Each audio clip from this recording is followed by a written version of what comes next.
the front row seat. Day after day, same story, same spin. You dress up the rumor like it's evidence, then grin. You point at a case, say look at that man, but you don't got a screenshot, don't got a plan. You talk about a white car like it's some smoking gun, but every single detail falls apart one by one. Stop pushing the lies, goofy gray, every word you throw. Someone pays, we gotta get the truth before another one dies. Fog lights on, we cutting through your disguise.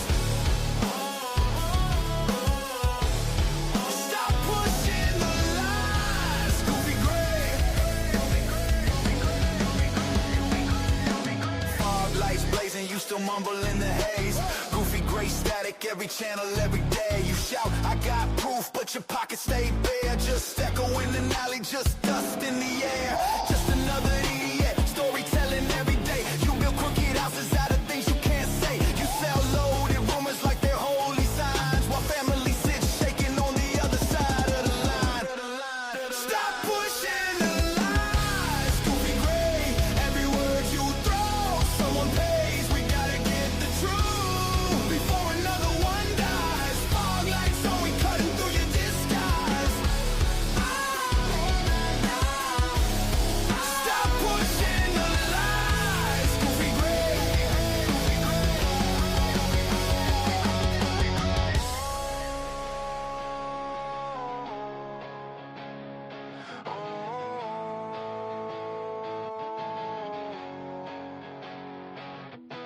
How many names gotta fade off the page while you chase fake ghosts in the secondhand rage? We want hard facts, not your costume show. Turn the cameras to the damage, let the real story glow. Let the real story glow. Stop pushing the lies, goofy gray, every word you throw. Someone pays, we gotta get the truth before another one dies. Fog lights on, we cutting through your disguise. Stop pushing the lies, goofy gray.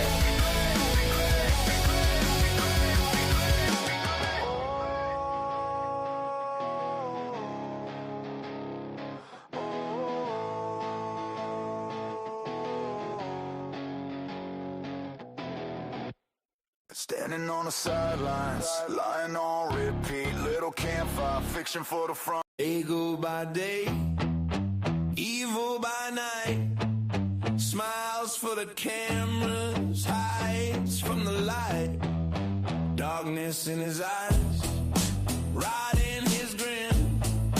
Shakes every hand, wipes off the sin. Keeping all his secrets stacked in a file. Corrupting the crowd, one polished lie at a time. Here he comes again, propaganda man. Walking down the road with the pen in his hand. Keeping him in office, you don't get my vote. Evil Santa Claus beard full of deceit and smoke. Never shows the paper, never shows receipts. Here he comes again, propaganda man on repeat. Suits in the limo, cash in the case. Every empty promise tattooed on his face. Making sure the truth never leaves the room. Leaves it in the dark, lets the rumors bloom. Evil is his life, that's the only plan. Leave it up to Bill, you'll never hear truth again. Billboards and slogans painted on the town. Say his name enough till you start to bow. Here he comes again, propaganda man. Marching down the road with the script in his hand. Keeping him in office, you don't get my vote. Evil Santa Claus beard full of deceit and smoke. Never shows a paper, never shows receipts. Here he comes again, propaganda man on repeat.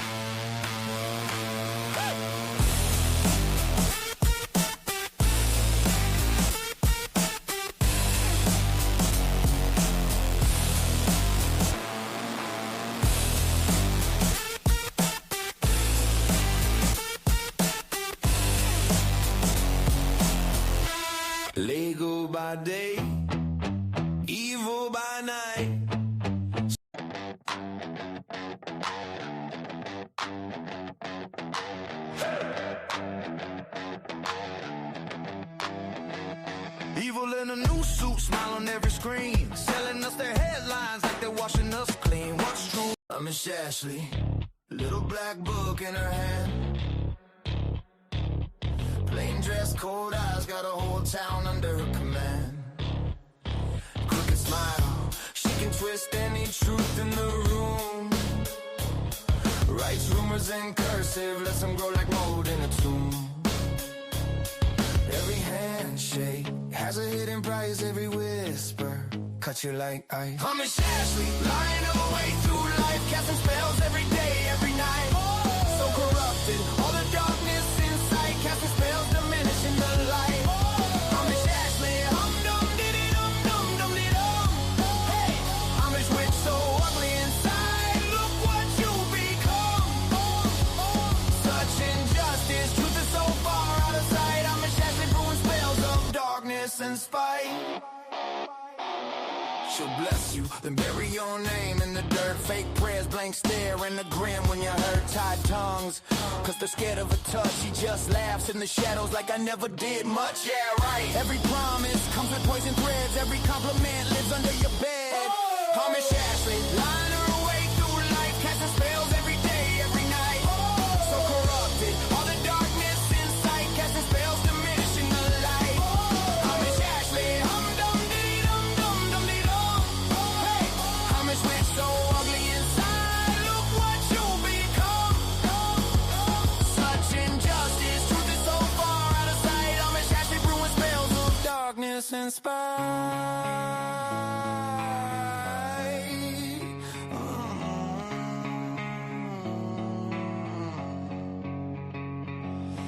One day, all her charms run dry.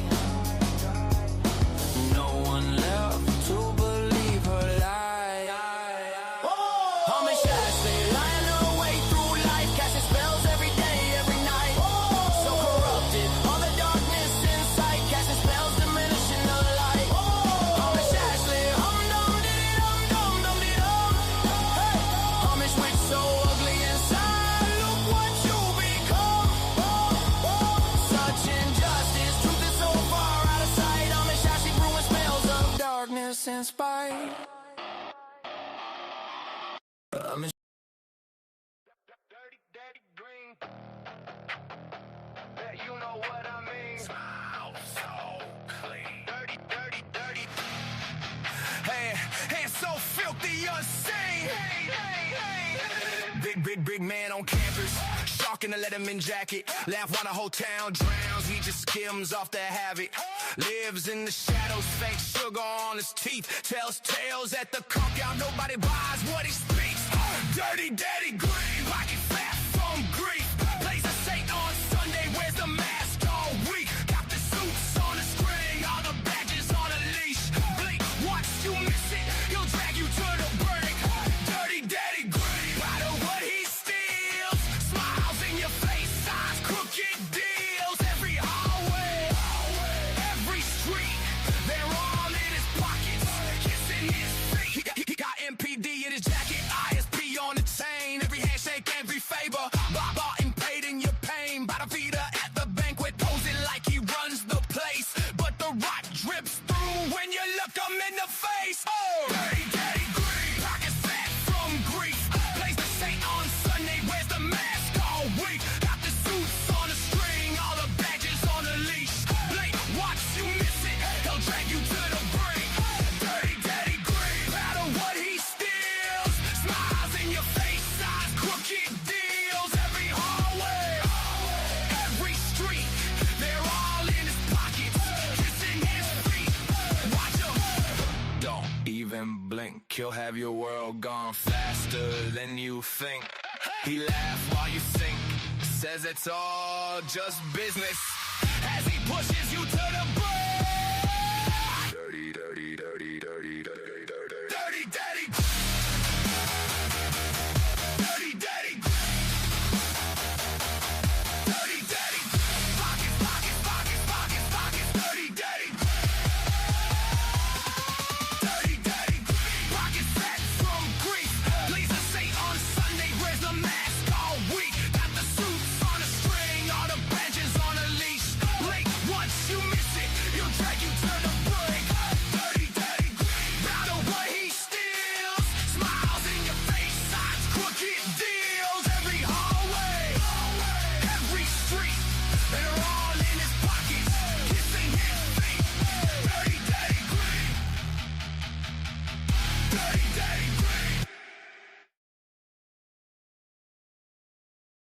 All right.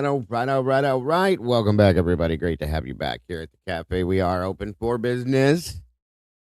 Why do I feel like my camera is way too close? There we go. Great to have you guys back. It is Thursday. Thank you all for joining me. I hope you're all having an amazing day today, and I hope you're all feeling amazing as well, because you are amazing. Thank you for being here. Guys, we're going back. This is by request, mind you, too. I feel like I'm talking a radio disc jockey anyway. I've had like 3 or 4 different requests, and these are older, so I'm sorry I'm just now getting to this, but I've had people ask me if we can go back and review and or revisit the plea hearing and the sentencing hearing for Bryan Kohberger in the Idaho 4 case. It's actually a good idea considering some of the newer stuff that's come out with Dylan and all that other stuff. So I thought about it and I thought, yeah, this would be a good idea to go back, watch it again, break it down and look for things. Listen, mostly just listen to things and see what we hear within the prosecution, whatever, so on and so forth. I think it'd just be a good idea either way. So we're going to do that today and whatever else we jump into, depending on how long it takes. But I appreciate you all being here, as always. Please make sure to hit that like button if you come through that door. Share this out. Share it far and wide. And let everybody know. Everybody Know what we're doing over here, guys, if you will, please and thank you. And that being said, well, you know what the next step is. So let's take that step and get this show moving right now.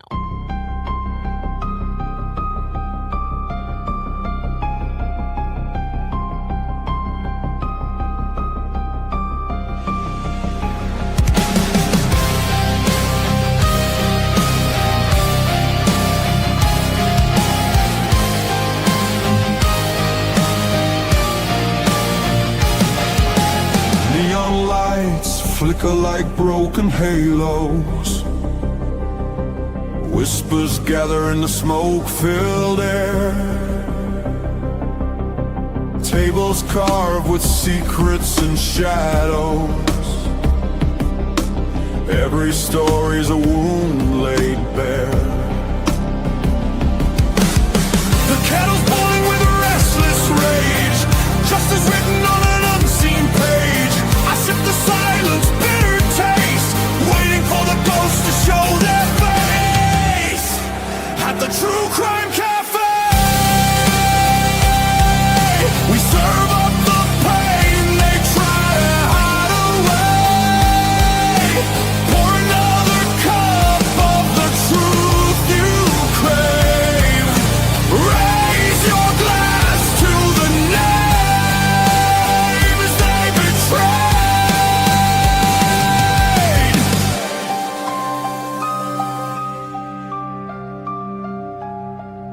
Mirrors cracked, reflections are liars. Ashes fall where the guilty once stood. The jukebox hums like a funeral choir. Echoes pounding through the neighborhood. Every scar is a candlelit vow. We hunt the how, we demand the now. No more silence, no more disguise. We'll paint the night with sharpened cry. At the True Crime Cafe, we serve up the pain they try to hide away. Pour another cup of the truth you crave. Raise your glass to the names they betray. This is not a sermon, it's a battlefield hymn. A requiem dripping from the bottle's rim. The guilty write stories in invisible ink, but we'll drag it all up from the edge of the break.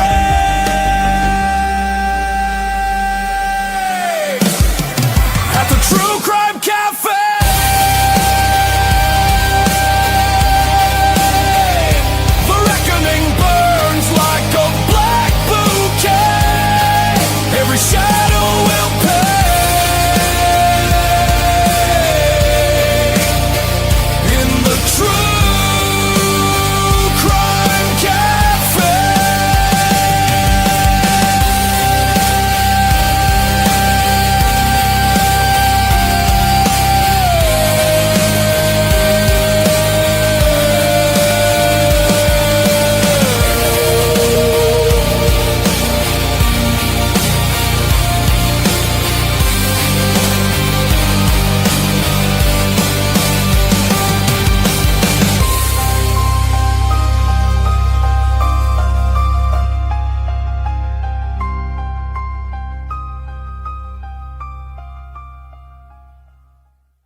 All right, peeps. Welcome back. Great to see ya. Thank you guys so much for joining us today. I hope you're all having a beautiful day.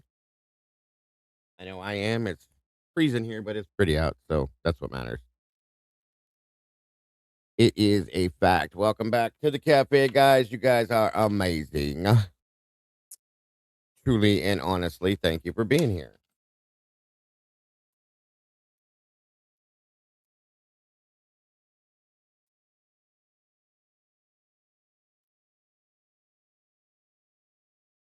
Come on in, guys. Grab a seat.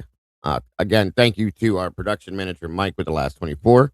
I want to thank Molly, our videographer, for everything she does, and the Blue Crew, without who none of this would happen daily. So thank you to all of you, my amazing team and crew. They rock. And thank you to all of you, beautiful people, for joining us in here, whom none of this would happen without. So thank you, all of you, for being who you are. Come on in, guys, and grab a seat, grab a cup of whatever it is, and let's get this show on the road. Mm-hmm, mm-hmm, mm-hmm. Let's see who we got joining us in here today. Today. Cynthia Rose, RN, welcome back. Miss Leah's in the house. Good to see you, Leah. Love and Other Habits, welcome back to you today. Great to see you. Beach Babe, welcome back. Sitting in traffic. Raining and snowing after being 80. I know. Mother Nature is back to being bipolar. She needs her meds. Somebody help her out, please. I'm tired of it, too. The last 24. Good to see you, brother. Thank you for being here today. Sleuter75 dancing her way in the door today. Thank you so much for being here. Appreciate you. Dinocytes, welcome to you. Miss Karmic Retribution in the house. Great to see you today, dear. Thank you for joining us. I'm grateful that you appreciate that song. I love it as well. I can listen to it all day. Pretty much. Finland, good to see you. Gail74, good to see you. Guys, please make sure, moderators, that we do drop Karmic Retribution's link in here, please. You guys need to go check out her channel if you haven't yet done it. What are you doing with your life? Come on now. Come on. Come on. You guys can do better than that. Gail, good to see you today. Marty Fodrell, welcome back to you. Karen Folquez, good to see you today. Right Turn Clyde's in the house. Good to see you. Lisa Winchester, welcome back to you. Gen 7, always a pleasure, dear. Perfect Prisoner, great to see you. Kat K's in the house. Good to see you, Kat. Rebecca Seidner, welcome back to you. Paul Starr, good to see you. I know I'm not going to say it right. I will mess this up. Daenerys Targer. Oh my God. Targaryen. You know who you are. Welcome. I know I couldn't say it right. Pokey's in the house. Whoa. Good to see you, Pokey. Whoa. Pokey Dots. I'm going to have to get hooked on phonics to be able to say Daenerys' name. Italian Girl, welcome back to you. Ms. Becca, great to see you. Sleuthy Kitty, meow meow. Justice for Maddie, Kaylee, Zana, and Ethan, good to see you. The positive Miss Paula, great to see you, dear. Again, make sure you're hitting that like button. Homie, Nikes. That just scared the bejesus out of me. I didn't expect that. Hi there. Hi. How are ya? I'm good. You sound like you're in a good mood too. I am. Good. Even better now that I have company. I always like Love having it. company. Awesome. I did message you in Discord. Check it out when you see it at some point. You did. I did see that. Oh, okay. No worries. Thank you for being here. Grace Kirk, welcome to you. Blue Eyed Butterfly, good to see you. Living Dead Girl, great to have you here. Miss Christy, I think her name is. And again, Extraterrestrial Highway, good to see you. And of course, guys, we are graced with the awesome presence of Miss Kim from Typically Unique today again. Welcome. Good to see everybody. you. Great show, by the way. Thank you. It's a little crazy over there today. Woo. You'll have it from time to time. It just comes with the territory, you know. Ugh. It's all good. It was handled. It was dealt with. You got the finishers show up. Yep. But yeah, it does become a bit of a, I don't know, a scab on a sore sometimes when we have to deal with that stuff. I get it. Yeah. I guess that's a really weird way to put it, but I couldn't think of another phrase, so it is what it is. The Tomboy. analogy to a classroom was pretty good. I was gonna say to you in there, but I didn't want to add any more to it. But like, it has to remind you of going back to teaching when you had to deal with the class. Yeah. I can't anybody ever being angry, ever imagine anybody ever being angry with you or anything. You're always so positive and like outgoing and stuff. I just can't see it. Doesn't make sense. I'm sure it happened, but I just can't see it. It was kids with behavior issues. Of course, of course. Anybody that could not, like, you're one of those people that when you're around and you talk to, the positivity kind of rubs off on, and you feel the same way when you're around somebody like that. That's why I like surrounding myself with people that way. That's nice. That's nice to hear. I mean, it's a good You. it's a good thing because there's a lot of negative people out here, and then you're around them, and at that point after you're around them for an hour or so, you start to like, I don't want to do this anymore, blah blah blah, that kind of shit, and it's like, no, Yeah. we keep ourselves surrounded by happy people if we can. Tomboy, good to see you. Good golly, Miss Molly's in the house. Speaking of, there's the creator of that awesome song you guys love so much. Did a great job with it. Toddlers were rampant in Kim's chat today. Yeah, you could say that. I don't know why the one comes in there because she doesn't. She just.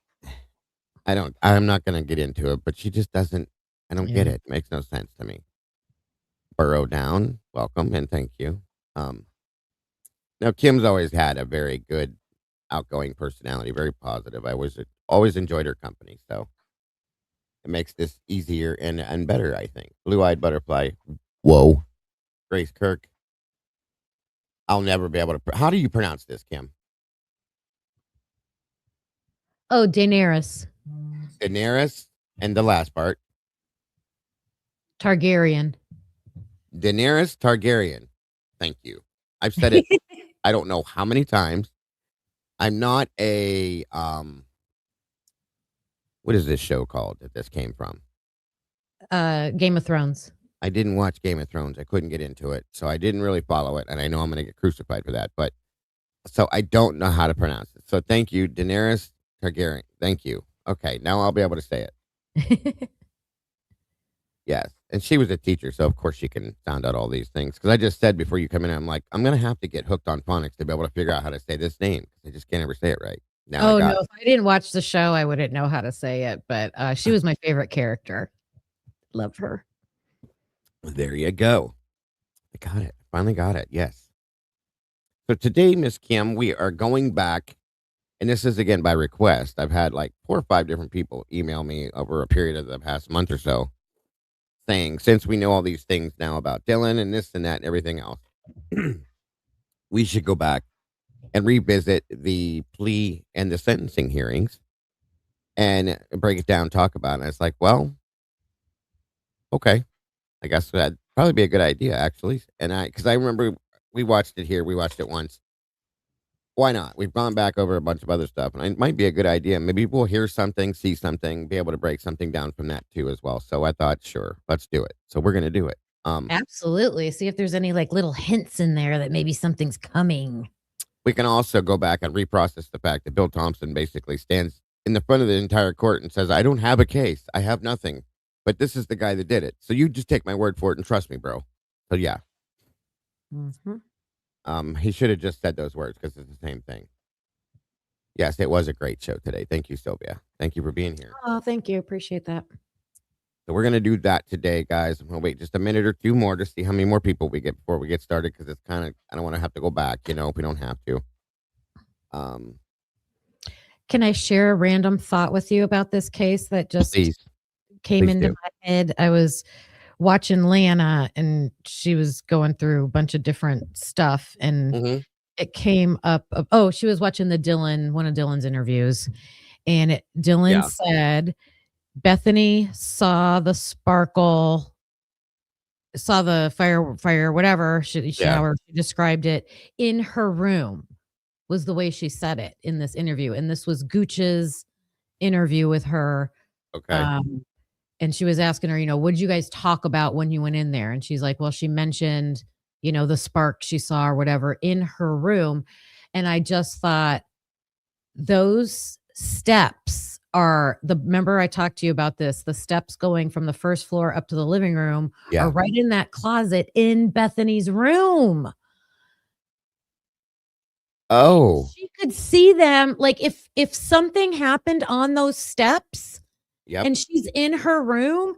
Now, I'm assuming they're not slotted steps that you can see straight through or anything, No, but but there might be a crack. There there might were be a crack. cracks. There were cracks. When we went through the photographs, we were looking at the inside of that closet and the backs of the steps. I remember looking on the back of them. There were gaps in between some of them. So yeah, Well, hello, and I think a lot of us have always thought something with, it's not a firework I happened. wonder. I wonder. That's a good point, Kim. Very good point. So we know, at least we believe, okay, that Kaylee got to the second floor, was on the second floor at some point. She had to have been, okay?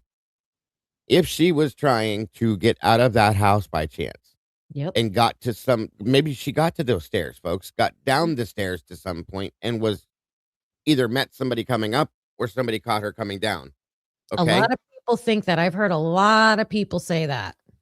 That would explain some things. Hey, Lucy, good to see you, dear.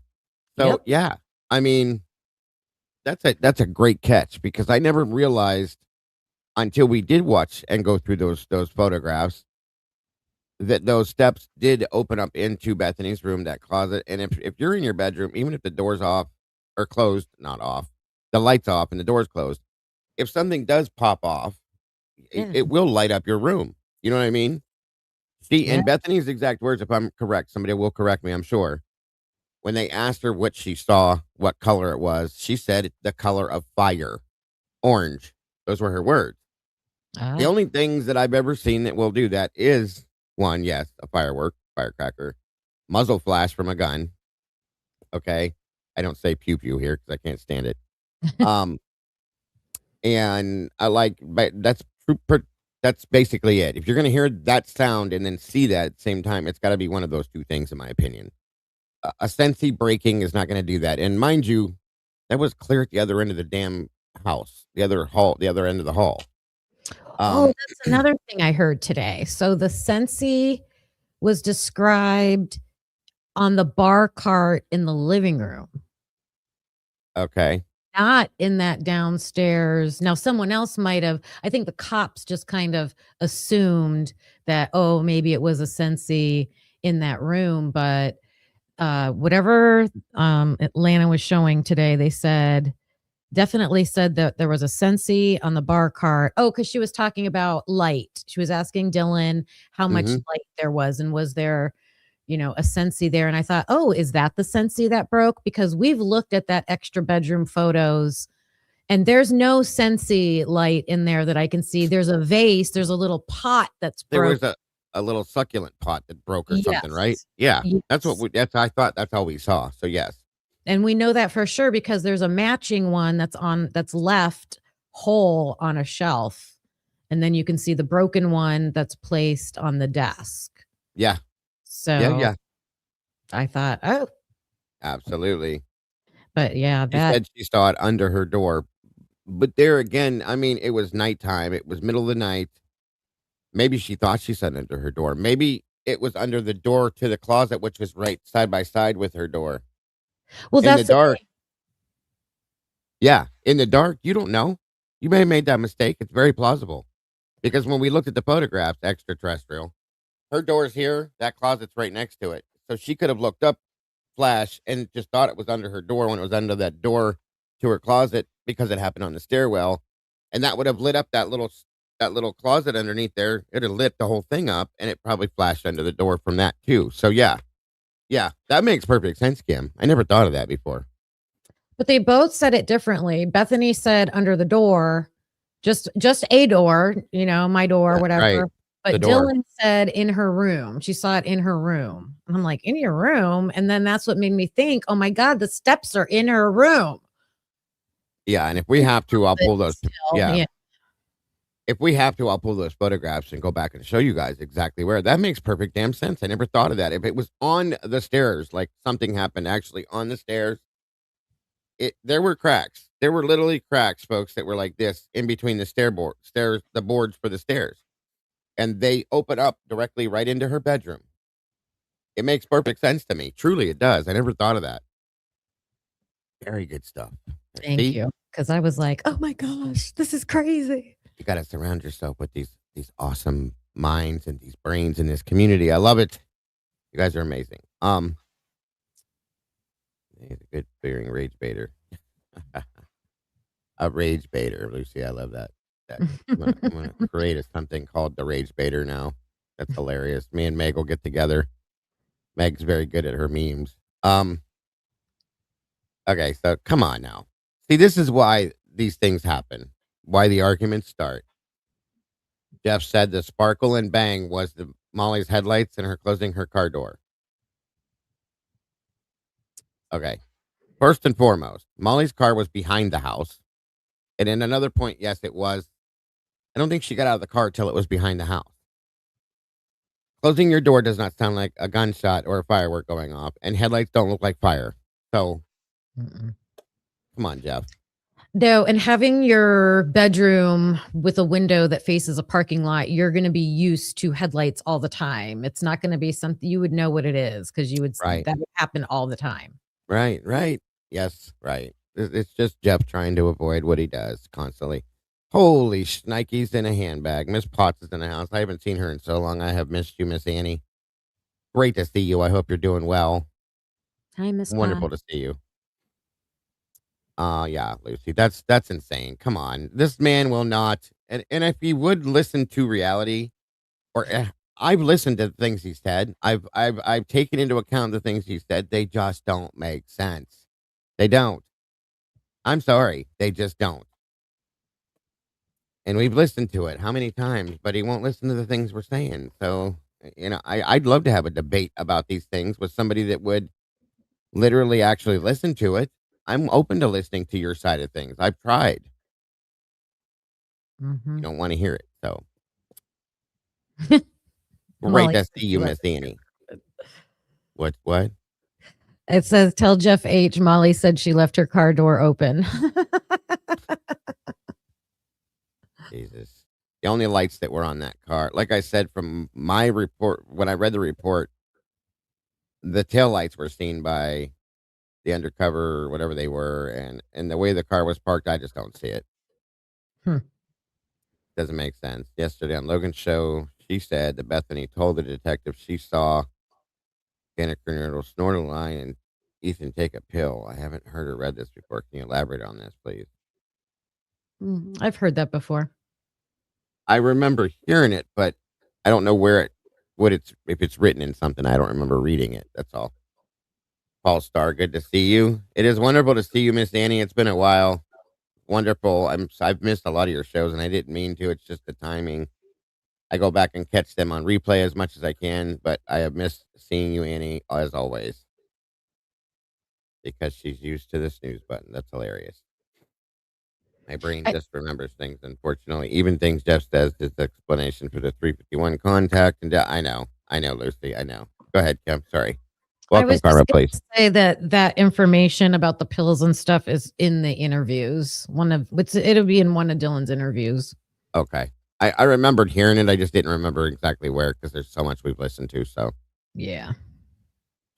Jeff was on one today about the K bar. What now with the K bar? What happened this time?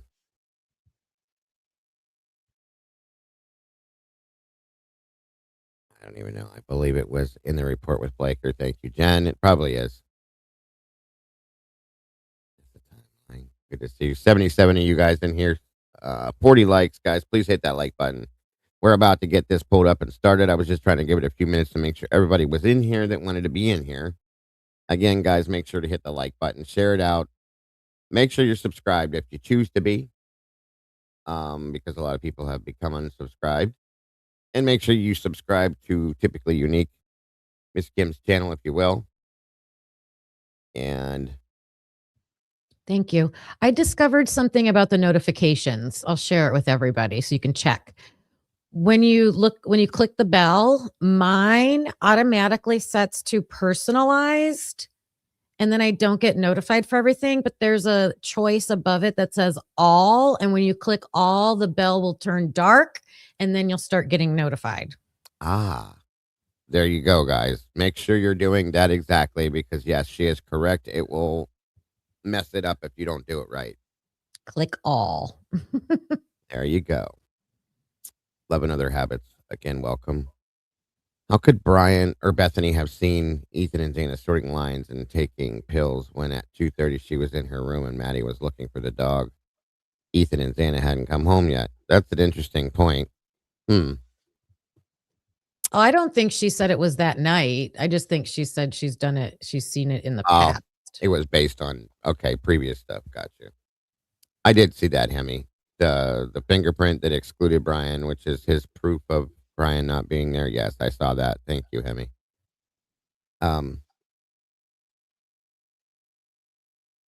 That's the question of the year, Love and Other Habits. Why, if these two were in the house, why did they not tell the dispatcher there was blood? We all want to know the answer to that. That Brian picked the knife from his research of cereal. Oh, my God. Okay, Jeff. Jesus. All right. All right. Let me pull this stuff up. As you guys are getting in here and getting comfortable.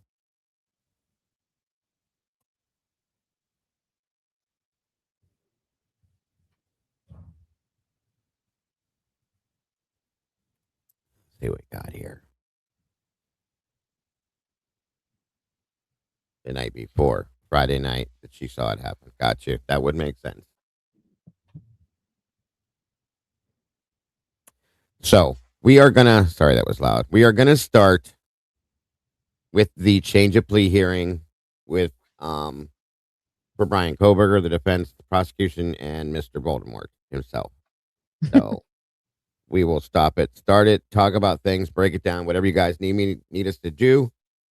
Let us know. We can do that. Of course, we may do it ourselves to discuss things, point things out, whatever, however you guys want to do it. You guys know I'm down with it, and I will do it for you. And for those of you that asked for this, there you go. I hope this is what you were wanting. And once we get through this, because this is only, it's for like 45 minutes, and we may scrub through parts of it too, depending. But when we get through that, then we're going to head right over to the sentencing hearing, and we'll break that down as well. So I hope you're here for it. Again, hit the like button, please share it out, and let people know what we're doing in here. Awesome. That is a good point, too. At 2:30, Maddie's searching for Murphy, and yet her phone is never used again after 2:53. Interesting. That is interesting. Good point, Annie. Good point, as always. And isn't that the time that they won't let us hear or see? Yep. That's one of the points that we couldn't find. I'm going to be FOIAing some things, by the way. I probably won't get it. I'm going to try. I don't know how. It's probably relentless to do this, but I'm going to try to FOIA phone records for people. Okay. I truly don't believe I'm going to get anything, but I'm going to write it all down and I'm going to try to do it. What's up, 1-1? Good to see you, brother. So that's coming next. I have no idea what the hell that's going to cost, but we'll see if it'll even happen, but I highly doubt it will. Can you look at extraterrestrial highways comment real quick? I can. Off topic, but does anyone remember what color clothing Maddie was found to be wearing? Black. The night that they were at the grub truck, she had on the black jacket, but it looked like she came home and changed her clothes, though, didn't it? Well, the reason I wanted to address this question is because I talked about the coroner's work this morning, and that is one of the things that should be documented. Of course. Like the medical examiner's office should have, they should have went to her clothed. It is their job that's part of the evidence. That's part of the whole thing that they need to see. And I remember seeing in the documents that they put their clothing in the dryers and stuff. So I don't even know if that went to the medical examiner's office. So I guess to answer that question, no, I don't think we know what they were found in. I don't Or think no, so maybe either. we are. Did they describe it in the list from the coroner? They did. I think you're right. They did. And Okay. I know that for a fact in the one photograph we saw it, unless they were from a different day, it looked as though Maddie had stepped out of her clothes to change maybe into pajamas or something because there was clothing at the foot of her bed, looked like a pair of jeans, maybe underwear, shoes, whatever it was, I think. But I don't know if that was Yes. from that. If it was from that night, then it looks like they may have both stepped out of their clothes and got into pajamas for the night, which is what normal people do. I That's think a guess. they did describe pajamas, and Tomboy, Yeah. that's the document I've been looking for. I was looking for that this morning. Yeah, they described them in like some type of pajama bottoms and shirts and things like that. Yeah, not what they were wearing Right. at the grub Hey, truck. Paul Star, good to see you. Yeah, we'll have to look for that then. Did Ethan's clothes have stab wound holes, and did the sheets have? That's a good question, Turkey. I don't remember. I would imagine they had. Well, no. Ethan was not wearing clothes except for socks. Yeah, There's that. Good that's point. odd. That's very odd. Xana was in her underwear. He was in nothing. So, I mean, it makes you wonder. I see. I've always taken those two things and wondered if they were home before others in their room with the door closed, personal time or something. You know what I mean? Or once other people have said that to me too, that he feels that somebody took his clothes for some reason, which I don't understand. But other people have said that to me too. Did they take his clothes purposely to humiliate him or something like that? I don't know, you guys. But not that we know of, we've never seen or heard anything about Ethan's clothing, if there was any that had any holes in it. So we know he was not wearing any clothes. I understand what Turkey. That's a good point. You want to see his clothes to see if there were any stab wounds in it before they came off of his body, is what you're saying. So that would make some sense. I got you. Because I think you can see Ethan's dress clothes because he went to that dance or whatever that night. So you can see those, I Yes. believe, in the corner, like Yes. wadded up. But then they said that he changed and then they went to the Sigma Chi party, I believe. Yeah. Yeah. He Um, had like a shirt and I think some pants that looked like that were laying off in the corner. Agreed. but we don't know So what he Annie was says wearing. right. He showered, I think, hence all the diluted blood stains on the second floor half wall. Maybe. That could be. Maybe makes you I wonder no. I wonder if he had just came out of the shower hmm when this happened. And put his socks on first. I mean, yeah, that's a little weird, of course. He's the only one with non-diluted mixed blood sample on the top of the half wall. Everything else around it's diluted. Interesting, Annie. Good catch. I swear to God, she should have been a pathologist. She's so good at this stuff. Non-diluted. Meaning it wasn't diluted. Because Kaylee's blood that was on the pong table and all that was diluted. But is it diluted from them testing it? Remember we watched that video where they put the water solution on it if it's dried? They could over Um, dilute it with their testing yeah. material. No. Yeah, I know what you mean. That's a good point. It's hard to tell. It is. Wait, there is audio on some CCTV that you can hear them say, really? I've never heard that. Interesting. Maybe. Too much. I think they got done doing the grown up. I wondered that myself because of the situation. Yeah. One single blood sample mix, non-diluted. It's Ethan's, and they do not say who the other. Okay. I don't. I see. I didn't. I can't remember that stuff. It's been a minute since I've looked at that. Thank you, Annie. Um.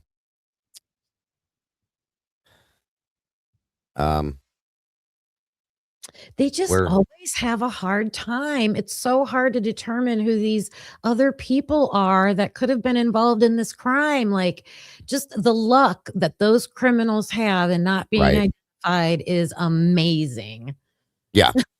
Yeah. In That's an understatement. Yes. stick voice. Right. Were we in here when you were talking about where a person would carry the sheath and knife. I think so. It is, Lucy. I agree. They should have done that. I don't know. There's That's what the biggest issue is why they didn't do that.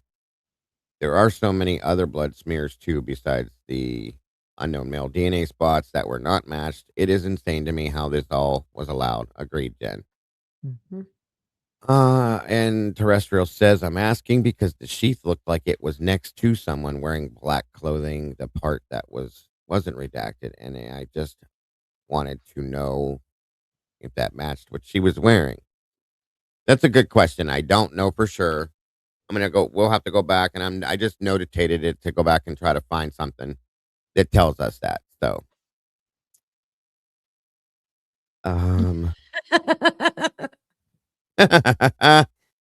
you're an ass, Lucy. Yeah, I think she said, "Were we in here?" Like, did we talk about it in here? But you're that's funny. I'm confused. How do they create LRs for nail clippings yet don't determine who Ethan's blood is mixed with and not diluted in the living room, especially since he allegedly never left the room? Yes. That's a good point, Annie. Again, as always. How do they create LR nail clippings yet don't determine who Ethan's blood is mixed with? Right. It is mixed with somebody else's though. Ethan's is, right? Yeah, she said mixed, unknown, But it is, and that they don't have not diluted. Yeah. right, okay. What's an LR? I just had this on the tip of my tongue and I lost my Miss Potts, what's LR? LR. What is it, Annie? LR. I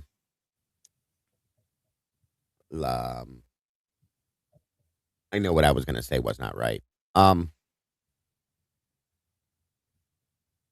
Kim, did they ever take samples from the students? Just never tested those samples to unknown LB, bloody fingerprint that they found backside her living room. Okay, got you. The only non-diluted mixed sample on the top of the half wall in the living room likelihood ratio. Gotcha. Oh, the likelihood ratio, LR. Okay, thank you guys. Oh, okay. I mean, I think they tested it against everybody they had samples for. That male B, like all the samples, I think. That's why it's unknown. That's the answer for you, Hemi. Yeah. Percentage of how the likelihood ratio is the percentage of how likely the sample belongs to a person. Gotcha. Thank you, Lucy. Welcome, Fiji. The only non-diluted mixed sample. So if it's not diluted, it should be a better quality. Yeah. So they Should should be be able more to of get a likelihood ratio from that if they can do it for diluted A one. better one, definitely. Yeah. You would think. Yeah. No, I doubt that it was Lanier Roger, Lucy. You guys are a mess today. Just going left, right. Left, right, long, round. Why not determine? Oh, she says no. Her question is why not determine who his blood is mixed with on top of the half wall, since it's that I understood what you meant. It's since it's the only non-diluted sample, because there would be more of it. They should be able to make that determination, right? I agree with you. Yeah. I got an answer for sheath carrying if you've ever been to basic training. Okay. Welcome. Woke up in 84. Good to see you. What's up with the four brothers? Saw Harsh's thumbnail, but haven't watched yet. I didn't watch that one yet. I'm sorry, 84. I don't know what he's talking about with it. I know the whole four brothers situation thing, but I don't know what he said, so I'll have to check it out.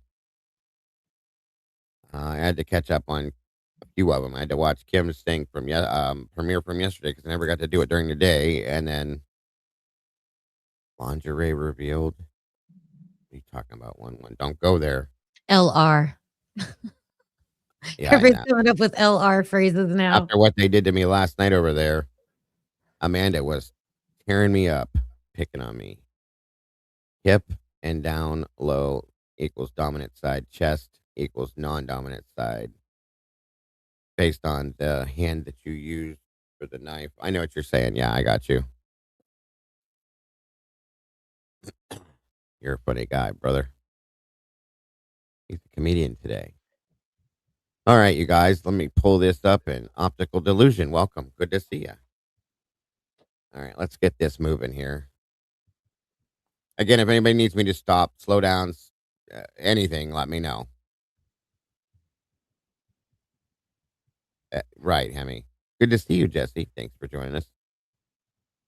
Question: was there no DNA from any other person found on Kaylee's face? That's another interesting one too. Yeah, because depending on what she was bludgeoned with, you got to wonder if it happened to somebody else and if there was any transfer between. That's a good question. There's our Meg. Good to see you, Megastar. All right, Tomboy, be careful. That would be an interesting question if they found any other DNA on Kaylee from the transfer from one thing to another. In the body cam of Nunez, there's a big blue bucket on the pong table, but I haven't seen it in any crime scene photos. I think we did see that. Remember, people were questioning that before. I think we did see it in other photographs at some point. Yeah. Why nothing about any other unknown DNA on any of the bodies? That's another good question too, Lucy. That's a very good question, actually. I agree. Or transfer of blood between. Blood transfer, right? Yeah, that was what I was going to say too. They've never talked about that I've seen, and I can't imagine that there wasn't any. You killed 4 people in 8 minutes. How? How did you do that without transferring anything? If one person did this, in their words, of course. Yeah, yeah. Or realistically, was there that many separate weapons? Maybe. I mean, I'm sure you could clean it off before you go to somebody else, but that would be dumb in the period of time that they had. No, 4 people, 4 different weapons would fit the no transfer of. Sure would. Sure would. If it is Bryan, did he wear the dark clothes in his car? Good question. Or did he change into brand new stuff before entering? Another good question. Well, that's the whole basis of Sten. Remember that stupid story where they said he stood in a tub and changed his clothes out before he left, closed the lid and put it in his trunk and left? Like, okay, you say so. Or he was the naked man. Naked man. Naked guy running. Yeah, what happened to that? Remember? Bethany saw a naked man running. Never heard that so far. He must have been hanging out with the firefighter that they saw too. They were hiding somewhere. There's a bunch of Walmart bags in the crime scene pics that weren't in other pictures. I'll try out and find numbers and thank you. Okay, gotcha, Anonymous. Are those by the car? Because I saw some couldn't figure out if it was like silver, it did look like plastic. So I'm wondering if it's by the car. Could be. They were mixed blood from Maddie and Kaylee in the hallway. Mm-hmm. Yeah. His car would have had skin cells that would have been on whatever he was wearing. Yes, I agree. And I hate this case too. Yeah, agreed, Fiji. There was definitely multiple weapons for sure, in my opinion. Hi, Margaret. Welcome. All right, guys, let's check. He flew out naked with just a shower curtain wrapped around him. Of course. That's how you do this. And isn't it just a coincidence? Yeah, of course. Just like the fire and just like all the other mistakes and mishaps that have happened. Optical, exactly. Yeah, Jesse, that was too funny to me. Yeah, he ran out of the house wrapped with a shower curtain. Yeah. Someone asked me, they were rewatching a video about the DNA, and I had showed an expert talking about it, and this person in the chat said the expert said they kept DNA in a freezer, but LE in Moscow saying refrigerator. I mean, that's a big temperature difference. Or are they just calling it? Yeah, something. it would be a big difference too, unless it was just a play on words mistake. You know, Right. Yeah. There was also stated that some of this stuff didn't need to be refrigerated either. It wouldn't cause any problems with it. So there's that too, just so you Yeah. know. Yeah. Interesting. Very interesting. Okay. Let's see what Mr. Voldemort and the rest of these peeps have to say today. Let's watch it. As we all remember it, we got Amish Ashley and Propaganda Man and Josh Hurwitz and Mr. Bill Nye, the Science Guy. I do not know who this lady is. Of course, Ann Taylor, Bryan Kohberger, Eliza Massif, and Becca Barlow. For those of you that are not familiar with who everybody is, and this is Judge Hippler. That's his real name. And on we go.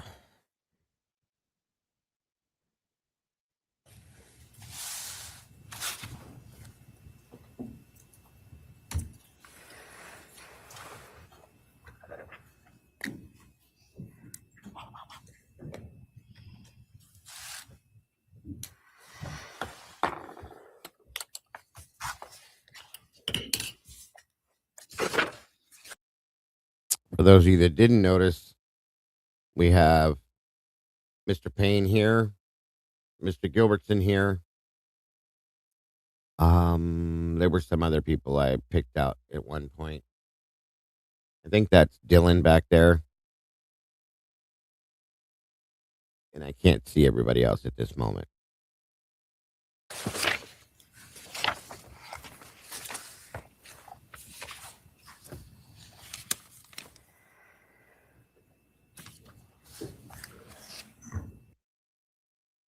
That's another good point. Who was Josh Hurwitz being paid by, being that he was not working for the state at that time? Good point, Lucy.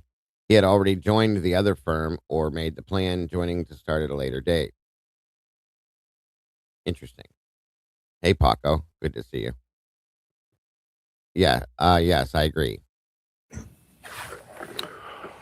All right, this is CR 0124316665. Defendant is present in custody with counsel, Ms. Thompson, Ms. Jennings. Okay. Dirty Daddy Green doing it. I don't know if you guys have heard that new song I wrote. Miss Scott Green, who was the president of the university at that point, I believe. Maybe, yeah. But anyway, that's who she's talking about there, Scott Green. And pardon me, Ms. Taylor, Ms. Massoff, and Ms. Barlow. The state's present with Mr. Thompson, Mr. Horowitz, Ms. Jennings, and Mr. Nye is here as well. Am I miss anybody? I'm sorry. Ms. Allen is here as well. Ms. Allen is here as well. Very well, thank you. All right, we are here today to entertain a change of plea. Before I start, I want to address some issues of concern and otherwise. First, I appreciate everybody in attendance today being on their best behavior. Please, no outbursts or demonstrations. Any such conduct will result in immediate removal and may result in an inability to attend further court proceedings in this case. I want to point out that there have been calls by some for the public to contact me and my office in an attempt to influence my decision-making in this case. And just so everybody knows, when this happened, that was Steve Gonsalves himself that told the public. He went live, basically, in a sense, and told the public that they need to contact Judge Hippler about accepting a plea deal, about not allowing it or challenging it, or however. I don't know what the hell he thought everybody was going to do, but that they needed to contact the judge's office, the prosecutor's office, whatever it was, to argue the point that there should not be a plea deal. And that was something Steve had said, made a point to say right before all this went down. This has been extraordinarily disruptive for court staff and the ability for them to get work done, not only in this case, but in other cases where defendants are entitled to have their cases processed, and frankly, as important, if not more so, for victims to have their cases processed in those cases. It's also highly inappropriate. A court is not supposed to, and this court will never take into account public sentiment in making an opinion regarding its judicial decisions in cases.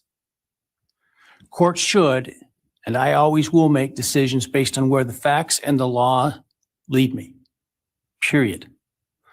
I have not read any of the numerous messages nor listened to any of the numerous voicemails that have been sent to me and my staff. Those have all been forwarded to security and, where appropriate, to law enforcement. I ask that you not continue to mount such campaigns or to send me information like this, because again, it is not appropriate and frankly not something I would take into account when deciding a matter in a case like this. I also want people to understand some very basic concepts about the ideas of separation of powers, what the court's duties are, and what the duties and the rights of the executive, or in this case, the prosecuting attorney, is. The executive, the elected prosecutor, is the sole authority in deciding what charges to pursue, including whether, as well as what penalties to ask for, and what penalties to pursue, including the death penalty. This court cannot require the prosecutor to seek the death penalty, nor would it be appropriate for this court to attempt to do that. This court, in considering a plea agreement, if it were to reject this plea agreement, cannot force the state to seek the death penalty.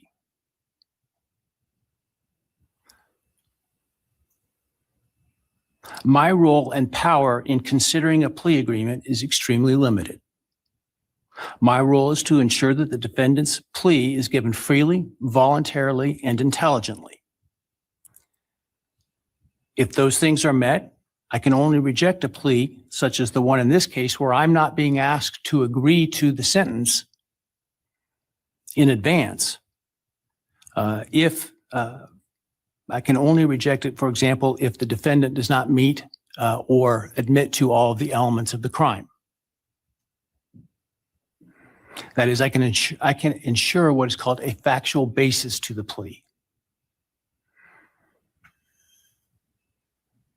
Finally, I want to offer my apologies to all the families, including the victims' families, the families of the defendant, for the short notice for today's hearing, and I'm sure what must have been the hurried efforts to get here. I, like most everyone else, learned of this plea agreement Monday afternoon and had no inkling of it beforehand. Prior to that time, I was under the belief that this case was proceeding to trial, as had been indicated, and my staff and I were busy continuing to work on preparations to have potentially 10,000 citizens of Ada County come to jury duty starting in mid-July,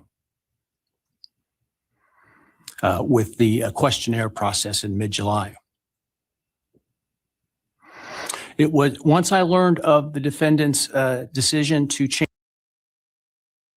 So let's stop right there first, I guess, to start with. Does everybody believe that that's true?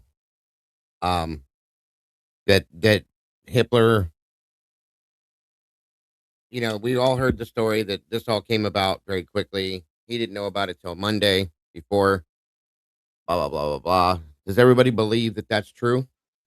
Or do you think this is something that was in the works and talked about before, way before that? I mean, we know that he said, I can't remember the exact date, but he said this is the time, blah, blah, blah. I need your last best offer, so on and so forth. And I can't remember if it was the end of July or end of June, beginning of July, or whatever it was, but the exact date. So anyway, Lucy said, yes, I believe that is the truth. Okay. I think he knew. He definitely knew before Monday, I think. I think so too. That's just me, but everybody has opinions, and I absolutely, I expect everybody's to be different. So, okay. And Annie believes him too. Okay. What makes you guys believe him? It was a death penalty case. Hitler ordered the last final offer to be honored. Yeah. No, I remember. But yeah, I wondered, here's my question though, because I don't trust anything in this case. That's the problem. I wondered if it was something that was brought about in private quarters possibly and talked about beforehand, not on the record like this. That's why I asked that question. I think once Ann was denied a continuance and was still requesting discovery, their expert was called a conspiracy theorist. The plea deal seemed the way to go. Good point. Not that they make a plea. Right. No, I don't think Hitler, but I mean, that's the way the court system is designed. Like, that's Bill Thompson's track record. Hitler had to have seen this coming a mile away, in my opinion. I guess my question should have been phrased. Do you think this was expected by Hitler, or do you think it was a surprise when it did come down the track? That's what I should have said, and maybe I would just rephrase it wrong.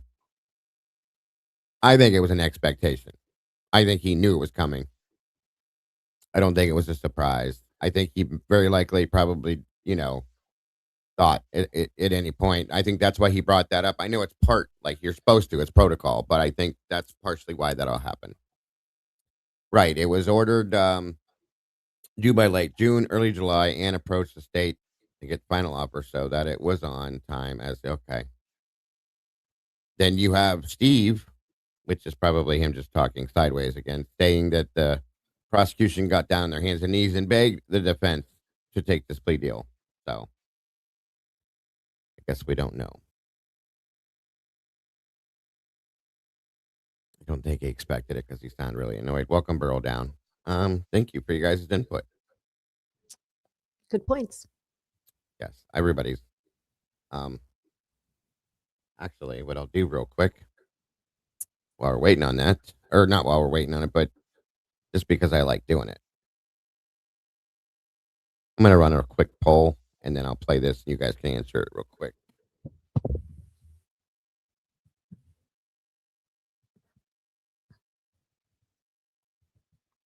What's your answer, Meg?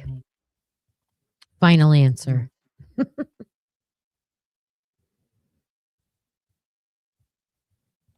Okay, so the poll is, did Hitler expect the plea deal? Yes, no, and unknown. And off we go. Change his plea in this case. It was important that I take the plea as soon as possible because of the extraordinary administrative efforts that were otherwise attendant to the process of this getting this trial potentially underway on time, and including the significant process of bringing, again, potentially up to 10,000 jurors to come in and fill out juror questionnaires prior to the beginning of the voir dire process. And so it was important that we, if we're going to go down this road, do so expeditiously so that we can avoid those costs and expenses associated with that. Otherwise, if it was not going to result in a plea, or if for some reason the plea were to fall through today, that we could continue diligently towards trial at the time specified. And so that obviously required that we act quickly.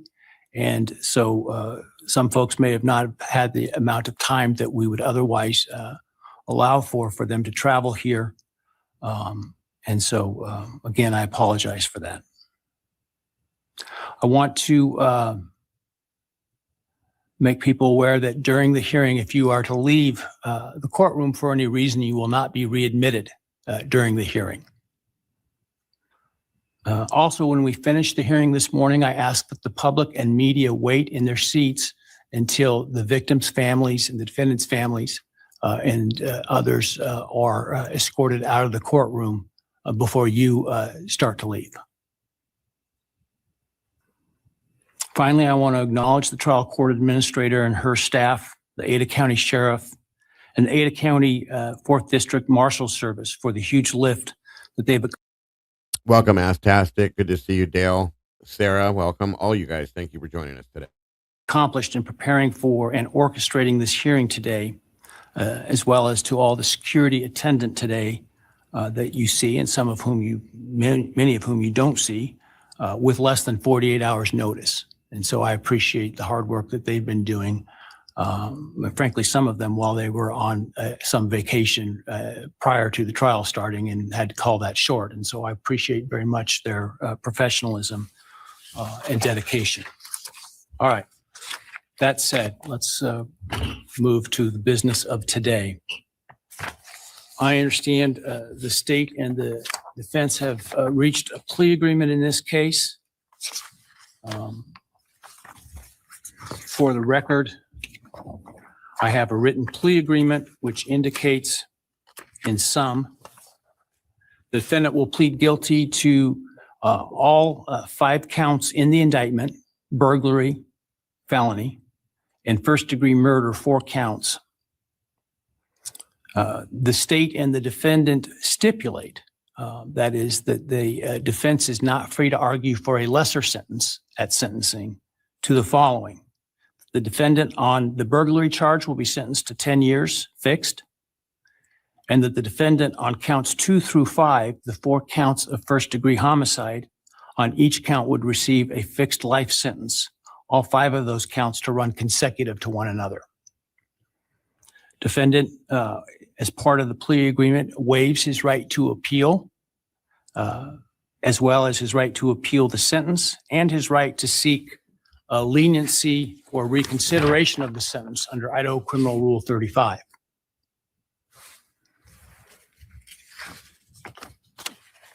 This is not a Rule 11 agreement, meaning the court is not bound by the plea agreement and could impose a different lawful sentence at sentencing. The stipulated agreement between the parties is the maximum on each count. So theoretically, the only thing the court could do would be a lesser sentence at sentencing. But the defendant is not free to ask the court to do so under the plea agreement. Are there any other material terms of the plea agreement that the parties would like to make? Obviously, the plea agreement, the written plea agreement will speak for itself and be part of the court record. Not from the state, Your Honor. Thank you. No, Your Honor. Thank you. All right, very well.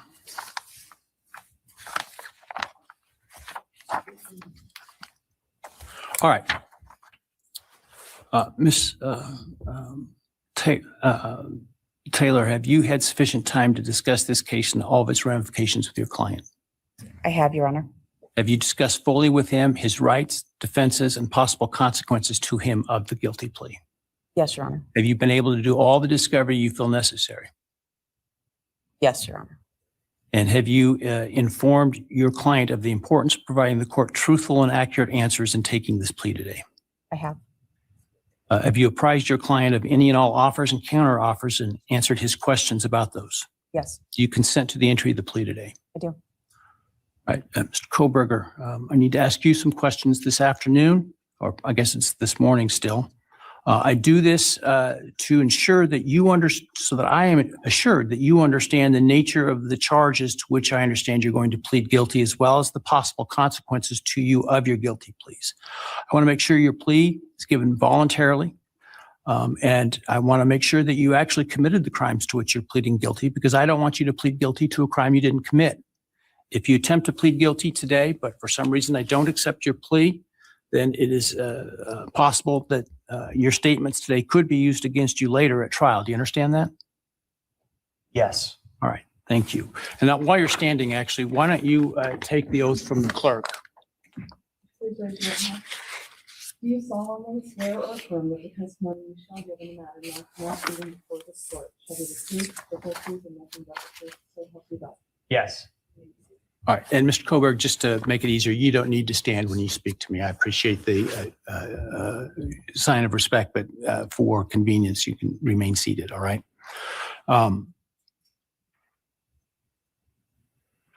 Before I start asking you questions today, have you consumed substantive questions. Let me ask you, have you consumed any alcohol, drug, or other intoxicating substance that would impair your ability to understand or exercise reasonable judgment?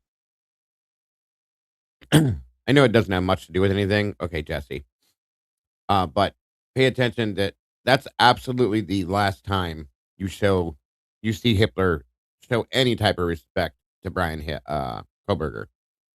From the point forward that he takes this plea, Hitler turns like completely side on him and treats him like garbage, which is kind of disgusting to see, but all because he took this plea. It's kind of sickening to see this happen, but it's true. No. You feel like you are thinking clearly today? Yes. All right. I want you to understand what the possible penalties are for each of the crimes to which I understand you're going to offer a guilty plea today. They include on count one, the burglary, a fine of up to $50,000 and a period of incarceration of up to 10 years in the state penitentiary. You may be required to pay restitution to any victims of the crime. Count 2, 3, 4, and 5 for first-degree murder.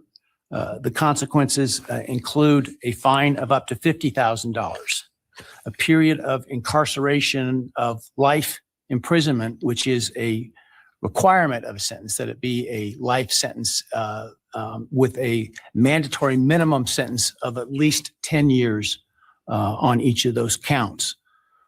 In addition, you would be potentially responsible for a fine of up to $5,000 to each of the victims of your crime to be enforced in the form of a civil judgment to operate as additional punishment. This is in excess of any restitution or fines that the court could order.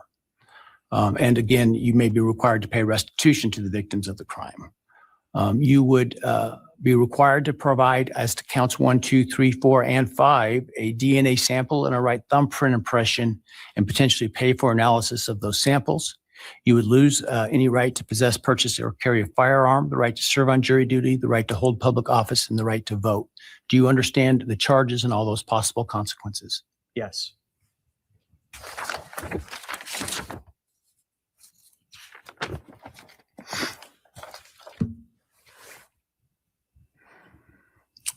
You've heard the plea agreement that I talked about today. Do you agree with that plea agreement? Yes. And do you understand the nature of the charges that you've been charged with that I understand you're going to plead guilty today to? Yes.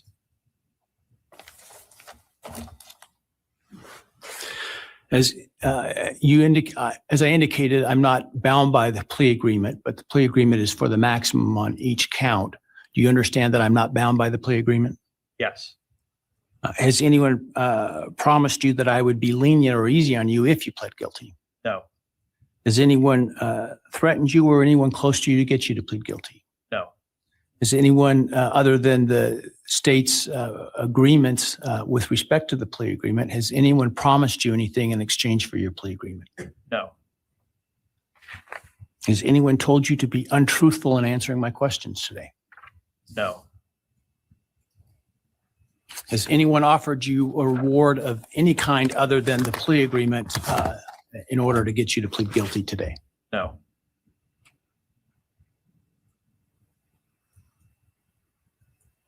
Are you pleading guilty because you are guilty? Yes. And counsel, obviously there have been a number of motions filed to suppress evidence in this case. Other than those filed, are there any other motions that you felt were available with respect to Rule 12? No, Your Honor. And Mr. Kohberger, you understand that by entering the guilty plea in this case, you would be giving up your right to appeal any decision this court made, as well as your sentence. Yes.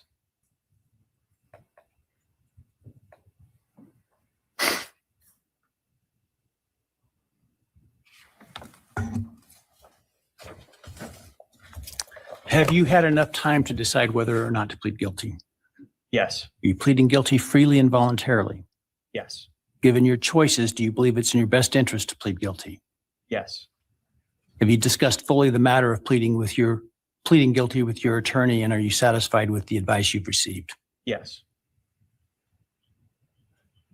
Has your attorney advised you to your satisfaction about what your rights are, what your defenses may be, and what the possible consequences to you of your guilty plea are?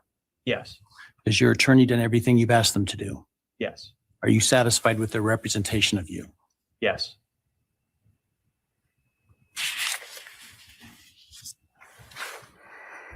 I have received a written guilty plea advisory questionnaire that is purported to be filled out by you. Did you fill that document out? Yes. Did you understand the questions that you answered in this document?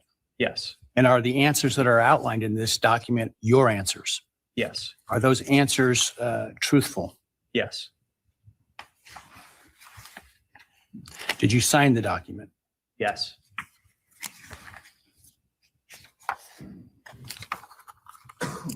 And this document outlines many of the rights that you have in. Okay, freeze, stop right here now. We're not going to go through this in here today.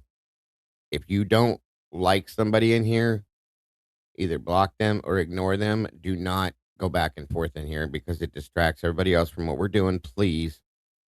So that's one warning is all I'm going to give on that.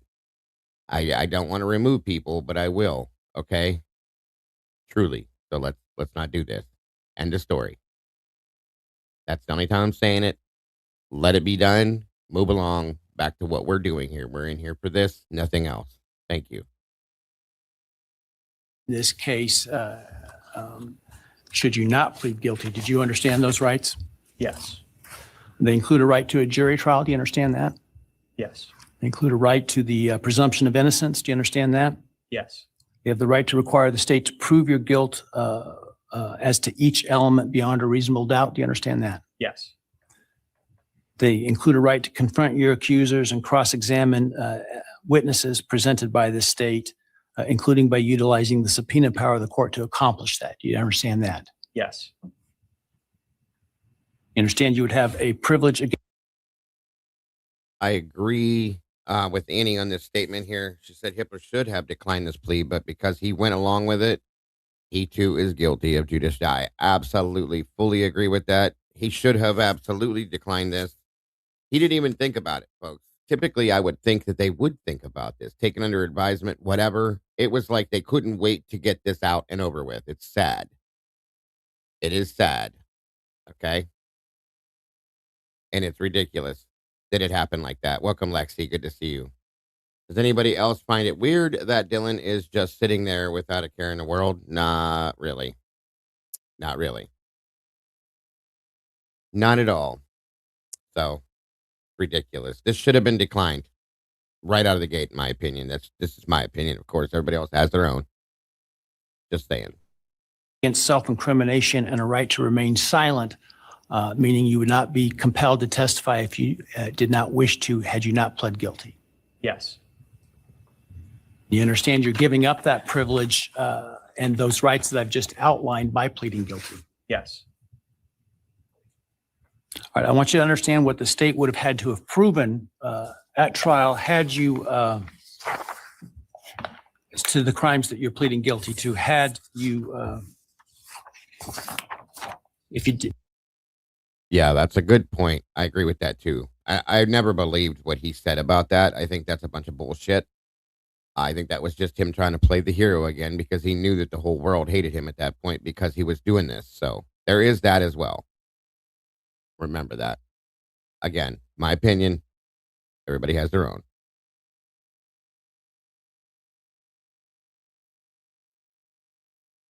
There are people that do believe that the prosecution was threatening the witnesses per se, as they have done in the past.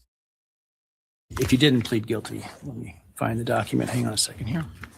All right.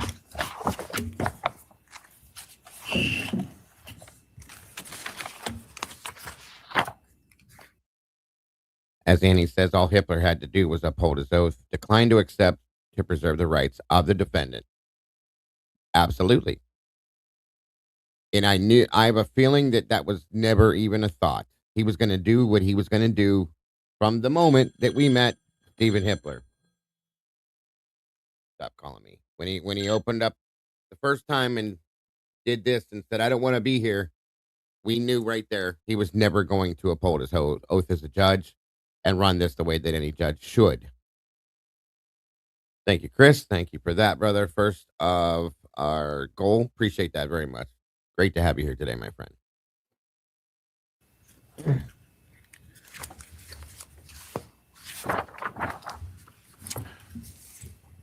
So as to count one burglary, the state would have to have proven that on or about November 13, 2000. Very good point. He effed himself when he chose to lie over the rights. And that's I know it's hard to prove misconduct with a judge. I know it is. Okay. That's probably the hardest thing to do. In this case, though, I can't imagine how they couldn't with the things we've seen, the things he said. I just don't get it. I don't get it. He's super yucky. Good choice of words there, Miss Lucy. Thank you. Super. 22 in Latah County, Idaho, you unlawfully entered a residence, local county. Oh, yeah. For those that are coming in new, possibly, this is the plea change hearing for Bryan, and then we're going to move on to the sentencing hearing. These are definitely old, but it was requested that we revisit these and review and break them down. So that's why we're doing this today. This is nothing new, I promise, guys. Hey, nothing half-assed. Good to see you today. Thank you for joining us. I should have finished that sentence. Sorry. Idaho, you 1122 King Road in Moscow, Idaho, with the intent to commit the felony crime of murder. As to count two, Hey, yeah, right, Annie. the state would have had to have proven that on or about that same date in Latah County, Idaho, you did willfully, unlawfully, deliberately, with premeditation and malice aforethought, kill and murder Madison Mogen, a human being, by stabbing Madison Mogen, from which she died. As to count three, the state would have had to have proven that on that same date in Latah County, at that same address, you did willfully, unlawfully, deliberately, with premeditation and malice aforethought, kill and murder Kaylee Gonzalez, a human being, by stabbing her, from which she died. As to count four, the state would have had to have proven that on or about that same date in Latah County, Idaho, you did willfully, unlawfully, deliberately, with premeditation and malice aforethought, kill and murder Xana Kernodle, a human being, by stabbing her, from which she died. And then as to count five, also murder in the first degree, that on or about November 13th, 2022, in Latah County, Idaho, you did willfully, unlawfully, deliberately, with premeditation and malice aforethought, kill and murder Ethan Chapin, a human being, by stabbing him, from which he died. Do you understand those things the state would have had to have proven? Yes. And do you understand that by pleading guilty, the state no longer has to prove those things because you're admitting those things are true? Yes.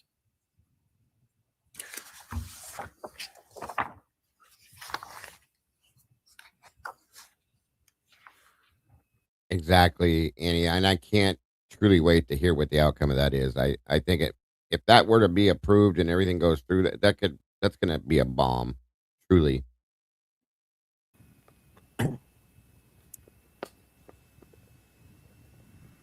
I want to also make for the record. Miss Kim, did you want to say something? No, I'm just back. Oh, okay. Welcome back.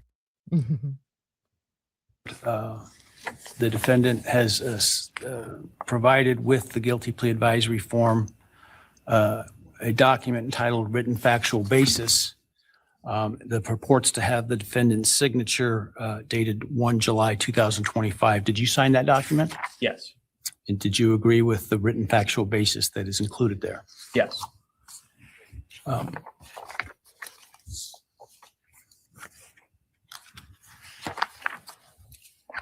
And then let me ask you, did you, on November 13th, 2022, enter the residence at 1122 King Road in Moscow, Idaho, with the intent to commit the felony crime of murder? Yes. Did you, on November 13th, 2022, in Latah County, state of Idaho, kill and murder Madison Mogan, a human being? Yes. And did you do that willfully, unlawfully, deliberately, and with premeditation and malice of forethought? Yes.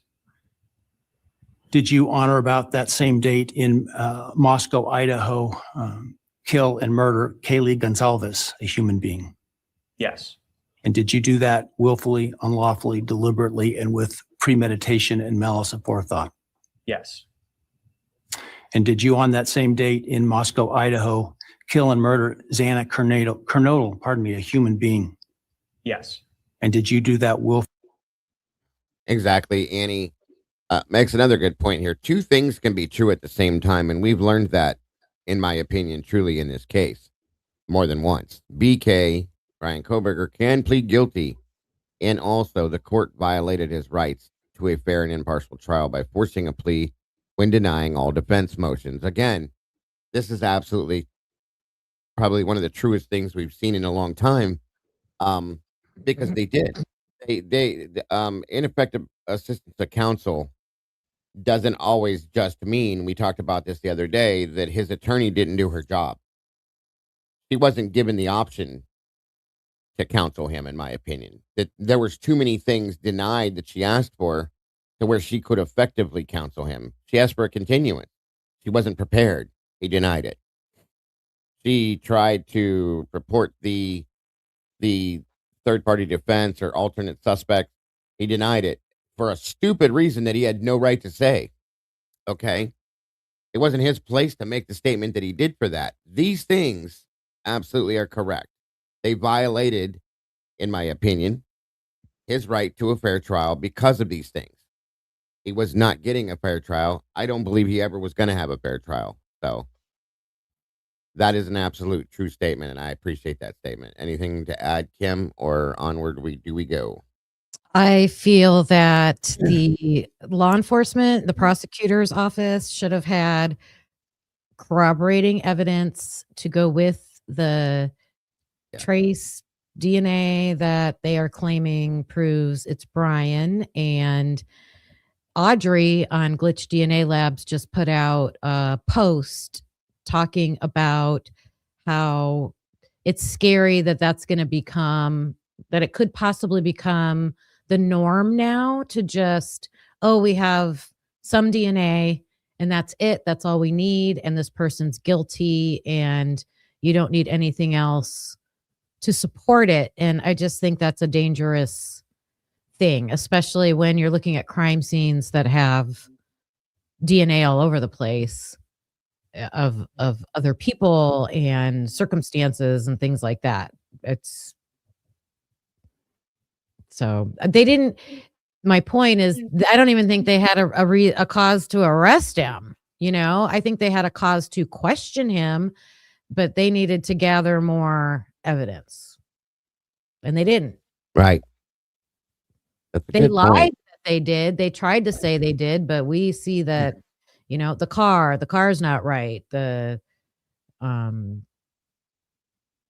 won't show us. They won't, and then they won't show us the other information. You know, the timing advance records that are supposed to prove where he's at, and the purchase of the K-bar knife. And I loved what Logan did on her show yesterday with that K-bar knife. What she pointed out about that. There's too many questions. I don't think he should have even been arrested. I agree. The arrest should have never been allowed. And at some point, it should have been seen as an illegal arrest, and it should have been void. You're talking about Glitch. When did she post? Is it a new post she put up here? I pulled it up real quick. Her. I'm pretty sure. I was scrolling, and she did put in some interesting posts here. About this case, as we're talking about this. MSM is likely losing views to social media and YouTube. That's why they paint them as the enemy. This is the fact. One thing the Kohberger case taught her is that law enforcement, the state prosecutor's office, and mainstream media are the same entity. That's a fact. Mhm. it's come to that point. They're melded together. Right. They want fear and control, and they treat us, meaning myself, Miss Kim, and Glitch, and everybody else, as the enemy. This is a fact. It's engineered just like they engineered the reality of the Kohberger case. Most of us know what MSM has said about the case doesn't match the documents or science. The leaked information may match the state's case and narrative. That was under the gag order and on record, but we know their arguments were flawed. And when the science checks in, the case will fall. That's the pattern. All of the info from MSM is psychological operation, just like when we see in the Kohberger case. You might consider stop watching MSM, and I agree with that one. It's a great point. Very good point. Welcome, AR. Good to see you, bud. Arden Holly, good to see you. And I know everybody has strong feelings about Othram Labs, but there is a clip of, is it David Middleman? Is he the one owner? Yeah. I think he was on Defense Diaries. He was interviewed by him. Yes, And Bob. yeah, and he even says you can't just rely on what we find. You have to have other evidence. I think that's very telling. And they didn't, as we're going to find out here. That's one of the main reasons I think people want to watch this, is they want to see when Bill explains how and why this happened. There's Mhm. nothing there for 3 years, folks. And I know Kim can verify this. For 3 years, anytime we would have a conversation, anything we talked about with this, anything we looked at, we were told, just wait. There's Yep. more. Yep. Wait Oh, till the there's trial. so much It's more. all going to come out. There's so Yep. much more. Yep. They have so much evidence against him. They have so much, day after day, week after week, year after year. We were told this. Yep. And we come to this point, and guess what? There was less than what I imagined. Yeah. Oh, yeah. Okay. How do Yeah. you go ahead? No, finish. Sorry. How do you convict a man of a quadruple homicide on what I believe to be immensely less than circumstantial evidence? Immensely. Okay. No. They fell like dominoes. I mean, oh, there's going to be so much in the car. So there should have been so much in the car. Whoever did this, there was so much in the car, but you never I'm found sure. that car, you know. Right. If there is one, it's in there. That's a The fact. car, and then his apartment, and then his office, and then the receipts, the Amazon receipts, and then what else? I mean, Everything in this case points away from him. Everything. Okay. Annie just said there should be other men arrested with Bryan since their DNA was also on the sheath, but they refused. They didn't not try. They didn't have a mishap. They didn't make a mistake. They refused to run that DNA to find out who it belonged to. They refused. That's not an accident. That's not a mistake. That's not a coincidence. That's bullshit, is what that is. They did it on purpose. They I refused. also think it's suspicious that I was reading the forensic correspondence letters back and forth between the DNA labs and the forensic labs and Bill Thompson. And they're like, we want to use all of this. Is that okay? Oh, yeah, go ahead. Oh, we're going to use all this. Is that okay? Oh, yeah, go. It's like almost seems on purpose. 1,000,000%, Kim. Yes. I did watch that, Sarah. Unfortunately, I'm not a fan of the way she did it because the way she narrates it, she makes claims that are untrue. And she shouldn't be doing that. But I did watch it. Thank you for the input, dear. I appreciate it. And they never bothered to identify the other male DNA on the sheath, just determined that it's male and used it for exclusion instead. So here's the problem. I want anybody to explain to me how that's even logical. You tested it enough to find out that it was male, and you were able to use it to exclude others. But you can't take that extra step to identify who it is? And why wouldn't you, folks? Why wouldn't you want to identify whose DNA that is? Explain that to me. Anybody. How could you not want to? It's almost like you know which DNA on the sheath is the one that you want. It's almost like that. Yeah, Almost like that. like it was put there in order. Okay. Yeah, I don't know why. Those are choices. Why'd you make that choice? Those are human choices. Big, huge choices. Yes. Welcome, Jody. Good to see you, dear. It's unbelievable.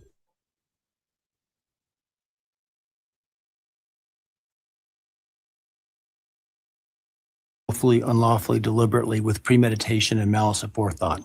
Yes. And then on or about November 13th, 2022, again in Latah County, Idaho, did you kill and murder Ethan Chapin, a human being? Yes. Did you do that willfully, unlawfully, deliberately, with premeditation and malice aforethought? Yes. I would ask the state at this time to provide its recitation of its factual basis had this case gone to trial. Thank you, Your Honor. Your Honor, the organization of the recitation is different than what I think the court and the public may be familiar with from the probable cause affidavit and other documents. The state's evidence, as an overview, would show that back in March of 2022, when the defendant was residing at his parents' residence or was residing back in Pennsylvania, his home state, he purchased online a K-bar knife and sheath with an Amazon gift card that he had purchased shortly prior to the purchase of the knife, sheath, and sharpener.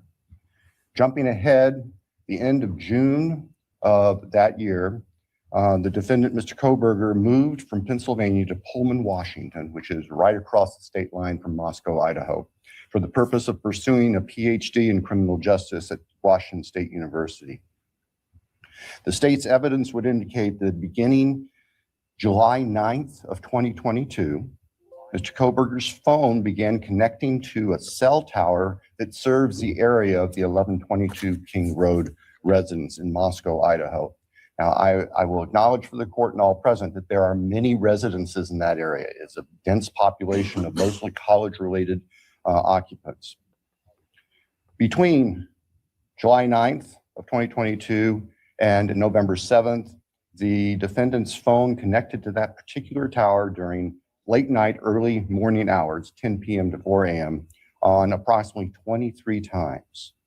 Now, I will acknowledge also, we do not have evidence that the defendant had direct contact with 1122 or with residents of 1122, but we can put his phone in that area on those times. In the interim, on August 22nd of 2022, Latah County Sheriff's Deputy Darren Duke conducted a traffic stop in the early morning hour or late evening hours, about 11 p.m. On the west side of Moscow, on the Moscow-Pullman Road.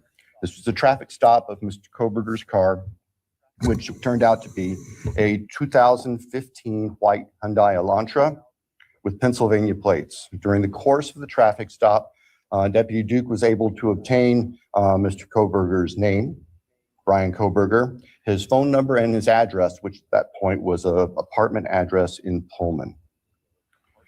We then move to the early morning hours of November 13th, 2022. The state's evidence would show that early morning hours on that day, Mr. Kohberger's phone left his Pullman residence, which is an apartment in kind of the central northwest part of Pullman. That phone was then subsequently turned off at approximately 2:54 a.m. and remained off until approximately 4:48 a.m. on Sunday, the 13th of November. The state's evidence would include a trial, video surveillance of a business on the Moscow-Pullman Highway, just across the state line from Moscow. It would show a vehicle matching the description of the defendant's Hyundai Elantra entering Moscow at approximately 3:02 a.m. Compiled surveillance that the investigators put together from businesses and residents then show the defendant's car, the white Elantra, as I've described, circling the 1122 King Road area, that neighborhood, starting around 3:30 or so in the morning. Comes into the immediate area of 1122 King Road, which is actually on a dead end, and then leaves several times. And approximately 4:05 that morning, the defense car had entered that area, was leaving, stopped at the intersection of King and Queen Road, did a U-turn, and the state's evidence would show that the defendant's car came back and parked behind and above the 1122 King Road residence.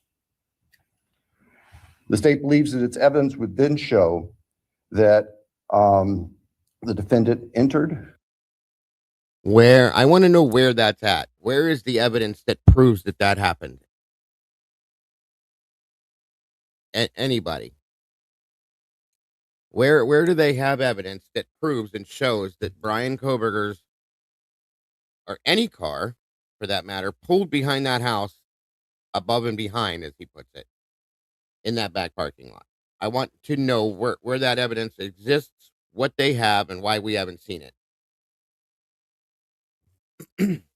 Because it's never been shown. It's never been it's just not there. It should be there if that's part of state's evidence. I'm sorry. I think that is him making a illogical guess or speculating that. The residence of 1122 through the kitchen sliding door on the back side of the residence, which is the side of the residence that would face the area above where the defendant's car was parked. Defendant entered the residence, went to the third floor, and with a knife, killed Madison Mogan. And okay, so if we are to believe Dylan Mortensen's statement that Kaylee was dancing with the dog to music in the living room, based on the timeline, how did Bryan come in through the slider and go upstairs? And when? Based on the timeline they gave us. So how does that make any sense? Tell me, anybody, please. And where? Where does that fit into the timeline? Somebody show and explain that to me, please, so I can understand it. Anybody. When What do you you were think? saying when Dylan said what? So Dylan's statement, if we're to believe it, they expect us to believe her statement in her interviews, so on and so forth, okay? That Kaylee and Murphy were dancing around to music in the living room, all that, right? Right. So Bill just said that Bryan parked his car up and behind the house, which we have no proof of. We've never seen any proof that ever happened. That's just his speculation, again, which you shouldn't be doing as a prosecuting attorney. Yeah. But again, I have a statement about that part, but we can come back to it. no, go ahead. Let's do that first, and then we'll move to the next part. So is he talking about up on Walenta? No, he means in the, if you look out the back slider door, the backyard, there's a little hill. There's a parking area right above that, right behind the house. Oh, I need to see that. I haven't seen that. So I knew there was a road, Yeah. there's a road there that you can go into the Queen Road apartments from there, right? But then that road dead ends, right? Is it? No. So is it- if you go up no. Yeah. If you go that side road that runs right beside the Queen Apartments and beside the 1122 house, if Yeah. you go that, you can pull to the right up on, there's a little parking area that's behind the 1122 house. Oh, I thought you knew that. You never saw that? I'll show it to you. I thought it's not to the left behind the Queen Road apartments. You can go that way too, but there's a little place where you can make a little right, and there's like a parking area up behind the 1122 house on top of the hill there. Oh, on top of the hill, but that's going straight past the house. Yeah, it's behind the house. I would not call that behind the house. I would call that past the house. Well, I mean, Past the house, like the house is here, and you could keep going straight up that hill where there's the little parking area, right? And then the trees, because everybody was saying you could see the house through the trees, right? yeah, if you go okay, remember where they were standing the morning of doing the body cam interviews and all that stuff by the garbage dumpster and all that? Yeah. Okay, so you're on that road heading up Queen Road to go to the front or backside of the Queen Road apartments, right? Yeah. So what happens is you'll make that quick right on that little side road that runs beside the 1122 house, okay? And it Uh, would go back and wrap around behind the Queen, yeah. or you can make a little right, and there's a little parking area that's just to the right of that behind the tree line there. My spatial sense is so bad. Oh my gosh. Oh my gosh. Wow. Okay. So he's Okay. saying up because it is a little bit higher, but up and behind the 1122 house. Gotcha. That's what And I was that's where saying. they were trying to claim that Brian would sit and watch them in their windows, which would be Maddie's bedroom window from that parking area and stalk, which we know he didn't because there was no stalking. So Right. And I know everybody's been watching the headlights, correct? To watch, you can see yeah, which car comes down the road, but then what does it do once it passes 1112? it You goes up don't over know. that hill. There's Right. no visual, but a lot of people have been able to figure it out by like headlight reflections and stuff like that. Hmm. I don't think anybody's verified what they're saying. And I'd pull it up on maps again, but you can't see it on maps anymore. They have it all blacked out and fuzzed out or whatever it is, unfortunately, because of this shit. So, Yeah, no, but you're yeah, that's how it worked. But so, okay.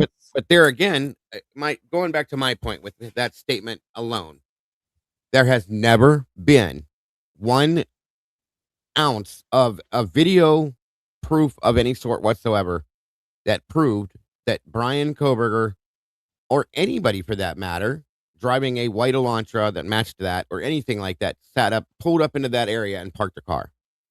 The only thing we've ever gotten even remotely close to that is a statement from Nate Rosenthal where he stated that he saw the taillights of a vehicle parked back there, which we all come to the conclusion is Molly McMichael's vehicle when she was there at some point. Okay. That's it. So he's claiming that the state's evidence proves that Brian pulled up there and parked his car. No, it doesn't. No, it doesn't. Not even close. Yeah. So that's my argument to that. You do understand where are you getting a better visual of this? Because you still look slightly confused. I'm gonna go look.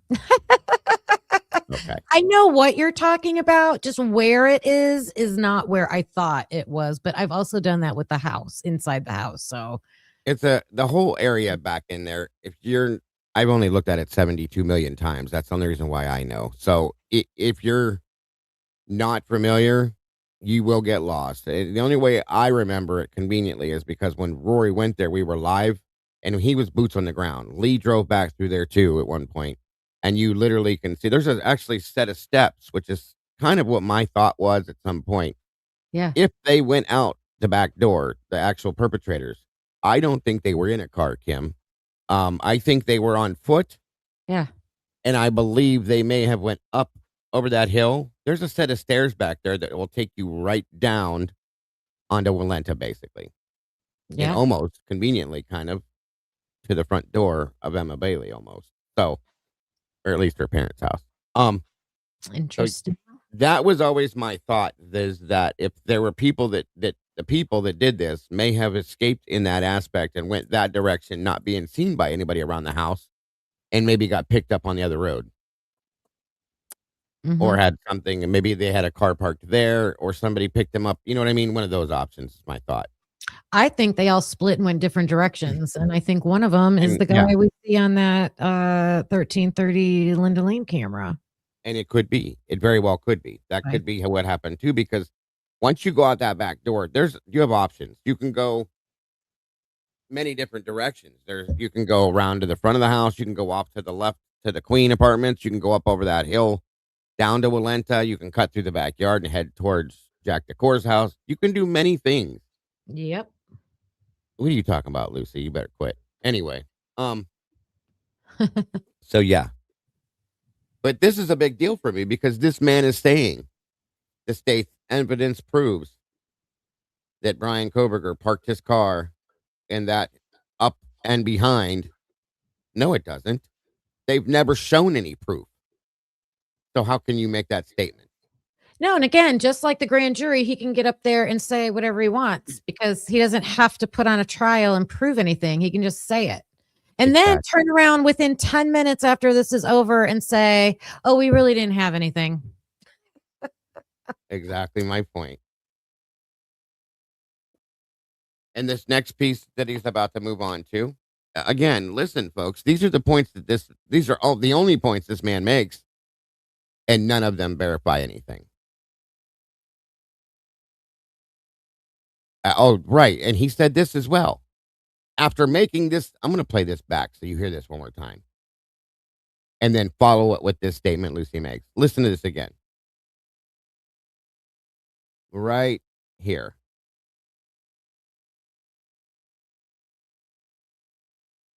Stopped at the intersection of King and Queen Road, did a U-turn, and the state's evidence would show that the defendant's car came back and parked behind and above the 1122 King Road residence. Came back and parked above and behind the 1122 King residence. Then said they were not able to place Kohberger in the area at the time that Kaylee saw someone for that. They've also stated they were never able to place Bryan Kohberger at the scene. So why are you making this statement right here? Because you don't have the proof to be able to prove that. And you were not able to show proof that he was at the scene because you said you couldn't. So you've contradicted yourself more than once. The state believes that its evidence would then show that the defendant entered the residence of 1122 through the kitchen sliding door on the backside of the residence, which is. So they're here again. According to Dylan Mortenson's statement, she heard Kaylee dancing and singing to music in the living room. They're claiming around the same time, okay, that he's claiming that the defendant, Bryan Kohberger, came through the slider door and went upstairs to the third floor. And then I'll let it play. But how did he get past Kaylee? Anybody? Can you tell me how that worked? How did Kaylee not see him when he came in the door?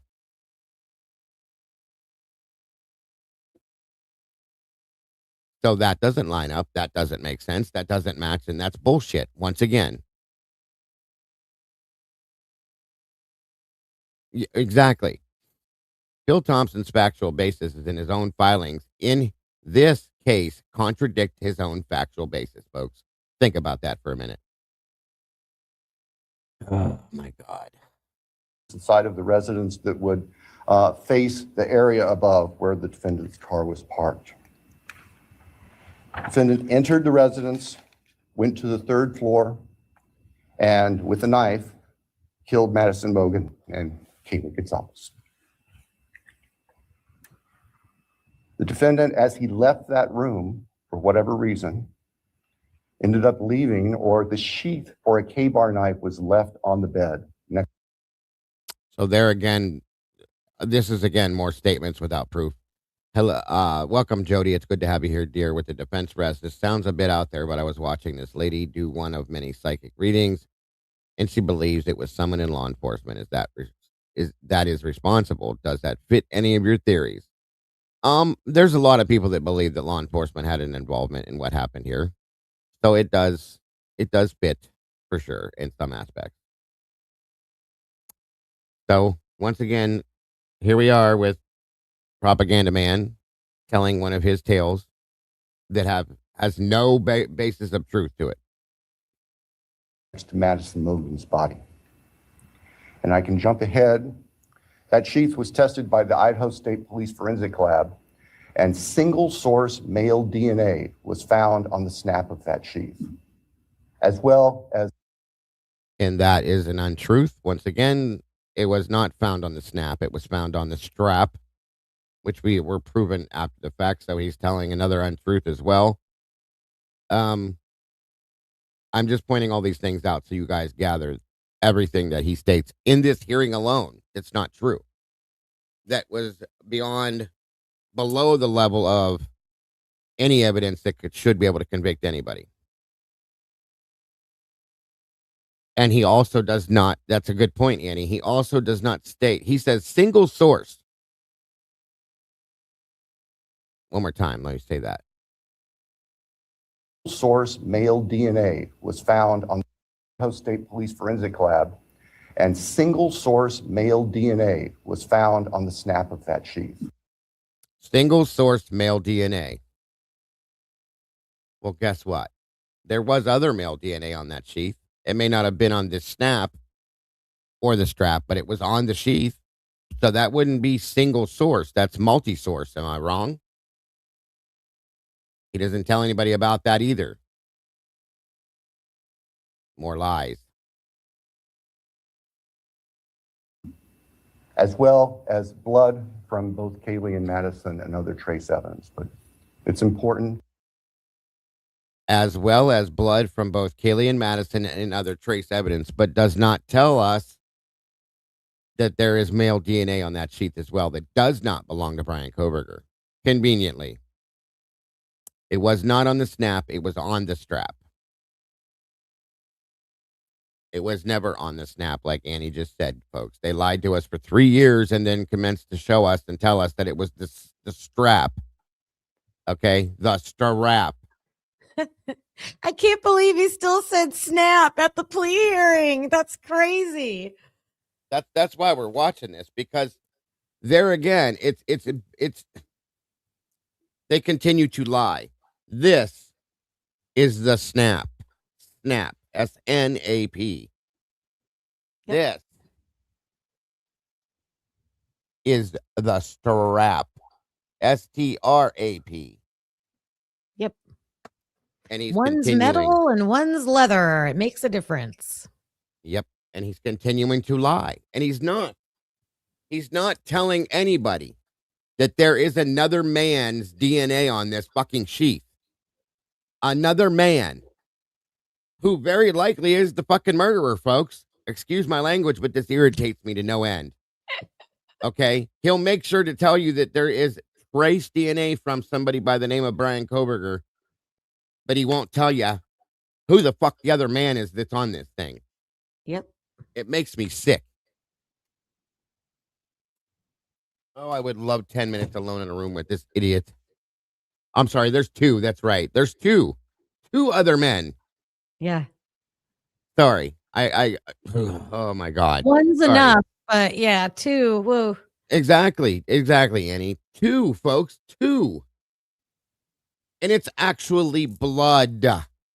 It's real DNA. I'm sorry, I know that trace DNA is real too. But this is real DNA that you could test and you could find out who the fuck it belongs to, and you refuse to do it because it doesn't belong to him. The kid that's sitting there getting ready to lose his entire life over this because you chose to flush your fucking oath down the toilet as a prosecutor and do the right thing. And this idiot behind us should have done the same thing and held his oath as a judge to look for the right and wrong in this and chose not to do it. Anyway, I'm sorry. I don't mean to go off like this, but this makes me so mad. You have no idea. Yep. Two, folks, two. Two other men are on this thing. Either one of them or both of them are probably the actual killers. But the one that they had to fight to find on this strap that belongs to him, that makes no sense, is the one they chose to go with. What a joke. What a They joke. chose the invisible one. The invisible one yeah. to go with. Yeah. Exactly. Yeah. And I think, like, I'm with Annie. I'm not 100% sure. I'm pretty sure 1.2 is the one that got completely used up, and there is nothing left of that anymore. So we'll Right. never know anything about 1.2. I'm pretty sure. And I thought it was 1.4 that was the other one on the sheath, but I could be wrong. And that one, I think there's something left. There was something. Okay.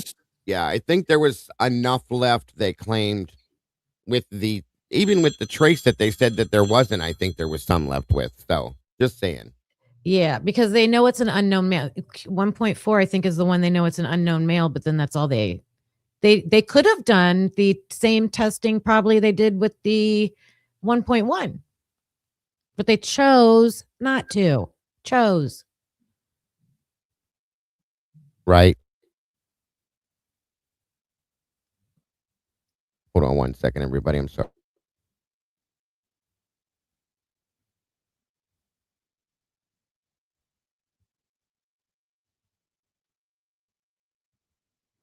They went into the quantum realm. we got the DNA people in the quantum realm. We've got Murphy over here transporting himself everywhere because he's not leaving any paw prints. teleporting himself.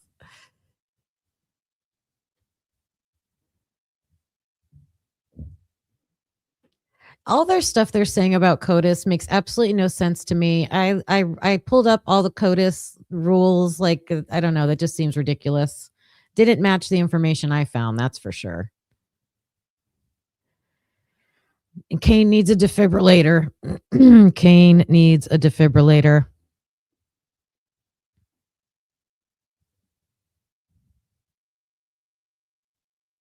We got snaps, tips, and polls. Don't ask Dago to do a poll.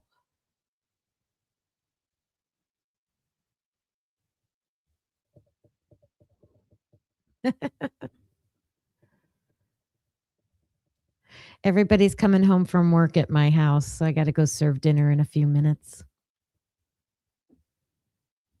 Serve. Like I'm not eating too.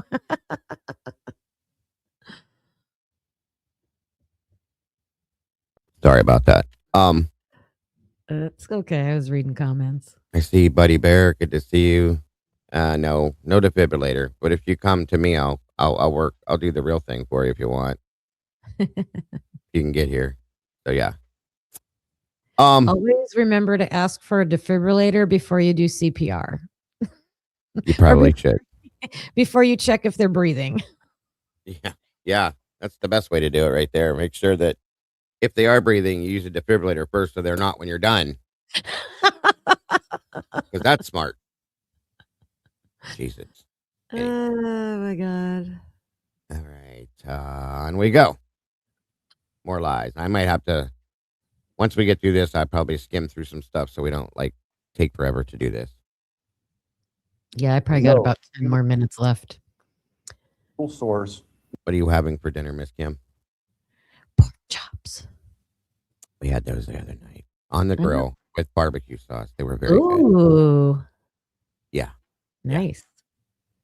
That was the day we thought it was summer for that day. It was like 73 degrees and the sun was out. So we had to pretend like it was summer for a day. I knew. I'm like, everybody's going to be grilling out tonight. My grill broke. I forgot I got to get that fixed. Yeah.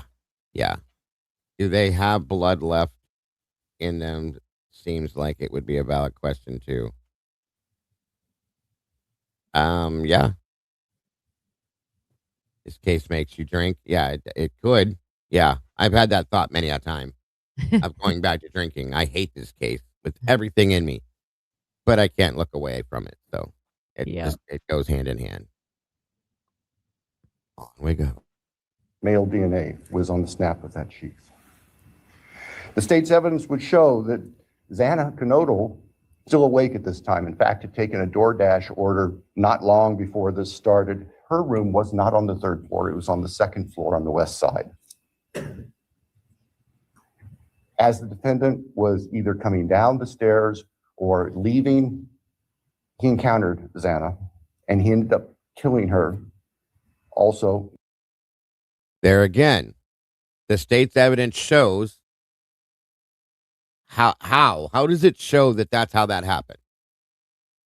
This is all, he is speculating more than we do, okay, to come to these conclusions. There's no way to know that's how that happened.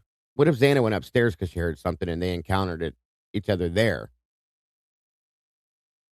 What if it happened a different way? But we're supposed to just believe him and say, okay, that's how it happened. Okay. And yeah, they were sleeping, remember?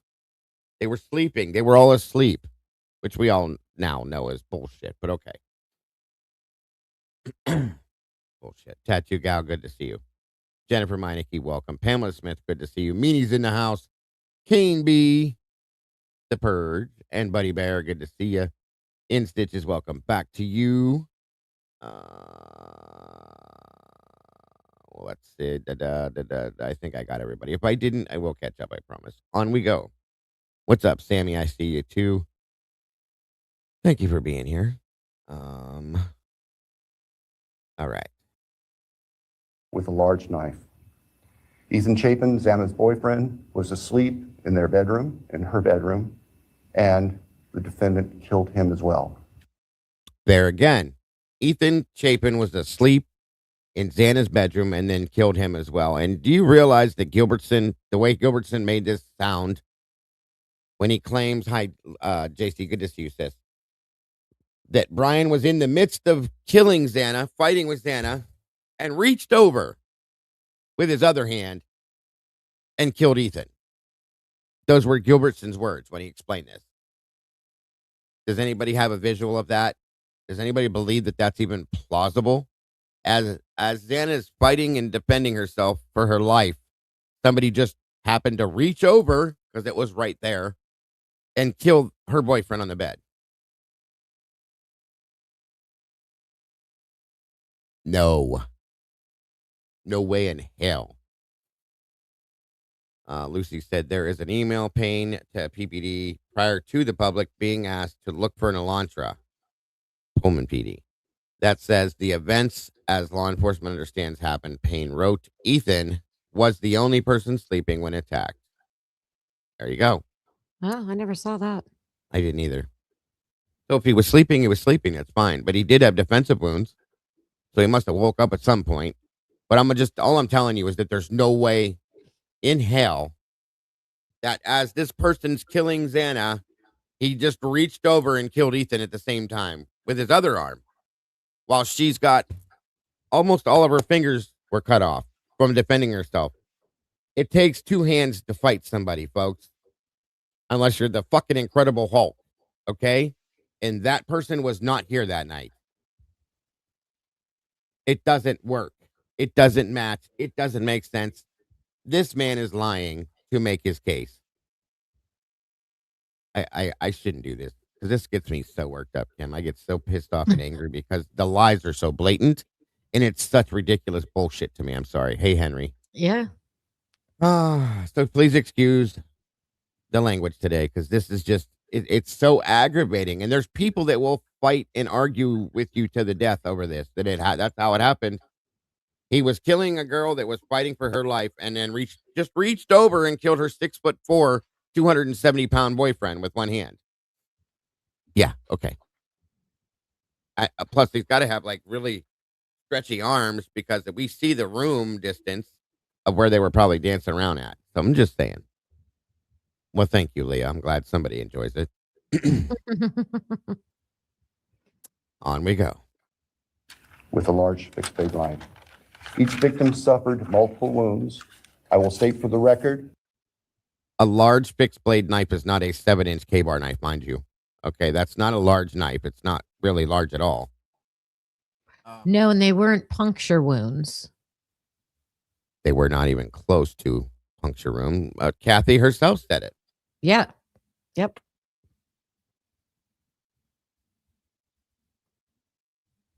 I still, in my opinion, believe this was at least one of the weapons that was used. Okay? This is a large knife. This is a large bladed weapon. This is a machete. Okay? Because of the description of the wounds, which we only got a partial half-assed description, I believe is why that's one of the weapons that was used. But, that's me. That would cause gouges. And it almost matches one of the marks on Xana's bed as well, if you saw that too, because of the width of the blade and yeah. So anyway, I just wanted to point that out once again so you guys could get an actual visual. A K-bar is not a large knife, Lenny. Okay? A K-bar has a 7-inch fixed blade. It's this big and that wide. That's not a large knife, I'm sorry, in my opinion.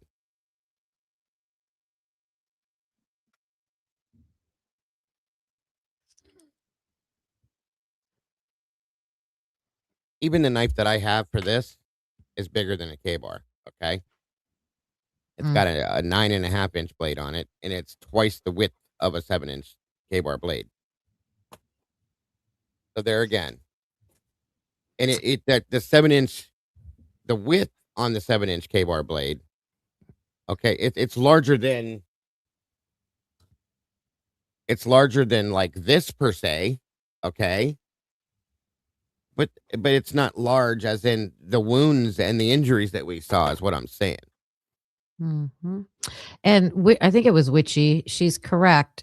Large is relative. Larger than what? Like you have to compare it to something, and that's why we needed the at least like a length and depth of wounds to know what they're saying matched it. And how else? Okay, so if it's not a puncture, I saw someone say gouge, slice, hack. What else? How else would you describe a tear?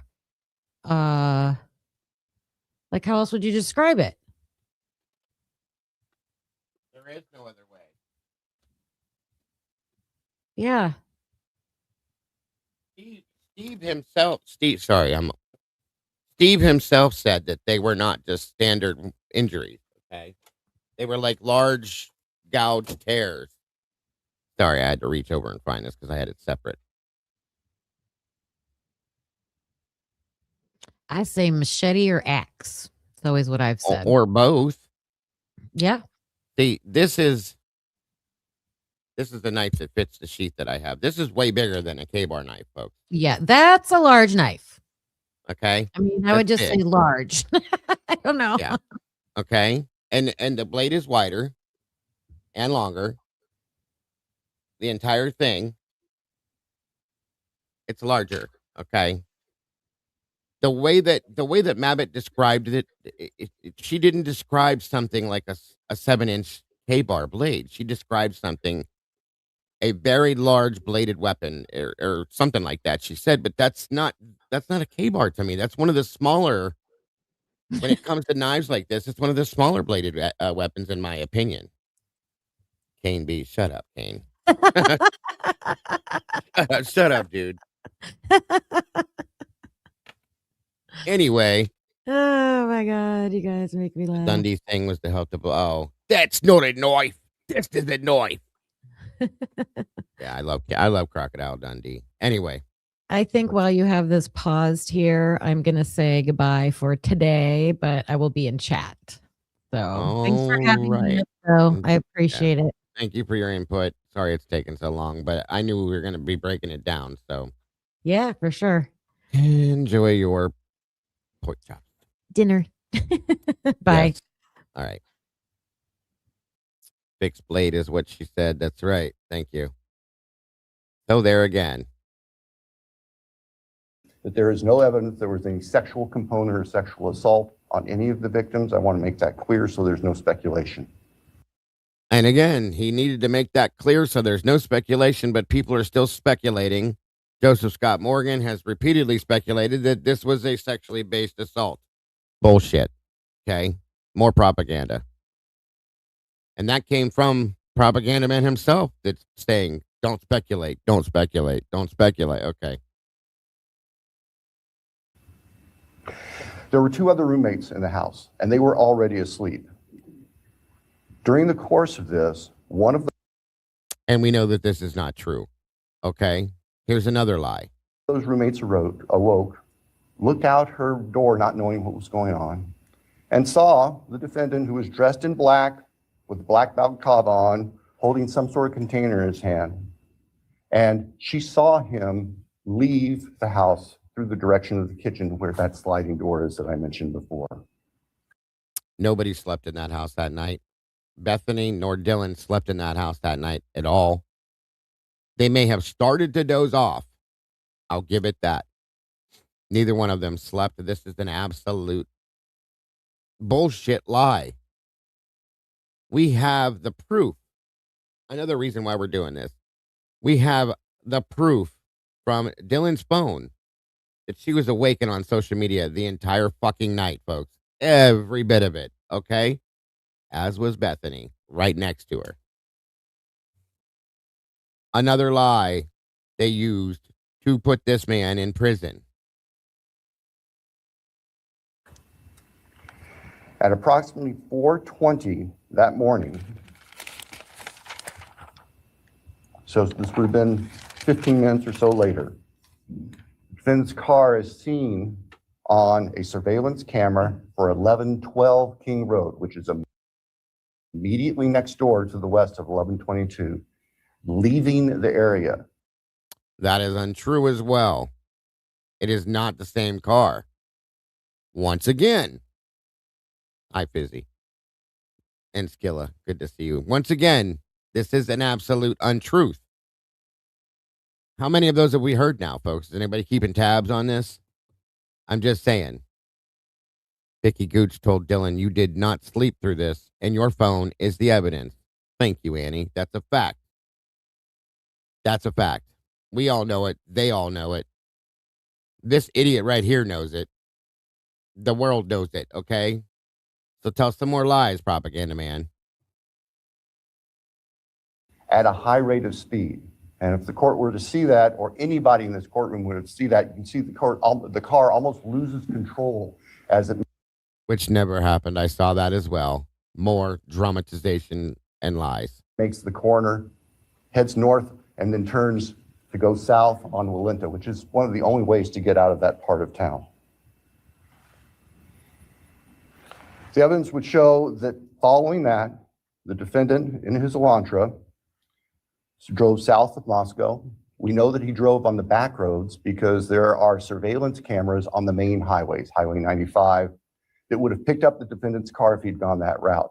And they did not show the defendant's car on that route during the time. So we know that he went through a variety of back roads in very rural, isolated part of Latah County. About 4:48 that morning, defendant's phone comes back on. And the evidence will show that that phone was located south of Moscow. Now, this is the same person that said that they cannot prove that the phone was turned off. So what he's actually supposed to be saying here is at 4:48, the defendant's phone gets picked back up by the tower again. It was handed off to that tower, back off to that tower. That's what this should be saying, because that would be the truth. Okay? There's never been proof that the man's phone was turned off. They don't know that. He knows he doesn't know that, and he's claimed that he doesn't know that. Why has the judge not stopped him yet? Why has the judge not said, you can't say that, that's not true? Why has the judge not said, why are you lying, Mr. Thompson?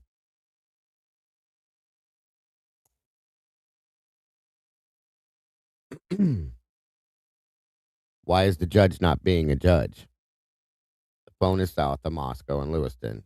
Thank you. Likely at a side road intersection with Highway 95. From there, the defendant's phone activity tracks heading back north towards Pullman, Washington, where the defendant lived.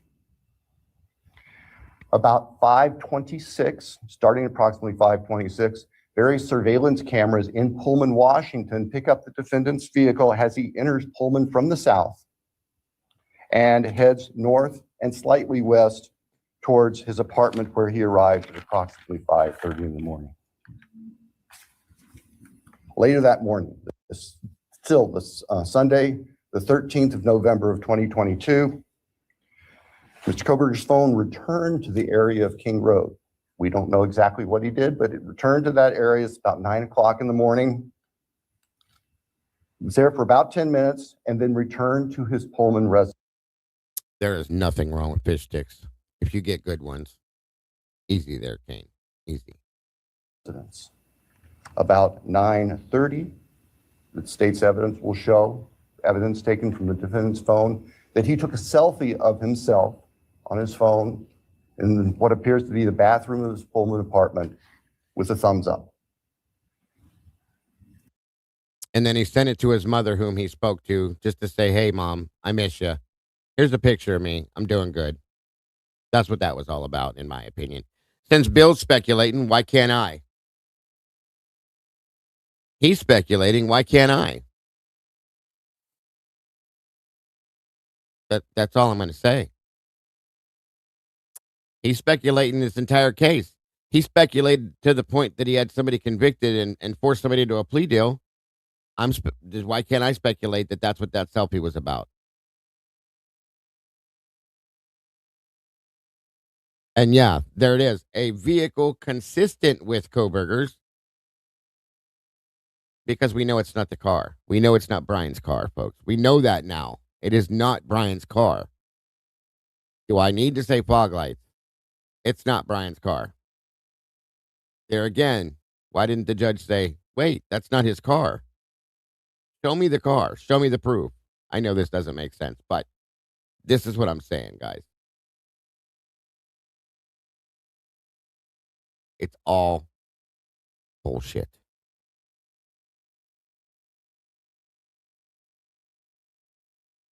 So then Bryan was home at 9:30. The defendant's phone then went to the Lewiston-Clarkston Valley, approximately 30 miles south of Moscow and Pullman. And the defendant is actually seen with his car at various businesses down there. This area is the confluence of the Clearwater River and the Snake River. Lewiston is Idaho's seaport. Large bodies of moving water down there. In addition to tracing the defendant's activities, as I've just outlined, on the 13th and leading up to the 13th, the state's evidence will show that following Sunday, November 2, business records show that the defendant began searching for a K-bar knife and a K-bar knife sheath, as the state believes, to replace the one that was left at the scene of the murders. The evidence also will suggest that there were at least attempts by the defendant to delete or alter his purchase history on Amazon.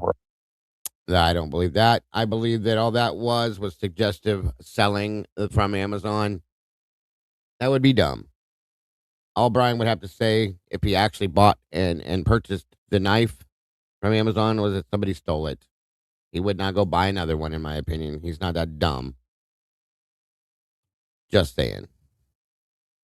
All these transactions had occurred. And if that's true, let's say that was true.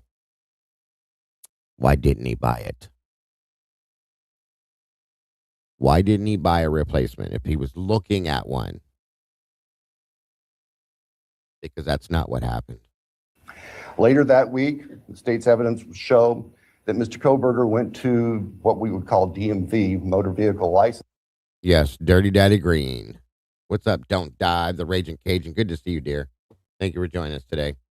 You picked a good day. I'm going off today. Here in Idaho, in Pullman, to change his car registration.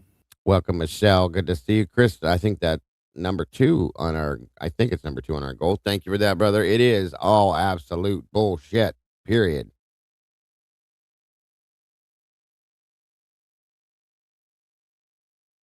Bill says Bryan was looking to purchase a second knife, as if two purchases wouldn't be clear, as if they wouldn't know to look for two knives, as if we have never seen a fucking receipt one time on this, let alone anything. So there again, because Bill is the classic version of what an idiot is. From Pennsylvania to Washington. That's of note because Pennsylvania cars do not require a front license plate. Bryan's birthday was November 21st, if I'm correct. And we have to change our plate stickers on our birthdays, folks. So that's why Bryan went to the DMV to get a new plate. And that'll tell you that, he was kind of, I think at some point going to be somewhat permanent there. So he needed new plates because he moved to Washington. So there again, that has nothing to do with this. It's just, that'll tell you guys, good to see you, Hangman. That'll tell you how nothing how nothing the prosecution had. They were reaching for things so pathetically ridiculous as that because you had to get new plates. That must mean that you murdered somebody because you got new plates. He's a murderer because he got new plates, not because it was his birthday and his tag expired. That has nothing to do with it, huh? No. Okay. Good stuff, propaganda man. The vehicles seen on the surveillance cameras of the defendant's car showed it didn't have a front license plate on it. At the time of the traffic stop by Deputy Duke in August, it was Pennsylvania plate, no front license plate. Mr. Kohberger proceeded to finish his semester of studies at Washington State University and returned to Pennsylvania for the holidays. Law enforcement at this point were aware of Mr. Kohberger, had been accessing information about him, were trying to find him. They located him in Pennsylvania, and they conducted what's called a trash pull. During the nighttime hours, agents of the FBI, who assisted immensely with this case. Yeah, that's another point too. Lucy said the whole front plate not being there was not even a thing until they identified Bryan Kohberger, as many other things that came to fruition were.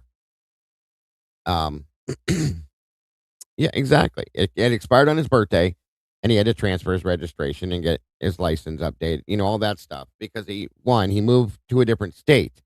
He needed a plate to match that state. He needed to update his sticker, his license, registration. All of that shit is normal to do when your license expires on your birthday or whatever, the tags or whatever it is.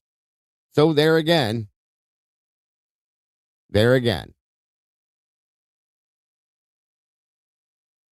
working with the sanitation department back in this neighborhood in Pennsylvania, took trash that had been set out on the street for collection, sent the contents of that from the Pennsylvania residents of the defendant's parents to the Idaho State Forensic Laboratory, where the lab experts there were able.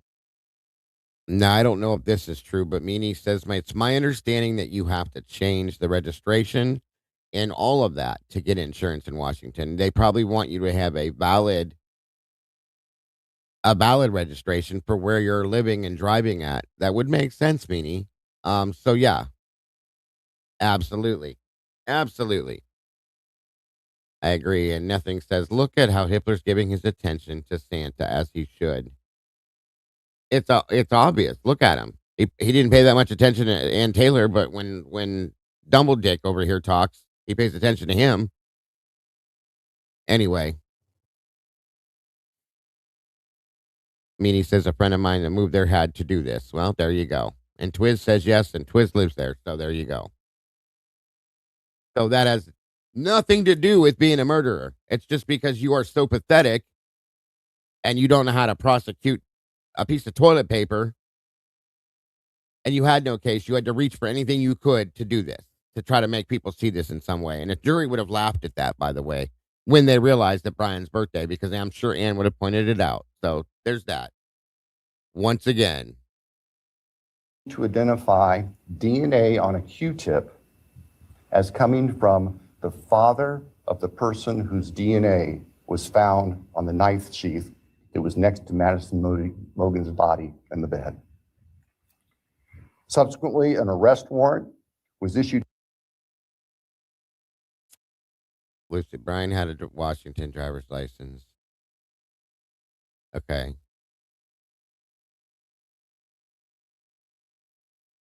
He got it when he got. Well, okay, that I didn't know, but the car still had months. Okay. I just would have imagined because of his birthday that the tag expired on it, though. I don't see it as. I don't see it as being the reason why you would go. What is changing your license plates going to do if you did kill somebody, though? That's my point. November 16th, they had a suspect. They did. They were looking at Jack Decor, but it wasn't the true suspect, to believe. So if all that's true, that the tags were not expired or weren't going to expire, that still doesn't make me believe that that's why he did it was because he killed somebody. You're not going to ever make me believe it. Oh, I just guessed that the fact that his birthday was that date, it would make sense. So, and yes, the tag was still set to expire. Then what are you telling me, Lucy? You're getting me upside down. I figured it would be because you can get 3-month tags if you get it early enough and then so on and so forth to expire at that point. So either there it is then again. You're confusing. You're making me confuse myself, Miss Lucy. You got some explaining to do. Anyway, I'm just kidding. Just clarifying that he had a Washington license, but his car was still okay. Yeah, that makes sense. That's what I thought. You don't think it's Jack Dick? See, they were saying that was the first suspect, though, Kim. And you're probably right, though. It's probably somebody else.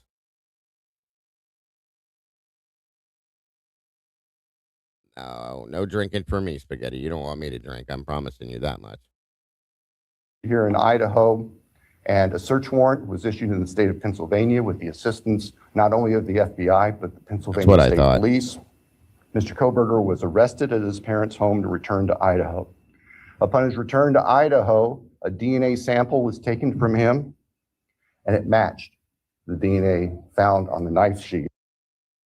But they very well could have went to Bryan Kohberger before he left to go to Pennsylvania and said, excuse me, Mr. Kohberger, can we talk to you for just a few minutes about a case we're looking into here in Idaho? I'm sure you've seen it on the news. Can you tell us where you were that day? What was going on that night with you, so on and so forth? Do you have any kind of proof as to that? And then also, can we take a swab of your cheek, please? Get a little DNA sample from you. Sure. Here you go. But they didn't do that for some strange reason. They had to chase him across the United States to his parents' house, kick in his parents' doors and windows, make some big fucking drama show, make it look like this man is some kind of a menace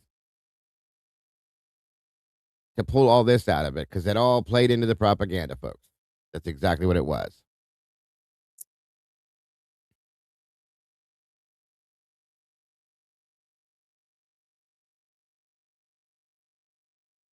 I wouldn't answer the door to that soft knock. I was knocking on a notebook, so that's why it didn't sound like that. Was that better? I'm kind of wondering, Wade Bird, and this is a thing, you guys, that makes you wonder the way that they approached him. Okay, the way that they kicked in the doors, they swatted it. Yeah, okay.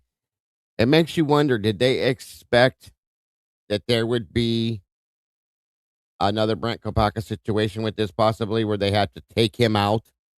You guys think that's a possibility? Just a question, just a thought, just a wonder. He needed to have his residence in Washington for school, WSU. He had obtained Washington driver's license, but left his car registered in PA until the tag was expiring, probably because it was cheaper, and he didn't have the money at the time, maybe. Thank you. Appreciate that. And yeah, that makes sense. That does make sense. Next to Maddie's body at the crime scene. I can tell the court in the bed to the Idaho State Forensic Laboratory, where the lab experts there were able to identify DNA on a Q-tip as coming from the father of the person whose DNA was found on the knife sheath that was next to Madison Logan's body in the bed. Subsequently, an arrest warrant was issued here in Idaho, and a search warrant was issued in the state of Pennsylvania with the assistance not only of the FBI, but the Pennsylvania State Police. Mr. Kohberger. I did SRB. That's what I've always thought, at least, because that's what it just made sense. You know what I mean? But they're trying to use this as another point as to why it's just proof that Bryan committed the crime. It's stupid. It shows how much little proof they did have, in my opinion, of course. Why are we talking about fish? You guys are nuts. was arrested at his parents' home to return to Idaho. Exactly. They treated him like a deranged, by the way, welcome, SRB. It's good to see you. They're treating him like a deranged maniac to the public. Yeah. And like I said, it almost makes you wonder if they were going to try to have the same situation they did with Kopaka, where they're expecting him to retaliate so that they could take him out. It just makes you wonder. That's all. Upon his return to Idaho, a DNA sample was taken from him, and it matched the DNA found on the knife sheath next to Maddie's body at the crime scene. I can tell the court and the public the weapon itself, the knife, has not yet been recovered. I can tell the court Because you didn't look for it. Because you probably already have it, or you know that you're not going to find it because you know the person that actually committed the crime and you know they destroyed it. That's why they never looked for it, in my opinion. that the defendant's apartment in Pullman was searched, as well as his office. Spartan would be a kind characterization. There was virtually nothing there. Nothing of Meaning, and you're telling this during a plea change hearing, meaning there was virtually nothing there. There was virtually nothing in his car. There's virtually nothing in his office, nor his parents' home, that proved that he did this, which tells me that he didn't fucking do this. There you go, Bill. I can do your job for you. evidentiary value was found. And of course, we're now talking 6-8 weeks after the time of the killings. In Pennsylvania, the defendant's car was seized, and it was actually pretty much disassembled internally. And it also had been cleaned. There was a bucket of cleaner right beside it. I think we can all look to our own cars, in those compartments in the doors. We try to keep them clean where you put stuff. There's always some degree of crud in there. They were spotless. The defendant's car had been meticulously cleaned inside. And the state would present to the jury that that was part of the defendant's plan in covering up this. The defendant has studied crime. In fact, he did a detailed paper on crime scene processing when he was working on his pre-doctorate degrees, and he had that knowledge and skill. So, Your Honor, at the end, the state submits that the evidence that I've given just a quick overview of, and that to present in court would consume weeks, which the state is prepared to do and has been prepared to do, would show that as the defendant has just admitted and pleaded guilty on November 13th, 2022, Mr. Kohberger entered the residence of 1122 King Road in Moscow, Idaho. He did that with the intent to kill. We will not represent that he intended to commit all of the murders that he did that night, but we know that that is what resulted, and that he then killed intentionally, willfully, deliberately, with premeditation, and with malice forethought. Maddie. My problem with this here, okay, is that he went into that house not with the intention to kill everybody, but to kill somebody. Who, Bill? Who did he intend to kill, and why not everybody, and why just one of them? Or two of them? How do you know that, Bill? Did he tell you? Did he tell you, I did go there. I was gonna attack Maddie, but everybody else just got my way, so I took them out as well. Wait, no, guys, that didn't happen because Bryan wasn't allowed to tell anything because nobody would understand it. Okay? He wasn't allowed to talk. And I think that's because Bill knew that he couldn't talk. And if he were, he'd be lying, and then it would fuck up his plea deal. This is, again, my opinion.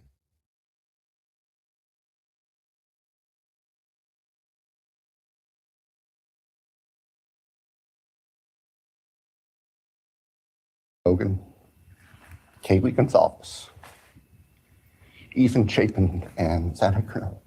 Oh, here Thank come you. the fake tears Thank now. you. With the fake emotion from the fake prosecutor. Propaganda man strikes again. All right. Based on the state's proffer, and importantly, based upon defendant's explicit admission to committing these crimes, the court finds there is a factual basis Therefore, with respect to count 1, burglary, felony, how do you plead, Mr. Kohberger, guilty or not guilty? Guilty. As to count 2, murder in the first degree, as it relates to Exactly, Fizzy. He didn't intend to kill all of them, but with premeditation, malice, and forethought, killed all 4. Propaganda man strikes again. Mr. Contradiction himself, in terms. He contradicts everything he says. Oh, yeah. I'll check the poll here shortly, guys. Sorry about it. That was a good catch, Fizzy. Yeah, Twiz. Come on now, Fizzy. We can't be logical. the murder of Madison Mogan. Annie says, why were the feds investigating extortion? That's Rico. Interesting. Hang on. I'll go ahead and pin the link for anybody that wants to join us. 1 minute.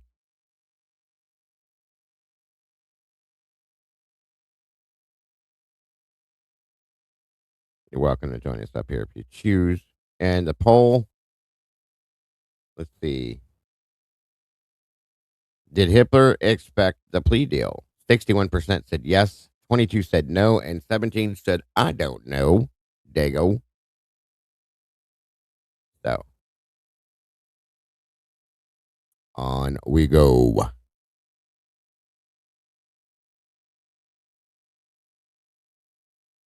Mogan, how do you plead, guilty or not guilty? Guilty. As to count 3, as it relates to murder in the first degree for the murder of Kaylee Gonzalez, how do you plead, guilty or not guilty? Guilty.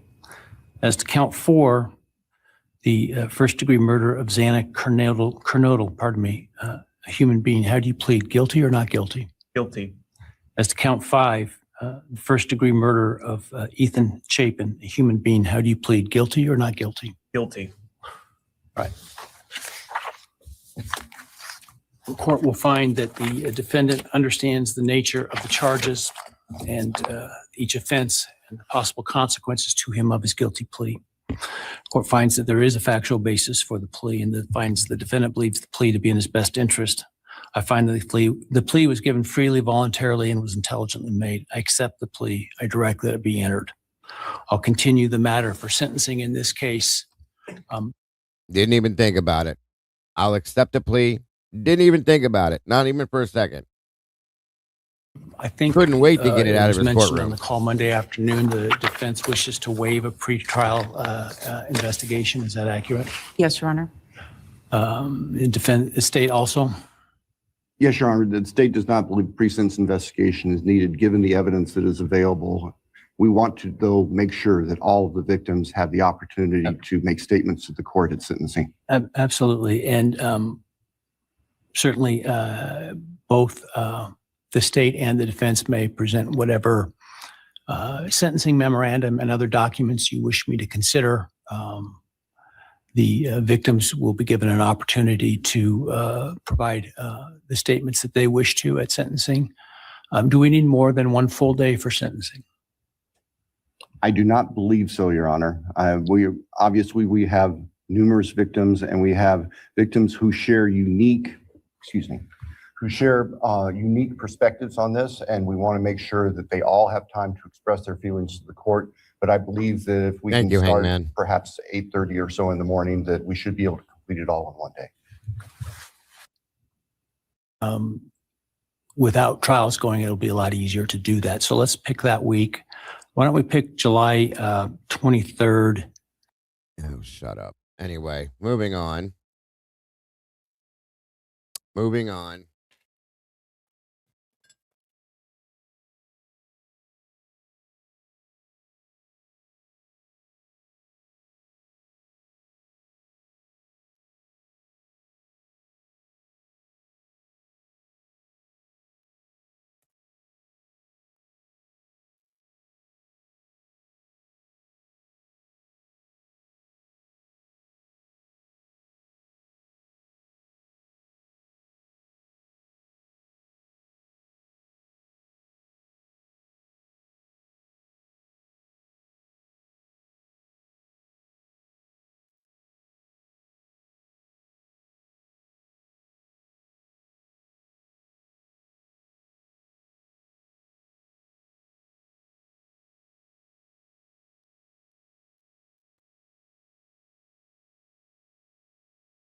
All right, guys, moving on.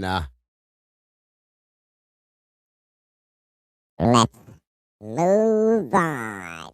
Yeah, baby.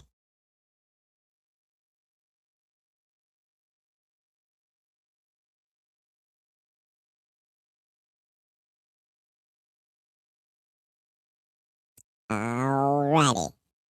Let's see here.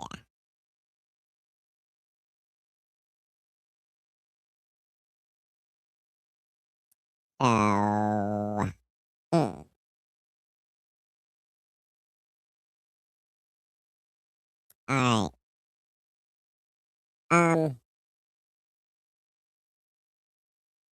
Alright. So we're moving forward to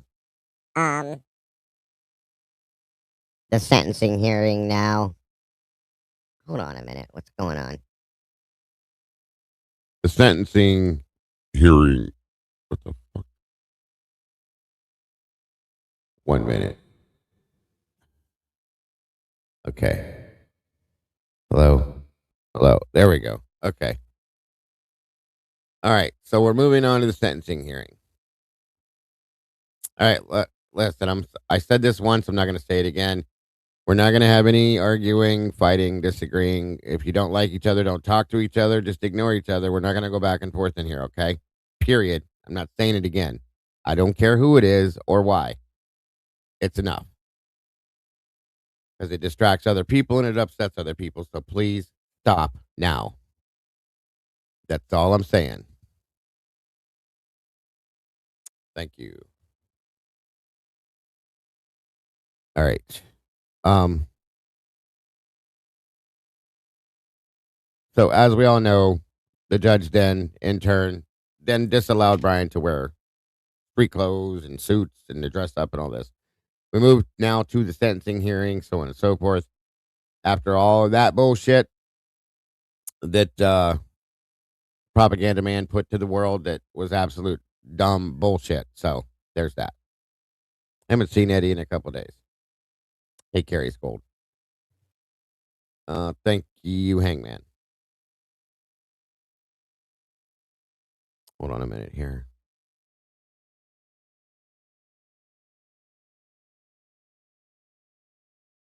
Okay, on we go.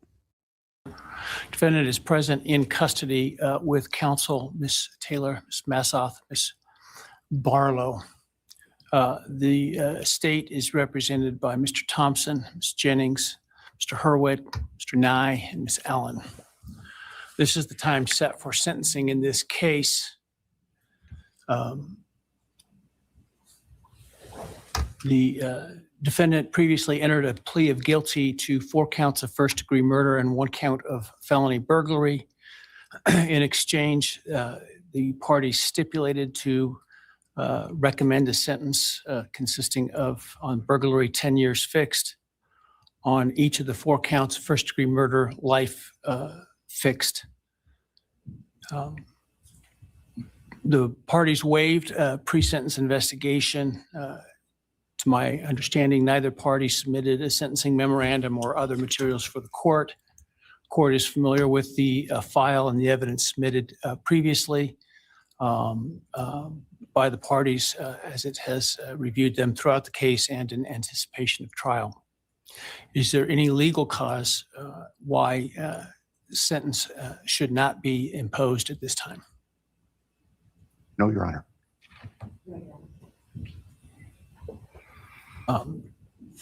Does the state, before impact statements and arguments, wish to present evidence today? Your Honor, the state does not intend to present evidence in a documentary sense. We have provided the court through the clerk with photographs that we would like to use during the course of our sentencing argument. Sure. All right. Thank you. But no testimony other than impact statements? That's correct, Your Honor. All right. So with that, let's start with then impact statements. Ms. Jennings will be introducing And my understanding, just so I'm clear, I indicated through the trial court administrator that we need to see if any of the victims wish to have the camera not running and audio only. And my understanding is all of them indicated they are fine with the video. Is that correct? Yes, Your Honor, that's correct. All right, very well. Go ahead, Ms. Jennings. Your Honor, the first, Welcome, Texas. and we're taking these in the order, victim impact statements in the order that the charges were listed in the indictment.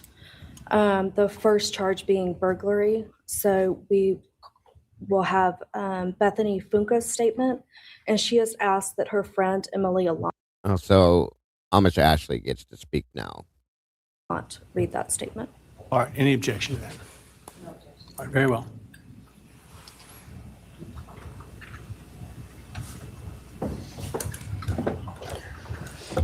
Thank you, Your Honor.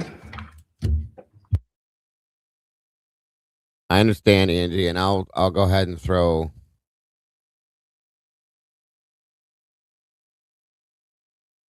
Trigger warning. This video includes sensitive and violent content that may not be suitable for all viewers. This video is for 18 plus only.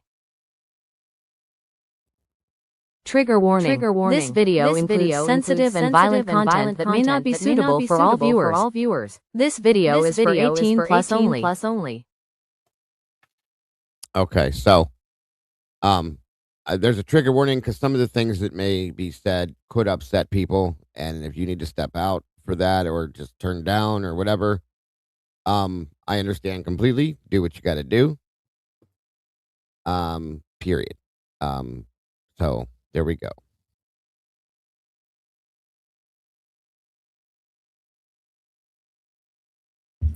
I'll be speaking on behalf of Bethany, and so, yeah, here it reads.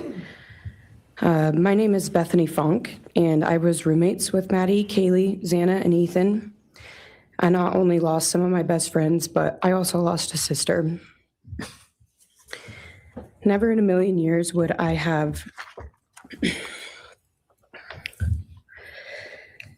thought that something like this would have happened to my closest friends. I thought that we were going to wake up and go upstairs, see them and tell them how they had scared us and that they were going to tease us about how we are constantly scaredy cats and make jokes about it as we would go to Taco Bell like always. But sadly, There again, just so, because I don't think a lot of people can tell, there's Gilbertson. Well, you can't miss that dome there. And there's another, most of the other people are sitting to the left over here. This is Emily Allant speaking for Bethany Funk because she was, again, for whatever reason, she couldn't make it back. that is not what happened and what turned out to be my worst nightmare. When I first woke up that morning, Right, I had Annie. no idea what happened. I woke up around 7 with a terrible toothache. So I called my dad, who is a dentist. This statement has always bothered me because guess what? Bethany's dad has been a dentist since Bethany was born. Okay. If your father's a dentist your whole life, you're born and raised in that house. Explain to me why you would need to call him. Tell me why you would need to call him to deal with the toothache. That's a lie. So Toothany Turkey Leg that's why I know her story is bullshit. Okay. Toothany Turkey Leg is lying with this. This is bullshit, ridiculous statement. Yeah, it is, Annie. It's her cover your ass statement. Yeah, truly think about it, folks. Her dad was a dentist her whole life.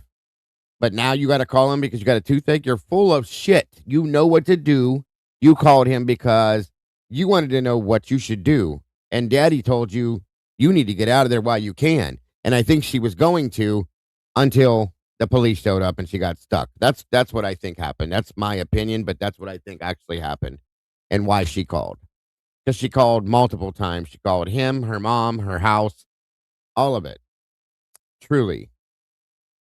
Yeah, you can barely see him. His little shiny dome sticking up over there because he's so tiny. But anyway, that's what I think happened because that statement proves how stupid that is. Your daddy was a dentist your entire life. I'm sure you've had toothaches in the past, whatever. You know what to do. Stop lying. He asked her. Thank you, Ange. Anyway, I'll shut up, and I just wanted to make that point. And he asked what I should do. He told me to take Advil, so I did, and I went back to sleep. I was still out of it and still didn't You were never asleep, and you did not go back to sleep, so okay. know what happened. If I had known, I of course would have called 911 right away. I still carry so much regret and guilt for not knowing what had happened and not calling right away, even though I understand it Bullshit. wouldn't have changed anything, not even if the paramedics had been right outside the door.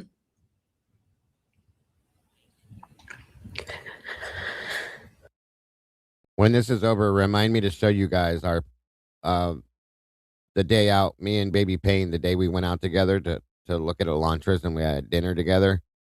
We have pictures together. I'll show you. I was so frantic that morning and scared to death, not knowing what had happened. Exactly, BB. And when I made the 911 call, I couldn't even get out the words. And from then on, I don't remember a thing. It was like my brain wiped that whole memory. That was the worst day of my life. And I know it always will be.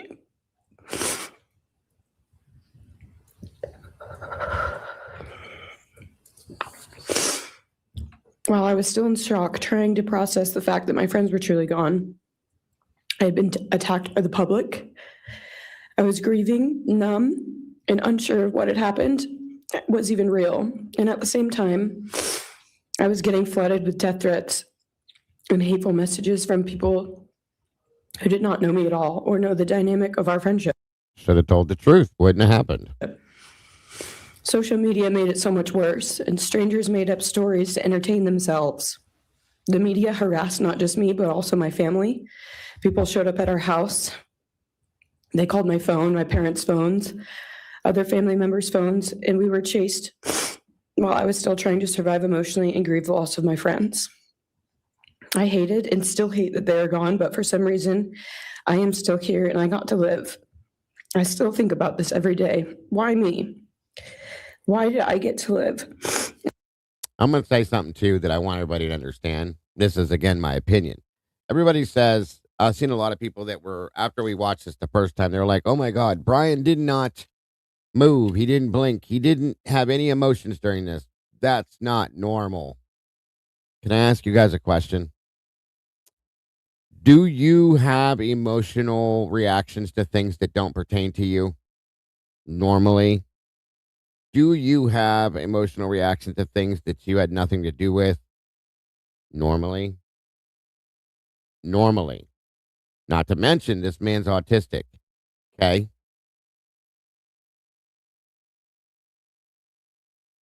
Remember that. That would be, in my opinion, why the man did not react in any way, shape, or form. Because I have my own child that's the same way. If you're accusing him of stealing $1 and he didn't do it, he ain't going to cry or get upset if you scream at him because he knows he didn't do it. Now, don't get me wrong, because I'm with nothing half-assed. I would get upset. You guys have seen me get upset and teary-eyed over certain things. But again, remember, he's autistic.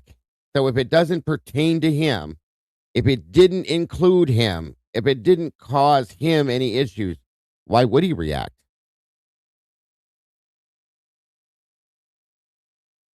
And yeah, they could have given him earplugs so he doesn't have to hear it. That's another possibility because that's stuff that they do, AR said. So yeah, that's a good point, Moonlight. That's all I'm telling you guys. Just something to chew on. And not them. For the longest time, I could not even look at their families without feeling sick with guilt. I did not know what to say or what to do. I was terrified that my presence just made their pain worse. And I was still here when their kid, their siblings and their friends, their loved ones should have been here instead. After everything happened, I was afraid to go into my own backyard or alone in my house. I was scared that the person who did this would come for me next. I was always scared that the media would try to catch me at any moment of any day, even when I was just walking around my house. I made my parents close all the blinds during the day so no one could see me even in the slightest chance. I barely left the house, and when I did, I made sure I was never alone. I slept in my parents' room for almost a year. I made them double lock every door, set an alarm, and still check everywhere in the room just in case someone was hiding. And I still check my room every night before, and I double lock it. I have not slept through a single night since this happened. I constantly wake up in panics, terrified. Someone is breaking in, or someone is here to hurt me, or I'm about to lose someone else that I love. The fear never really leaves. For a long time, I could barely get out of bed, but one day I realized I have to live for them. They did not get the chance to keep living, but I do, and I will not take that for granted. So now every day I remind myself to live for them, and everything I do it with them in mind. I am still scared to go out in public, but I force myself to do things because I know that they would want me to keep living my life to the fullest. I am beyond blessed to still be here, and I refuse to take that for granted when they did not get a chance. Our house was not just a house, it was a home. It was where we laughed till we couldn't breathe, make meals, did crafts, binge watch reality shows, played games, and spent lazy days on the couch. It was movie nights, wine nights, morning debriefs, pranks, hot chocolate, cookies, and warmth. I would cherish those memories forever, and I will not let what happened erase how special our home was or how much those memories meant to me. Now, I would like to share some bits and pieces of who they were as people and some of the memories that we shared. One of my favorite memories was Halloween, and we all went to Sigma Chi. But instead of partying, we just sat in an apartment, talking and laughing all night long. I do not think I've ever laughed that hard in my life. We did not care about the party. We were just happy to be with each other. Xana was 1 in a million. She was the life of the party.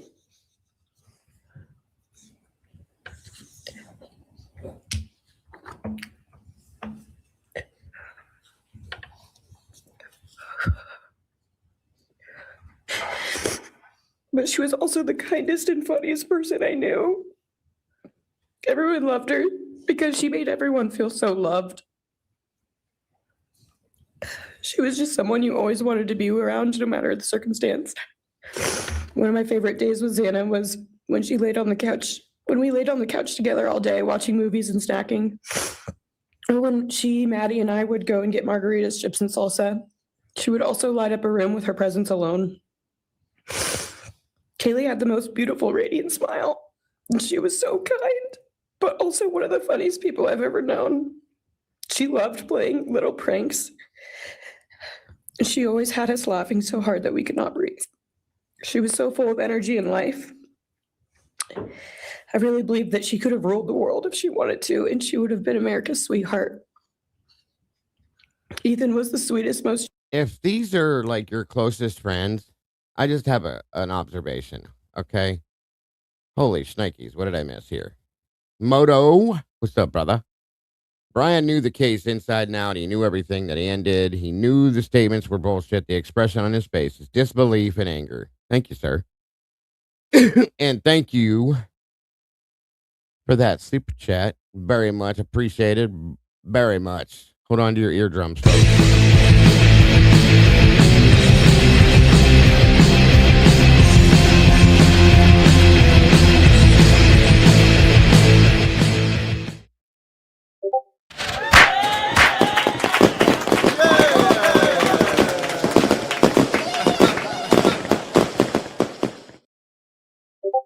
Amazing, bro. Thank you for that. And yes, very good point. Very good statement. Very interesting too. If these are your closest friends, why are these statements about each one of them so very vague, in my opinion? They're not very personal. They don't describe these people, in my opinion, in-depthly personal to me. That's all I'm saying. I think if it was me, I would have been able to get into more personal statements about each one of them if I was that close to them. That's why I don't believe this statement is all I'm saying. So, just saying. Michigan girl, good to see you.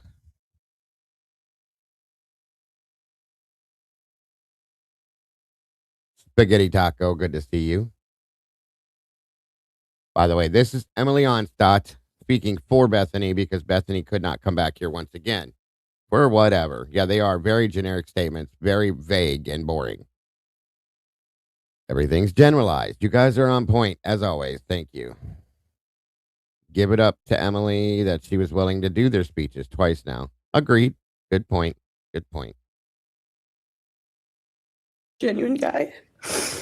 He was always smiling and always making other people smile too. Ethan was the kind of person you wanted around. He was so kind and easy to talk to and just so fun. And the way he cared for Xana was truly something to admire. And really was proof that storybook love and true romances really do exist.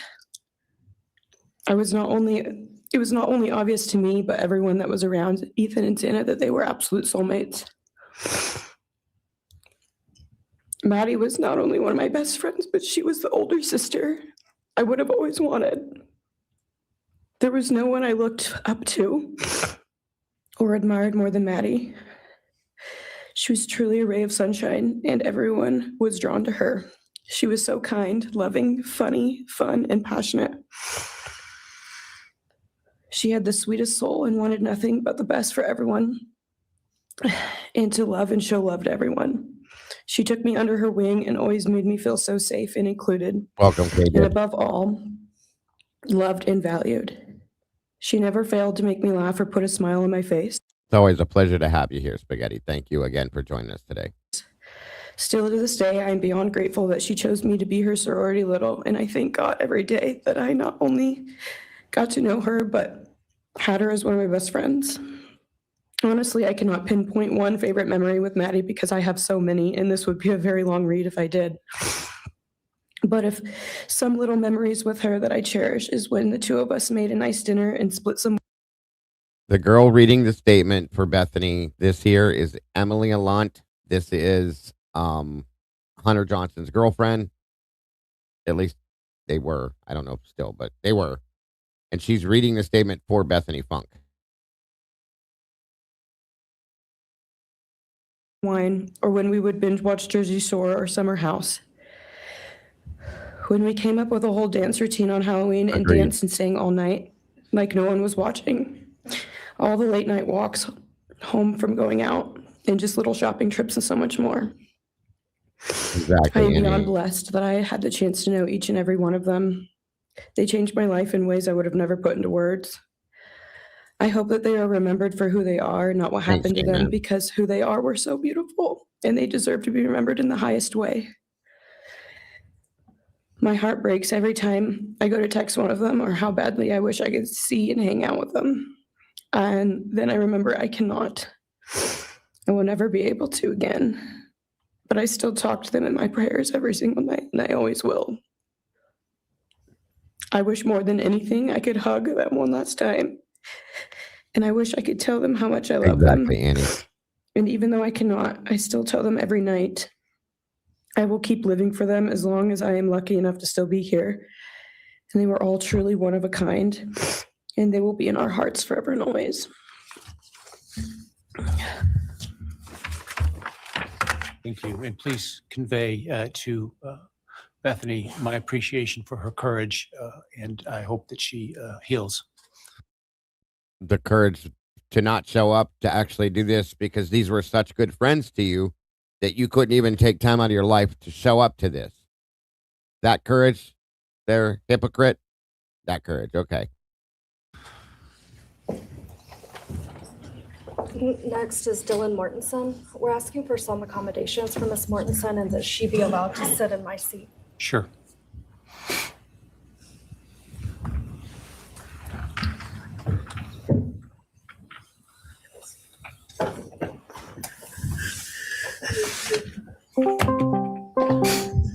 Dylan, just take your time, all right?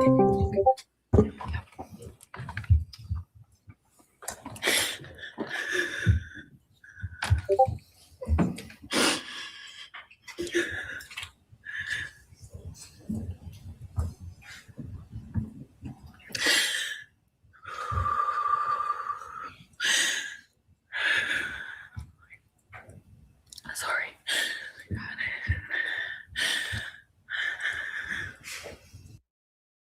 So before this show starts, the statement made, propaganda man here claims that he sat here, which is dumb because if you look at the situation, it didn't work at all. He sat here to block her view from him so that she couldn't see him, so on and so forth. It doesn't work that way. Do you see the distance and then so on and so forth? I have no idea. This is, I think there's a whole different thing here. Okay. I think that she was worried that she wasn't going to be able to say what she was supposed to say, whatever it is. And he was sitting there to remind her the whole time what she needed to say. This is my opinion, of course. So I'm just saying. This is ridiculous. Thank you. Somebody else dropped another super chat in here. Where did it go? Motoman again. What if it was actually Emily in the house, not Bethany? I mean, that's interesting. That's very interesting. Thank you for that again, brother. Very much appreciated.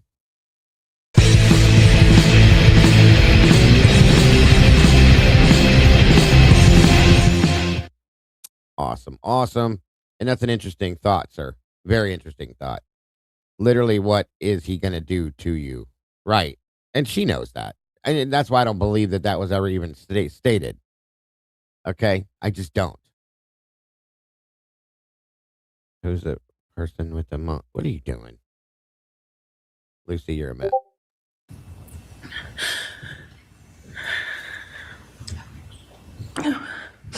Thank you, Your Honor. What happened that night changed everything. Because of him, four beautiful,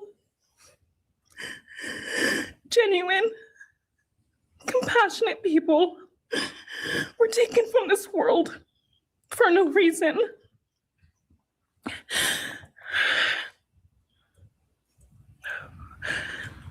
He didn't just take their lives. He took the light they carried it into every room. He took away how they made everyone feel safe, loved, and full of joy. He took away the ability for me to tell them that I love them and that I'm so proud of them. He took away who they were becoming and the futures they were going to have. He took away birthdays, graduations, celebrations, and all the memories that we were supposed to make. All of it is gone. And all the people who loved them are just left to carry that weight forever. He didn't just take them from the world. He took them from me, my friends, my people who felt like my home, the people I looked up to and adored more than anyone. He took away my ability to trust the world around me. What he did shattered me in places I didn't know could break. I was barely 19 when he did this. We had just celebrated my birthday at the end of September. I should have been figuring out who I was. I should have been having the college experience. You should have been, if you're telling the truth, you should have been opening the door and letting your best friend Kaylee come in the room with you and then lock the door when you heard her screaming. That's what you should have been doing. You should have been calling 911.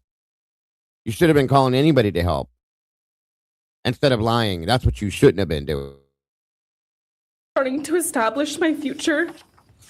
Instead, I was forced to learn how to survive the unimaginable. I couldn't be alone. I had to sleep in my mom's bed because I was too terrified to close my eyes. Amen. Miss Potts, Annie strikes again. 4 days after the murders, she never cried in her interview with Gooch. Not one cry, one sniffle, not one stutter, one shake, one nothing. And now she can't breathe. Always got to be the center of attention, just like she did with Jack, like she did with Nunez, like she did with everybody else that day. Pretty much at 4 a.m., let me tell you what happened. Sit down and shut up. Terrified that if I blinked, someone might be there. I made escape plans everywhere I went. If something happens, how do I get out? What can I use to defend myself? Who can help? And then there are the panic attacks. The kind that slam into me like a tsunami out of nowhere. I can't breathe. I want to know who wrote this for her is what I want to know. ChatGPT maybe, or maybe somebody else. I don't know, maybe her mom, her attorney, stepmom maybe. I can't think. I can't stop shaking.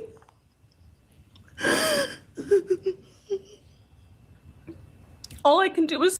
I wonder what she's thinking about. And mind you, there's no actual tears, okay? There's no actual tears. She's just making the motions and noises, okay? So I wonder what she was actually thinking of to even make herself feel sad. That's what I wonder, because it wasn't this. Scream because the emotional pain and the grief is too much to handle. My chest feels like it's caving in. Sometimes I drop to the floor with my heart racing, convinced something is very wrong. It's far beyond anxiety. It's my body reliving everything over and over again. My nervous system never got the message that it is over, and it won't let me forget what he did to them. People call me strong. They say I'm a survivor, but they don't see what my new reality looks like. They don't see the panic attacks, the hypervigilance, the exhaustion, the way I scan every room I enter, the way I flinch at sudden sounds. They don't know how heavy it is to carry so much pain and still be expected to keep going, and that's because of him. He stole parts of me I may never get back. He took the version of me who didn't constantly ask, what if it happens again? What if next time I don't survive?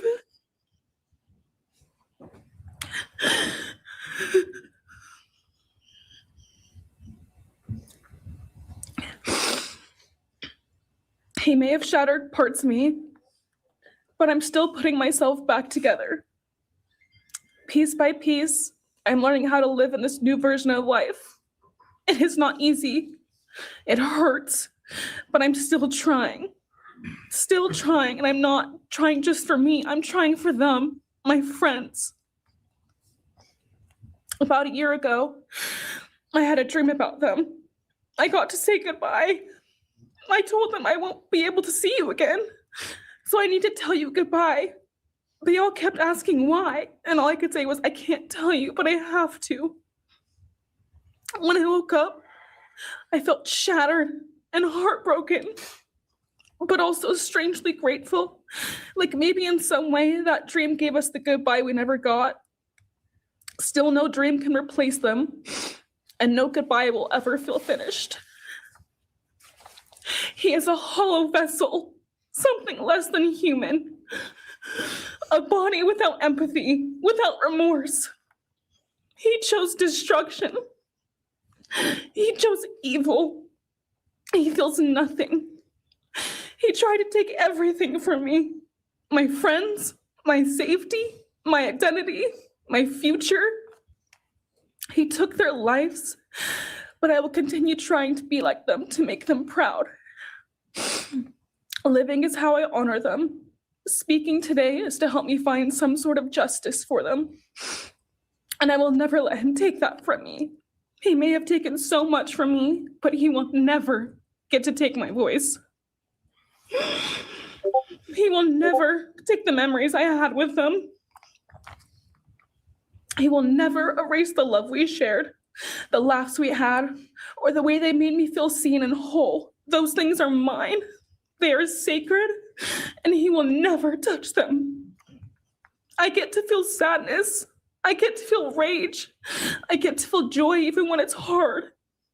I get to feel love even when it hurts. I get to live. And She definitely didn't write this. By no means will I ever believe that.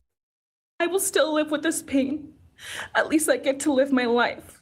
He will stay here, empty, forgotten, and powerless. Jill, thank you so much for your courage. I appreciate it. Thank you so much for your, yeah. Oh, wipe your tears now, Bill. Wipe your eyes. Next, we have members from the Madison Mogan family.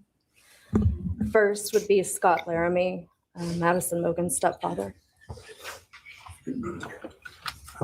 Now, most of these people I feel bad for, truly and honestly. Most of them. There's a few that I don't. Annie says, I don't know what she's reliving. She said she saw nothing. And initially said she heard nothing. Good point, Annie. She slept through everything. So there's nothing to relive. Very good point. Very good point, Annie. Used the words against her. Thank you. Great point.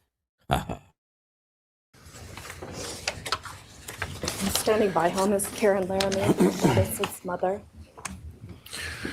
Thank you, Your Honor. Kane B. 128 people watching. Does anyone believe a word she's saying? You know what? I'm going to run poll. Let's run. Let's pull out the poll. 1 minute here.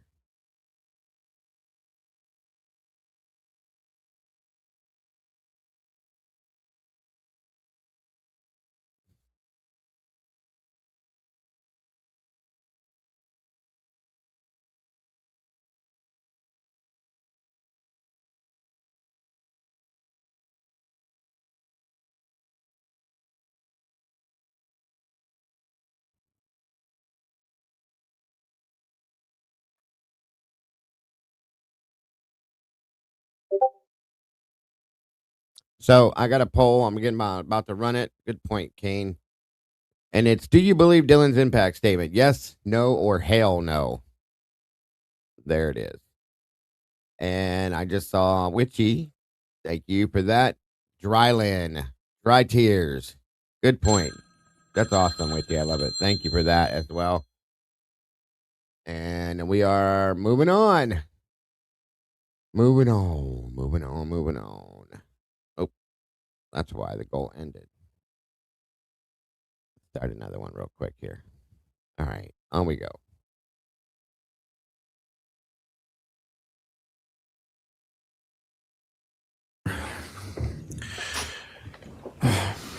My name is Scott Laramie.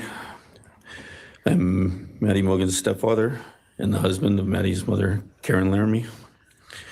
I will read this victim impact statement on behalf of Karen and myself. Maddie was our gift of life, our purpose, and our hope. Maddie quickly became Karen's joy, identity, and purpose in life. I joined Maddie's life when she was 2.5 years old. The experience transformed me Amen, Annie. into a life of joy, love, and family. Maddie was bright, beautiful, kind, empathic. She listened carefully to others and was observant, seeing and caring about the hearts and the minds of all she encountered. She loved music and music festivals. She had a wonderful sense of humor. She excelled in school. She was an easy child to raise, almost never requiring discipline, and almost always giving us parental joy. One time Karen remembers disciplining Maddie as a little girl. I can't have my cake and eat it too. How's that, Ranger? In what way are you talking about there? Is this some kind of a guilt or statement that I missed out on or something? Girl.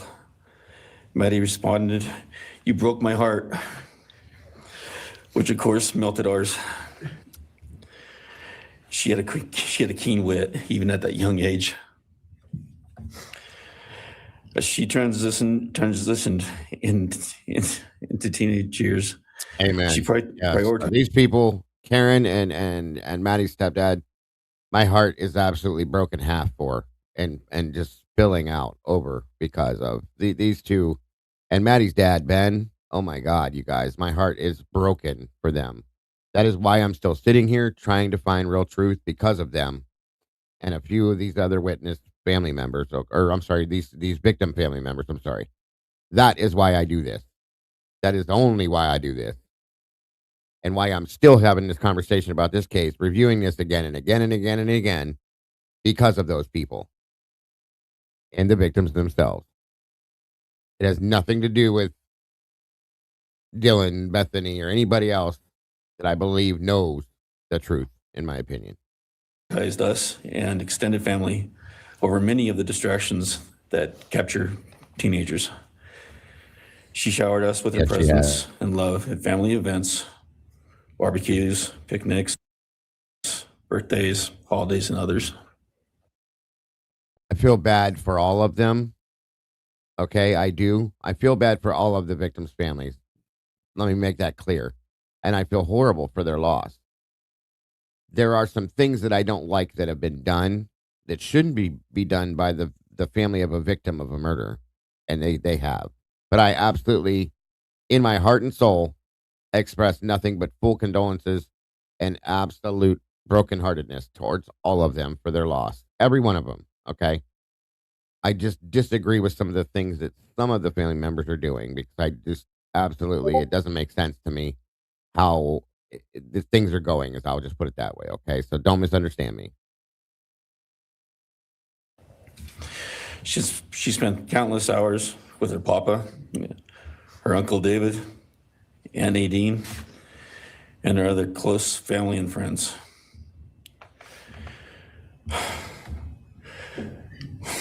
This world was a better place with her in it. As she reached adulthood, Maddie applied her studies to be a marketing professional, entering into an internship at Payne West, and started planning her professional future. As with all things, she involved Karen and myself in the joy of her journey. As she transitioned into womanhood, Karen and I continued to be astounded at this wonderful and accomplished person we had created. All parents dream of their children accomplishing more than them. We realized this dream, all we had not become, she was becoming. Karen and I are ordinary people, but we lived extraordinary lives because we had Maddie.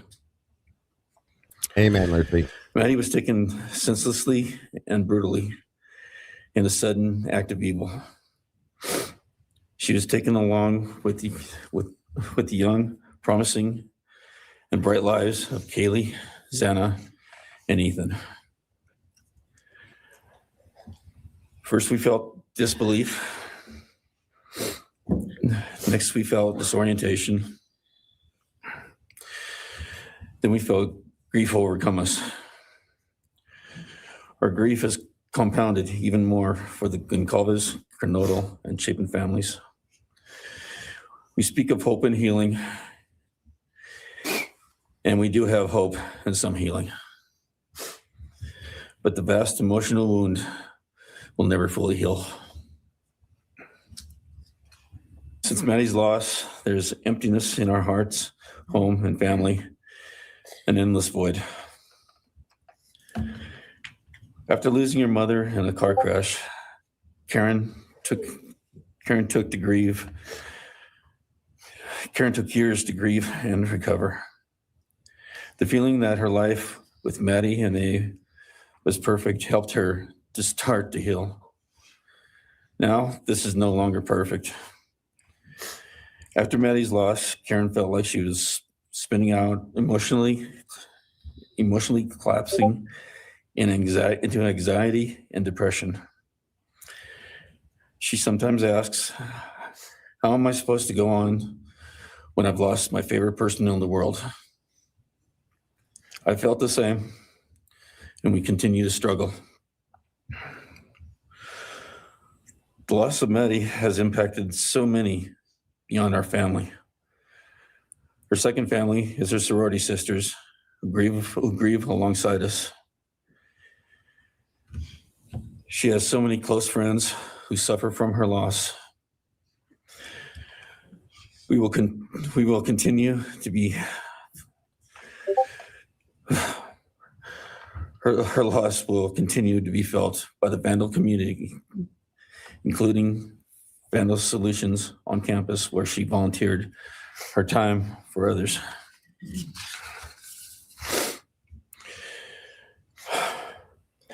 It helps us to know Maddie is in heaven now, freed from the trials of this earth. We, however, continue to live on without the grace and support of her presence. We will grow old without our only child, our bright, beautiful friend and daughter.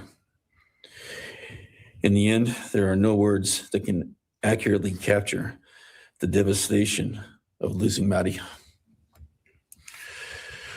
We will endure and we will go on. For Maddie, we will not let our grief consume us. For Maddie, we will continue to love and care for our family and friends, including the families of Kaylee, Santa, and Ethan. We will remain united with them. I agree. We can nothing. only hope that others out there suffering similar losses can look to us and see.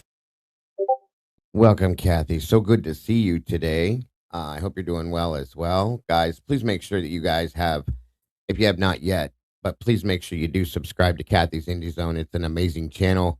Miss Kathy does an amazing job at explaining and describing all parts of these cases that we cover, especially with the Idaho 4 case. She's done an amazing job at helping us to understand things.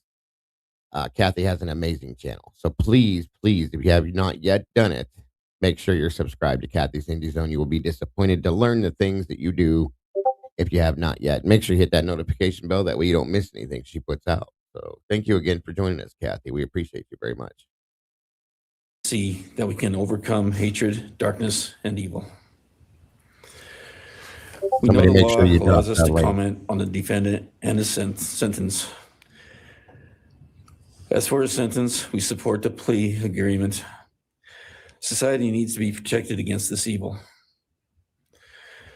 As for the defendant, we will not waste the words, nor will we fall into hatred and bitterness. Evil has many faces, and we now know this. To us, but evil does not deserve our time and attention. We are done being victims. We are taking back our lives. We will turn our time, talents, and attention to hope, healing, and helping others, and to the future. We invite all those who have suffered with us on this to join us in our journey. We can make this world a better place. We can move on from tragedy. Adversity will visit us, evil will visit us, but we will overcome. We can and will endure. Karen and I express our gratitude to Your Honor and to the prosecution team for allowing us the opportunity to make this statement. Thank you. Thank you so much for your courage, and I am so sorry for your loss. God bless Your Honor.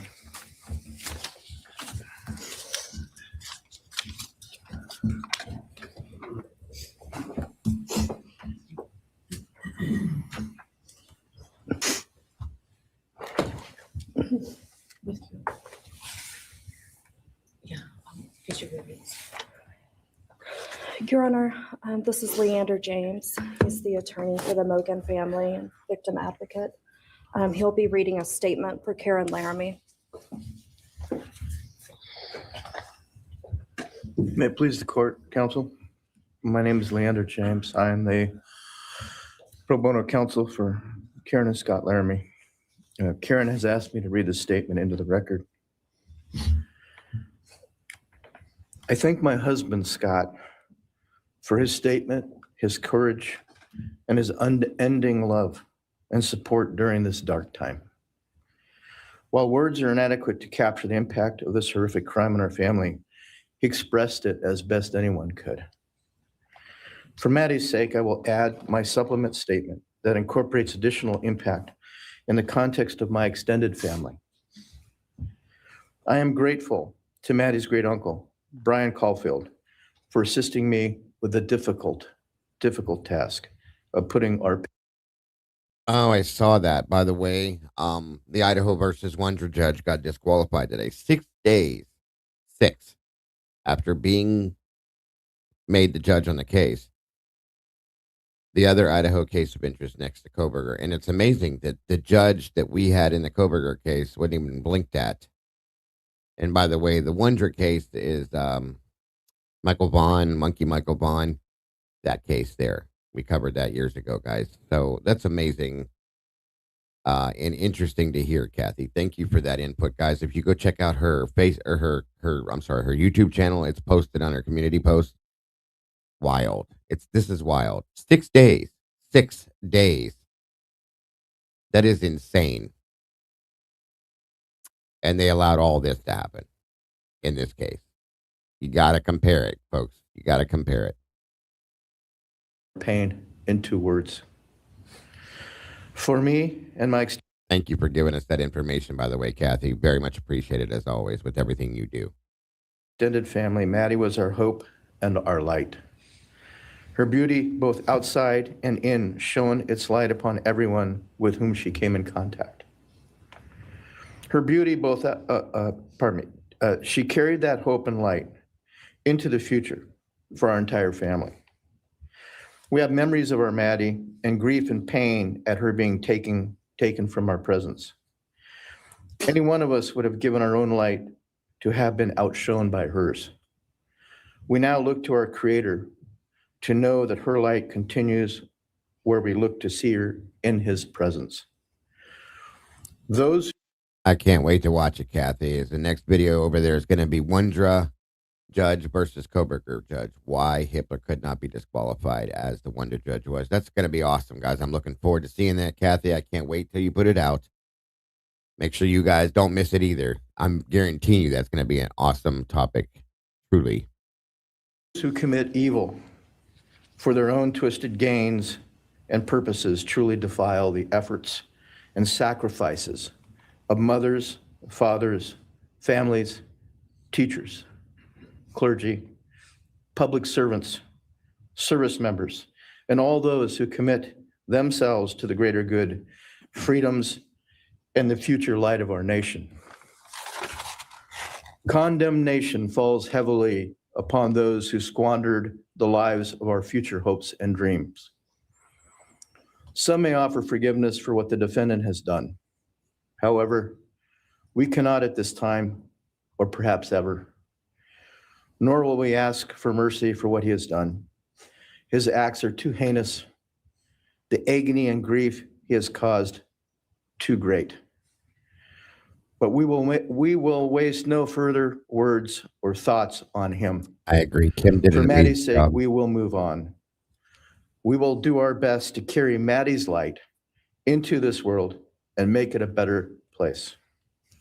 I thank the court and the prosecution for allowing me the opportunity to make my statement. And I thank all those who have and will support my family and the families of Kaylee, Xana, and Ethan. Thank you. Thank you. Thank you, Mrs. Larmy. Appreciate it.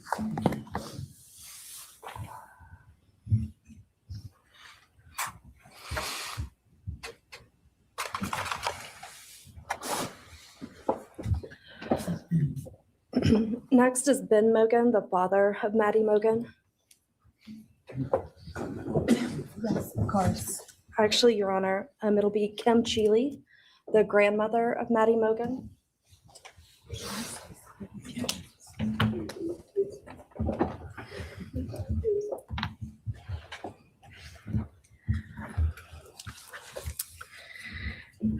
My name is Kim Cheeley. I was Maddie Mogan's paternal grandmother, as Ben Mogan, her father, is my son. I'm here today with my sister Lori Cheeley, Maddie's great aunt, and my son Ben Mogan, and my daughter-in-law Corey Hatrock. I'd like to begin by thanking a number of people involved in bringing this case to closure.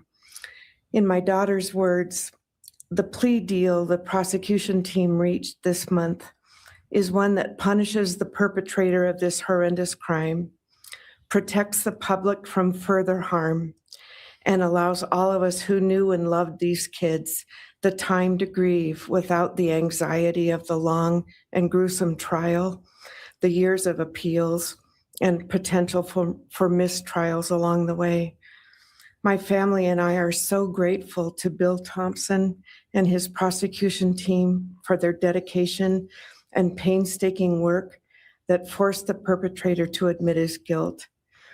We want to thank the I mean this with absolute due respect to this woman and her family, but unfortunately, she just does not know the truth.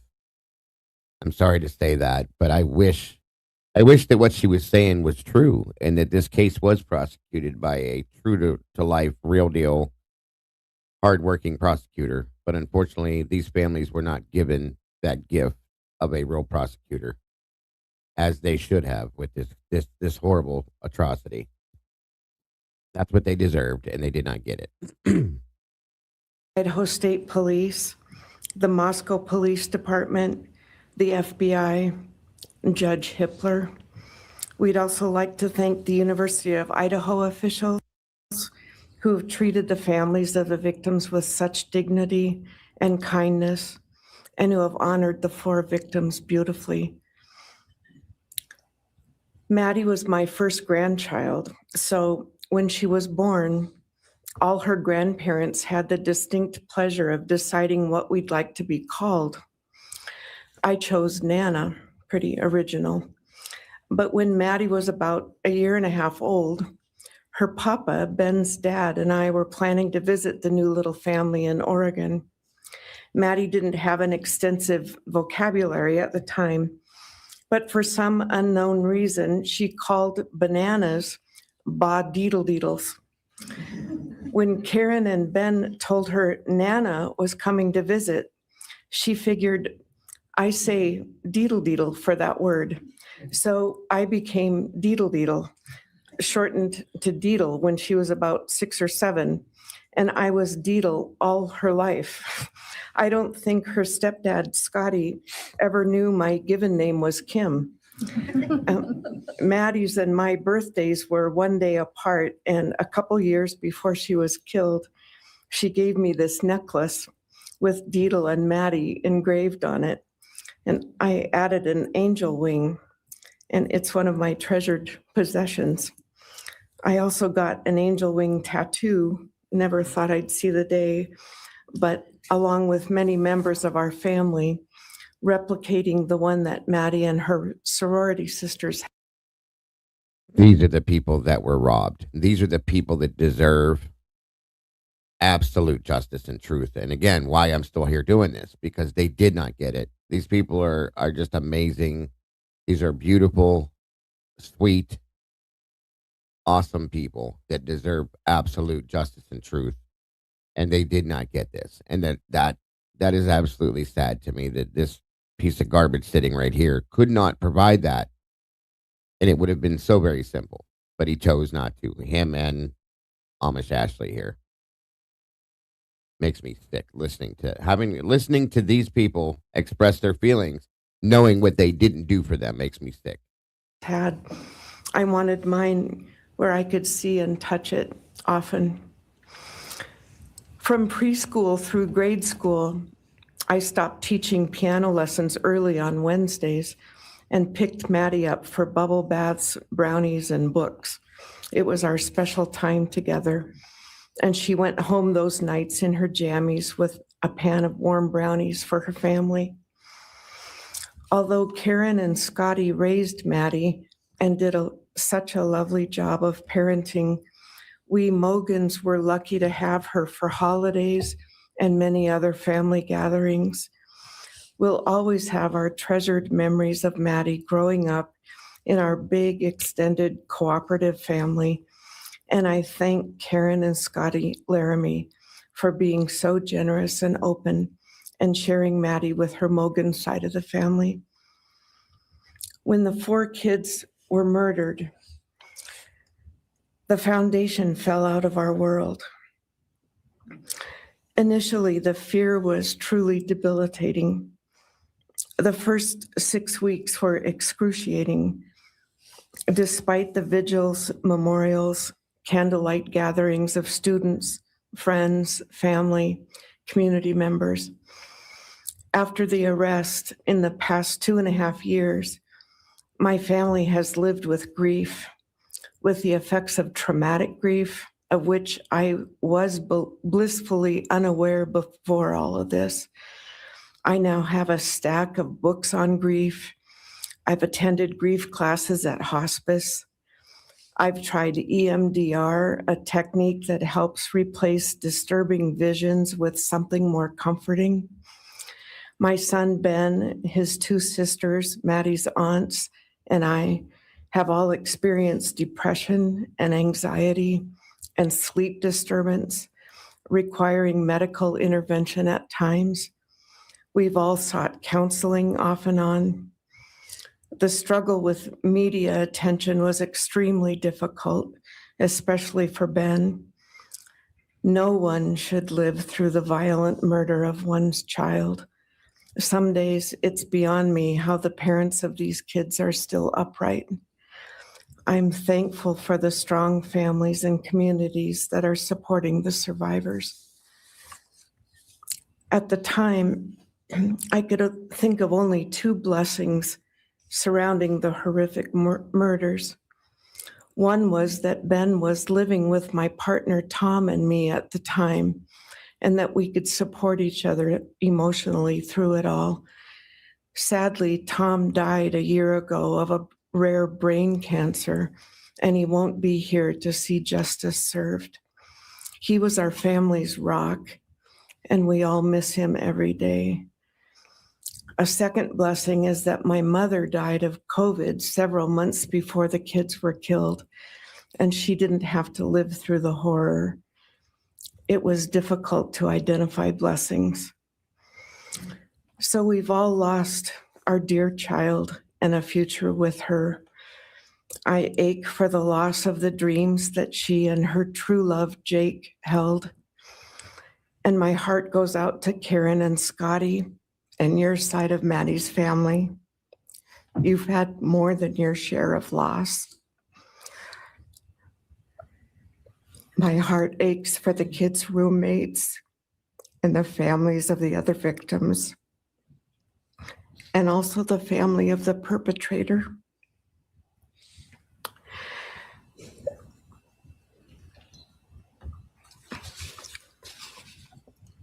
Going forward, we Mogans are choosing to put our energy and focus into honoring Maddie's too short life and sweet spirit by celebrating Maddie May Day, which my 2 daughters established. On May 25th each year, Maddie's birthday, we encourage folks to do random acts of kindness in Maddie's name.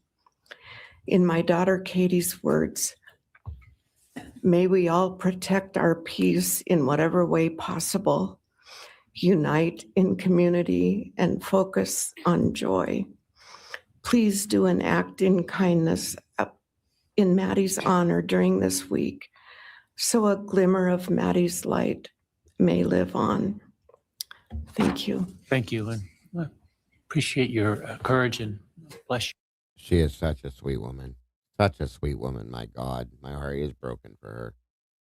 And Maddie's dad and mother and stepfather as well. But Ben and this woman completely, it's just, God, it's so hard. You and your family. Thank you.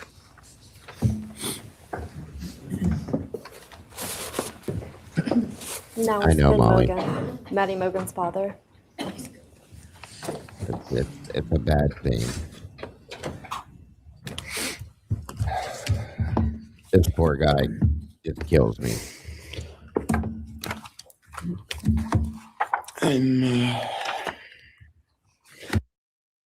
We're going to watch just a little bit more of this, guys. I just noticed the time.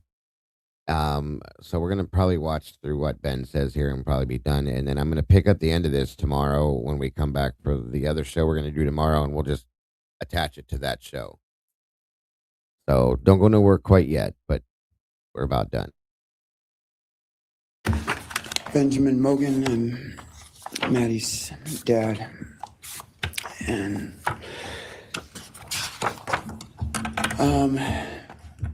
first, I just want to say thanks to all the people that helped bring this all to a close. I know it's not the resolution that everyone, wanted, but I think that that everyone worked so hard, and we really appreciate all their efforts. It was such a hard thing to go through for everybody.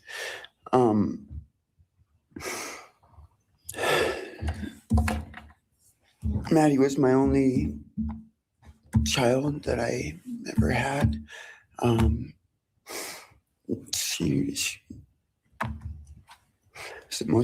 the only great thing I ever really did, and the only thing I was really ever proud of. And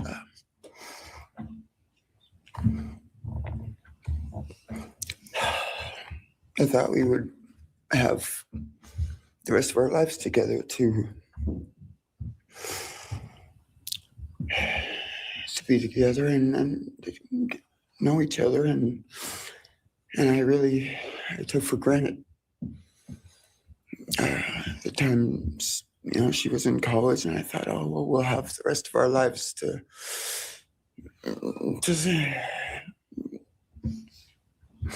do all the stuff that we're supposed to do, and she was just about. That is a good point. Nothing. I agree. I know what you mean. That is a good point.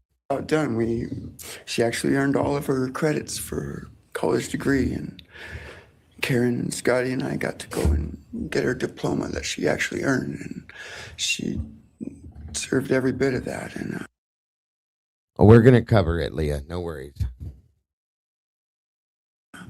But I thought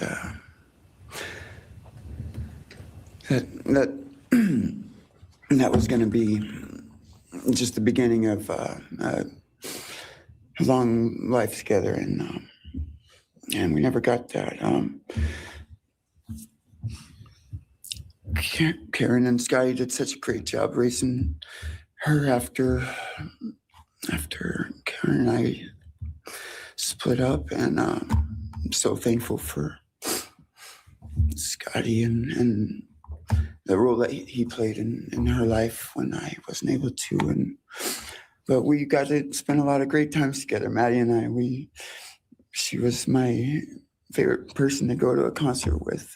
We got to see some fun shows together, and I told her, if there's ever a show that you want to go to, let me know, and I'll get you tickets for you and your friend, or if we want to go together, we'll make it happen. And my favorite memory with her was when the Mac Miller show sold out here in Spokane, and everyone wanted tickets, no one could get them, and they, on the last day before the show, they did a radio thing, and I got 4 meet and greet tickets for Maddie and her friends and me to go and see the show, and that was her favorite artist at the time, was Mac Miller, and he's gone now too, and my little cousin Zach drove us all there that night, and he's gone too, tragically, and anyway,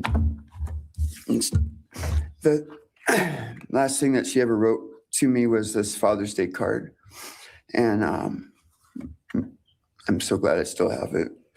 I'm just going to read what she said. It says, "Happy Father's Day. I hope you have the best day. I can't wait till we can hang out again soon. I'll be in Coeur d'Alene, 624 to 74. Hopefully we can find a time then. I love your birthday card that you sent me, by the way. Maybe we can see a concert sometime soon. I'd love to see the gorge when it's not so smoky out. I hope you're doing well. I'm proud of how far you've come. Thank you for always encouraging me to do my best. Love you lots and lots. Love, Maddie May." She did encourage me to not just to do my best, but to live on. I went through a lot of issues with addiction and with with substance abuse, and when I wasn't wanting to live anymore, she was what would keep me from just not caring anymore. And knowing that she was out there and that she was just such a beautiful person kept me alive a lot of rough moments. And I'm so glad that she was able to meet Jake. He was the only one that I actually ever got to take her to the gorge. They went and saw Watershed together, and yeah, they had a heck of a time.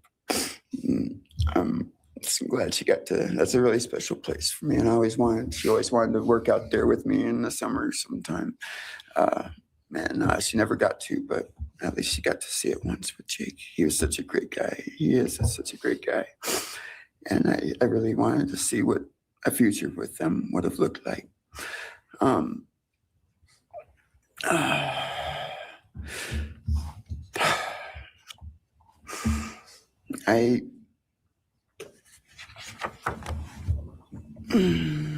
never. I agree. Nothing. I'll never be able to replace her. I wrote a bunch of stuff. I just don't know what to say right now. I just miss her so much, and I just love her more than anything. And this shouldn't have happened. And a death sentence is one thing. You know when it's going to happen, and it's going to be all gentle and stuff. But a life without parole, with a building full of people that all just want you to not be around anymore, and winking at every morning, not knowing if that's the day they're going to pull your card. I mean, it's not a very nice sentence either. So, I don't know. I just love you, Maddie, and I wish you were still here. Thank you so much.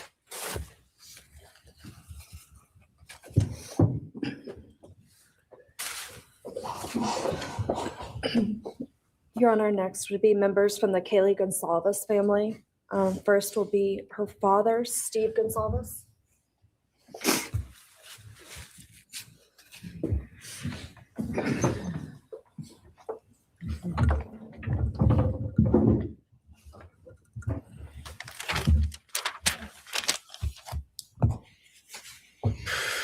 Today, we are here to finish what you started.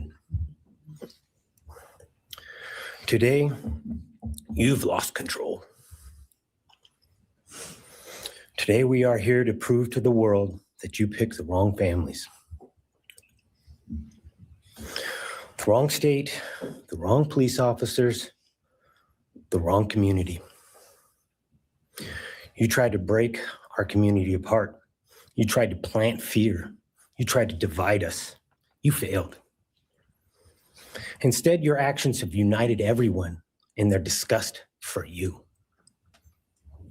I just learned from these lead investigators, to their shock, they worked in an investigation and actually worked with Pennsylvania police officers and the federal FBI. You united everyone. Everyone was united after you. None of us are divided. We are united in our disgust and our love for these children. Today, you have no name. Because when this all started, we all came together and we said, let's stop even talking about his name and just use initials. So even the media just calls you BK. That's all you are. Looking back when the police officers knocked on my door, told me what happened to my child, told me what happened to Maddie Mae, I don't think he was even out of the driveway before my kids turned around, looked at me and said, what do we do, Dad? I told him, you get to work. You get your ass to work. And we started calling, we started texting, we started emailing. And you know what? Within hours, Within hours, we had your white car on camera. We knew from the very beginning we had you. Police officers tell us within minutes, they had your DNA, like a calling card. You were that careless, that foolish, that stupid. Master. By the way, none of that's true, unfortunately, but okay. Degree, you're a joke, complete joke. But we took this disaster and we did what we could. We put everything online. We took our kids, we took our images, we took everything that they did, their videos, their photos, the girls' pranks, Ethan singing. We put it out there, we shared it with the world. And the world united. And all they ended up, when they talked about this case, is they talked about Kaylee Jade, Maddie Mae, Xana, and Ethan. Everything what these people meant to us, a father, a mother, a brother, a sister, we shared that with our community. Then we shared it with our state. We shared it with the country, and eventually we shared it with the world. The world's watching because of the kids, not because of you. Nobody cares about you. You're not worth the time, the effort to be remembered. In time, you will be nothing but two initials forgotten to the wind. No visitors, nothing more than initials on an otherwise unmarked tombstone. From this moment, we've all started. From this moment, we will forget you. We want to, I'll leave in closing one last. I know, Mandy, it's very hard. You don't want to do it because you know what they've been through, but also there's other things that make it hard to not. And I fully agree with you. You picked the wrong family, and we're laughing at you on your trip to the pen. That will be today or tomorrow. I'll close with, God bless all the men and women that worked on this case and all the hard work that you guys did. You guys allowed us to grieve and allowed us to get through this. The amount of work that you guys put together and the way that you guys put it together was beautiful. There was hard times to be expected. You're definitely not talking to Bill Thompson here. Thank you. You didn't even look at Thompson. Your Honor, next is Stephen Gonzalez, Kaylee's brother.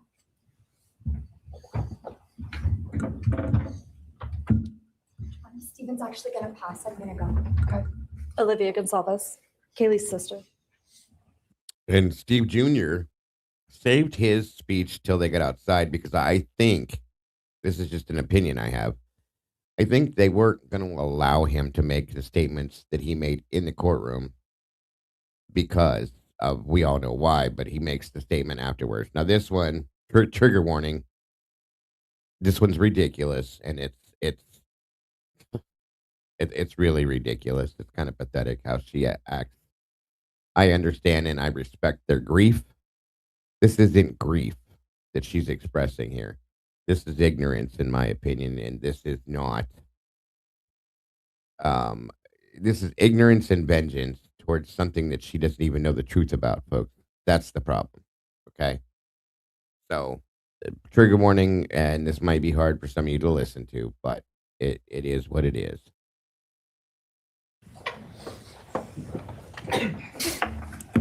Hello, I'd like to start by thanking the court for allowing me the time and opportunity to speak today.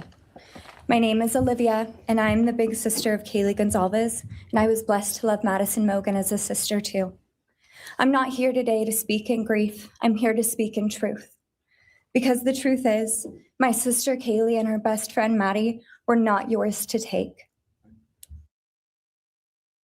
I also want to point out something that shows the ignorance in how pathetic this judge is for allowing certain things to happen. This man was not a judge. He shouldn't have allowed these things to take place in his courtroom that he did, but it is what it is. They were not yours to study, to stalk, or to silence. They were two pieces of a whole, the perfect yin and yang. They are everything that you could never be. Loved, accepted, vibrant, accomplished, brave, and powerful. Because the truth about Kaylee and Maddie is they would have been kind to you. If you had approached them in their everyday lives, they would have given you directions, thanked you for the compliment, or awkwardly giggled to make your own words less uncomfortable for you. In a world that rejected you, they would have shown mercy. Because the truth is, I'm angry. Every day I'm angry. I'm left shouting at the inside of my own head everything I wish I could say to you.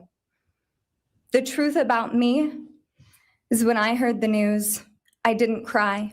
I listened for them. I promised them I would, that I would fight for them, that I would show up no matter what it cost me. I swore I'd never let them feel alone. Because you see, I've always been their heavyweight. I've always been the one to fight the battles they didn't feel ready to fight themselves. All it ever took was a call, and they knew I would handle it for them, no matter the time, no matter the cost. They could wave their white flag because they knew I would never back down, not for them, and not even death could change that. Somewhere along the line, I started to think about what I would say to them if I was given just one last chance. If I could gather enough heartbreak or love or sacrifice or whatever it took to get just one message across, what would I say? Throughout this entire process, I've written my feelings down at every moment, my wishes, my love, my denial, my anger. And as one final act of love, I'd planned to read these thoughts, even jarring and discombobulating and not even making sense. Agreed, Annie. Because for me, that was true love. As bare and as naked as it could be, not laced in pretty words or dressed for the occasion, but written through bleary eyes at 2 a.m. with clenched fists, angry at this reality. My true final act of love was to continue on without them, for them. That dream to read aloud my love to them, to bring meaning through pain, was the latest blow in realizing you don't deserve it. And Kaylee and Maddie don't need it.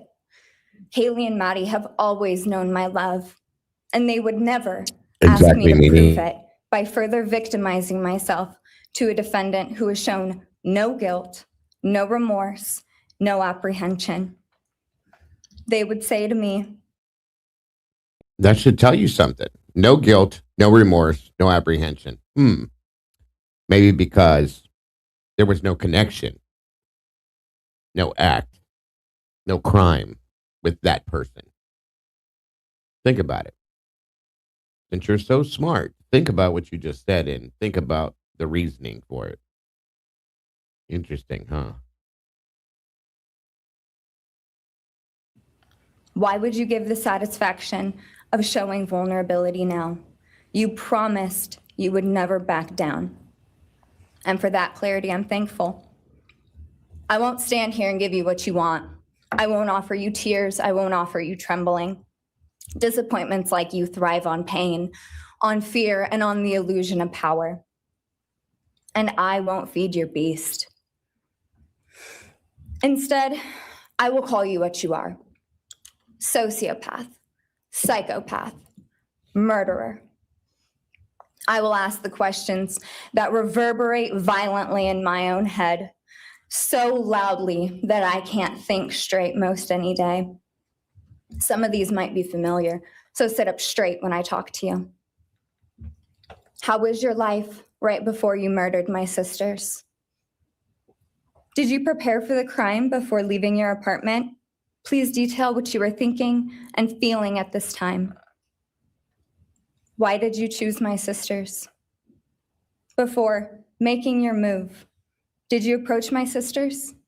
Do you tell what you were thinking and feeling? Before leaving their home, is there anything else you did?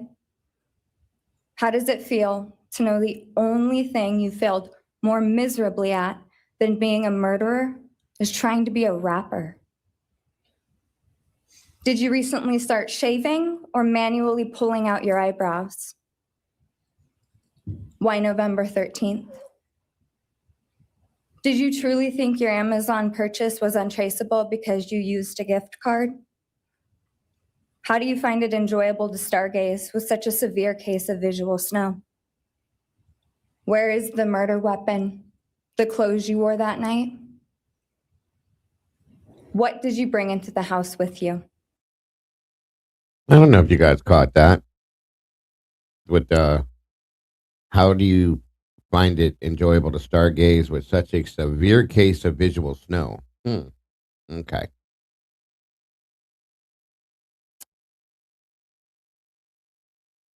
Interesting. What'd you say, Kim, about the rapper comment? That was stupid. There's no reason to throw that in there. That's just trying to hurt somebody is all you're doing when you do that.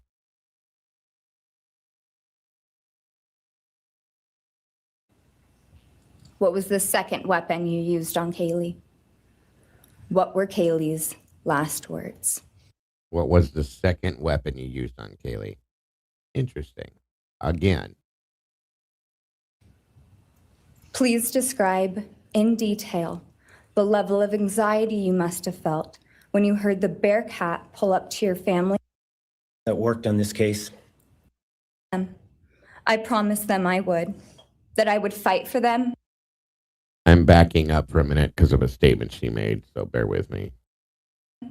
That I would show up no matter what it cost me. I swore. Yeah, this whole thing, for those of you that don't get it, is she's absolutely trying to pull a reaction out of Bryan. Absolutely. She wants him to react, to say something, to blink, twist, turn, whatever. And thank God he didn't give it to her. I'd never let them feel alone. Because you see, I've always been their heavyweight. I've always been the one to fight the battles they didn't feel ready to fight themselves. All it ever took was a call, and they knew I would handle it for them, no matter the time, no matter the cost. They could wave their white flag because they knew I would never back down, not for them. And not even death could change that. Somewhere along the line, I started to think about what I would say to them if I was given just one last chance. If I could gather enough heartbreak or love or sacrifice or whatever it took to get just one message across, what would I say? Throughout this entire process, I've written my feelings down at every moment, my wishes, my love, my denial, my anger. And as one final act of love, I'd planned to read these thoughts, even jarring and discombobulating and not even making sense. Because for me, that was true love. As bare and as naked as it could be, not laced in pretty words or dressed for the occasion, but written through bleary eyes at 2 a.m. with clenched fists, angry at this reality. My true final act of love was to continue on without them, for them. That dream to read aloud my love to them, to bring meaning through pain, was the latest blow in realizing you don't deserve it. And Kaylee and Maddie don't need it. Kaylee and Maddie have always known my love, and they would never ask me to prove it by further victimizing myself to a defendant who has shown no guilt, no remorse, no apprehension. They would say to me, why would you give the satisfaction of showing vulnerability now? You promised you would never back down. And for that clarity, You promised you would never back down. That's the statement I'm not very keen on. Just curious what she actually means with that. I'm thankful. I won't stand here and give you what you want. I won't offer you tears. I won't offer you trembling. Disappointments like you thrive on pain, on fear, and on the illusion of power. And I won't feed your beast.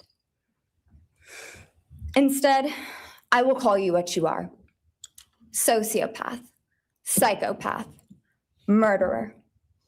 And now she has a psychology degree too. So I will ask the questions that reverberate violently in my own head, so loudly that I can't think straight most any day.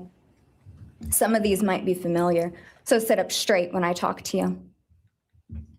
How was your life right before you murdered my sisters? Did you prepare for the crime before leaving your apartment? Please detail what you were thinking and feeling at this time. Why did you choose my sisters? Before making your move, did you approach my sisters? Detail what you were thinking and feeling. Before leaving their home. and the one thing I'll say that I gathered from this, folks, I don't know if you're catching it or not. It's almost over, Mary. I'm sorry. Is that she's actually asking questions that the prosecution should have done to try to get some answers. That's the only thing I'll give her on this. Okay, the only thing. If you catch what she's saying, she's trying to get answers to some of the things. She won't, but that's why she's phrasing it like this. She wants those answers as pointing to the fact that she wasn't going to get that. So, Is there anything else you did? How does Yes. it feel to know the only thing you failed more miserably at than being a murderer is trying to be a rapper? Did you recently start shaving or manually pulling out your eyebrows? Why November 13th? Did you truly think your Amazon purchase was untraceable because you used a gift card? How do you find it enjoyable to stargaze with such a severe case of visual snow?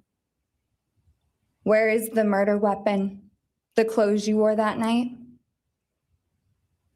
What did you bring into the house with you? you guys notice how Ashley turned and looked at Bill when she said, where's the murder weapon? I thought that was interesting. It kind of, I'm not going to say it. What was the second weapon you used on Kaylee? What were Kaylee's last words? Please describe in detail the level of anxiety you must have felt when you heard the Bearcat pull up to your family home on December 30th, 2022. Which do you regret more? Returning to the crime scene 5 hours later, or never, ever going back to Moscow, not even once, after stalking them there for months? If you were really smart, do you think you'd be here right now? What's it like needing this much attention just to feel real? You're terrified of being ordinary, aren't you? It's funny because, and I'm not trying to be mean when I say this, but I almost feel like some of these questions that she's asking are self-projection from herself. Truly, honestly, I feel that way, that like she has some of these questions about herself. So just saying. Do you feel anything at all? Or are you exactly what you always feared? Nothing. If you're so powerful, then why are you still hiding, defendant? You see, I'm here today as me. But who are you? Let's try to take off your mask and Think about it, you guys. Listen to the things she's asking. To me, that's self-projection. These are questions she has about herself. She should, in my opinion. see. You didn't create devastation. You revealed it in yourself. And that darkness you carry, that emptiness, you'll sit with it long after this is over. That is your sentence. And it was written on the wall long before you ever pled guilty. You didn't win. You just exposed yourself as the coward you are. You're a delusional, pathetic, hypochondriac loser who thought you were so much smarter than everybody else. Constantly scolding, turning your nose up to grammar mistakes, nitpicking and criticizing others. You wanted so badly to be different, That was his job, sweetie. to be special, to be better, to be deep, to be mysterious. You found yourself thinking you were better than everyone else. I'm sorry, Ranger. No offense to you, but I don't call it spunk. I call it arrogance, uninvited arrogance, mind you. It's arrogance, and she's a bully, which this is her true character that's coming out, in my opinion. So I don't think it's spunk, bro. Sorry. Else. And you thought you could figure out the human psyche and see through it, all while tweaked out on heroin. Lurking in the shadows made you feel powerful because no one ever paid you any attention in the light. You thought you were exceptional, all because of a grade on a paper. You thought you were elite because your online IQ test from 2000. This girl is absolutely any. Imagine how she treated her littles at Alpha Phi during Pledge and Rush. I guarantee you that she was responsible for many cases of hazing. I'll just say that. 2010 told you so. All of that effort just to seem important. It's desperate. And yes, there's hearsay that spoke to the fact that Kaylee was not speaking to her family and that she had her siblings blocked on social media. She was estranged from her family. So this kind of doesn't lead to making sense, in my opinion. She gives Regina George vibes. I agree with that. There is a name for your condition, though. Your inflated ego just didn't allow you to see it. Wannabe. Again, more self-projection. You act like no one could ever understand your mind, but the truth is you're basic. You're a textbook case of insecurity disguised as control. Your patterns are predictable. Your motives are shallow. You are not profound. You're pathetic. You aren't special or deep, not mysterious or exceptional. Don't ever get it twisted again. Agreed, Annie. No one is scared of you today. No one is intimidated by you. No one is impressed by you. No one thinks that you are important. You orchestrated this like you thought you were God. Now look at you, begging a courtroom for scraps. You spent months preparing, and still all it took was my sister in a sheath. You worked so hard to seem dangerous. Yeah, he was bullied into that too. If you focused on anything and saw how it went down, he was cornered into the plea deal. So yeah, she's a bully. But real control doesn't have. Now, don't get it wrong. If this was the person that I believed committed the crime, then I would have nothing wrong with what she's saying. Truly. To prove itself. The truth is, the scariest part about you is how painfully average you turned out to be. The truth is, you're as dumb as they come. Stupid, clumsy, slow, sloppy, weak, dirty. Let me be very clear.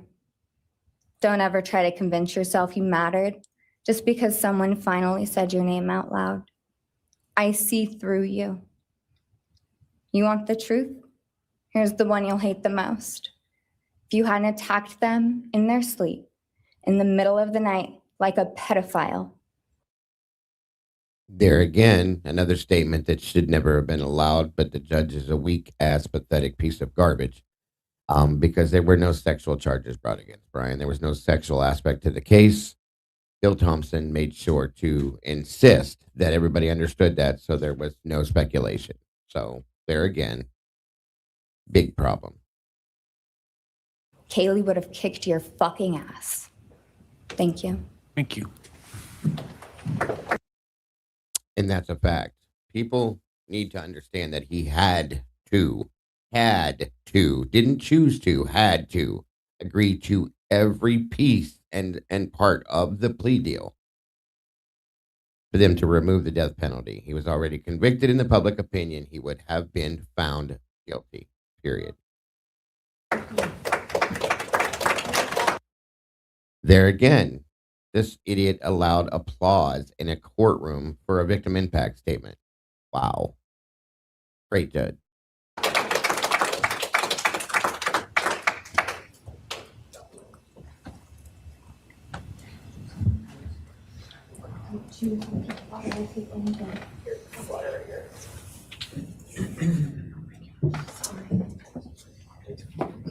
It's almost over. Next folks. is Christy Gonzalez, Kaylee Gonzalez's mother.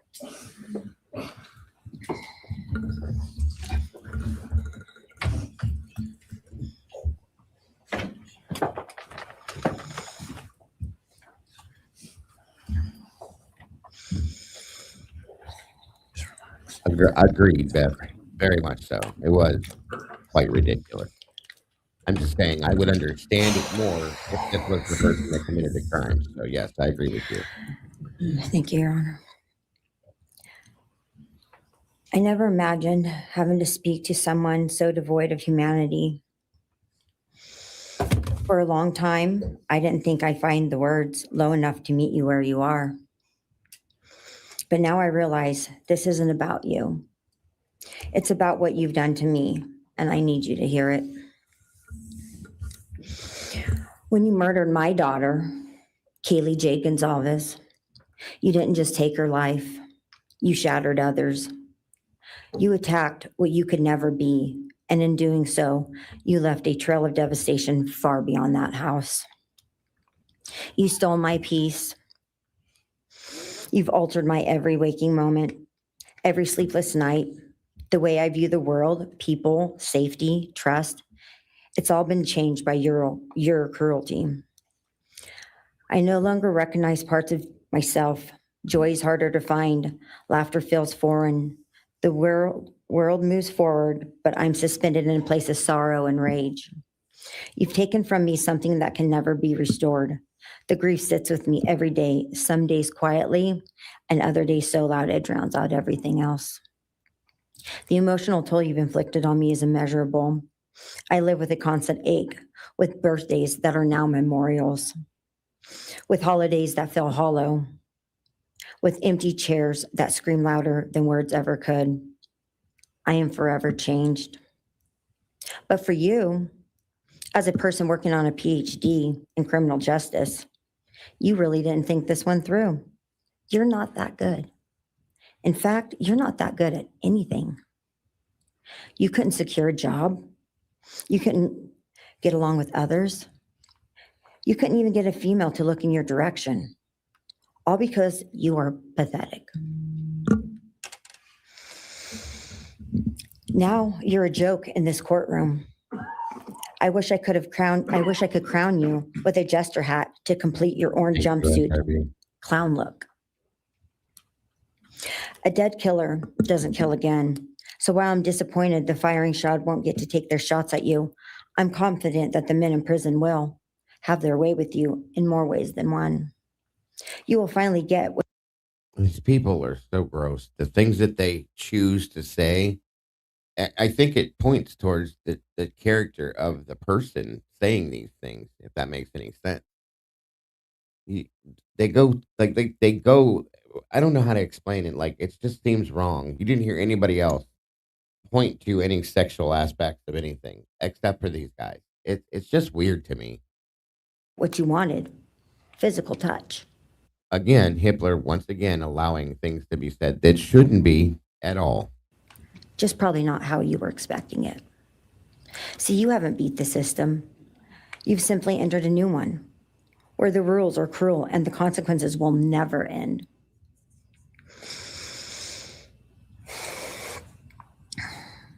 You are entering a place where no one will care who you are and no one will ever respect you. You will be forgotten, discarded, used, and erased. You will always be remembered as a loser, an absolute failure. And when those prison doors slam shut behind you, I hope that sound echoes in your heart for the rest of your meaningless days. I hope it reminds you of what we all already know. You're nothing. May you continue to live your life in misery. You are officially the property of the state of Idaho, where your fellow inmates are anxiously awaiting your arrival. But it's okay, because they're there to help you. Hell will be waiting. Quick message from our youngest daughter. Thank you so much, Riz. God bless. I appreciate that. It's so much more than enough. The thought of it alone is more than enough. So thank you for that so very much, and God bless. Aubrey wanted to say, you may have received A's in high school and college, but you're going to be getting big D's in prison. Thank you. And he allows for them to laugh at that too. This dude is a mess.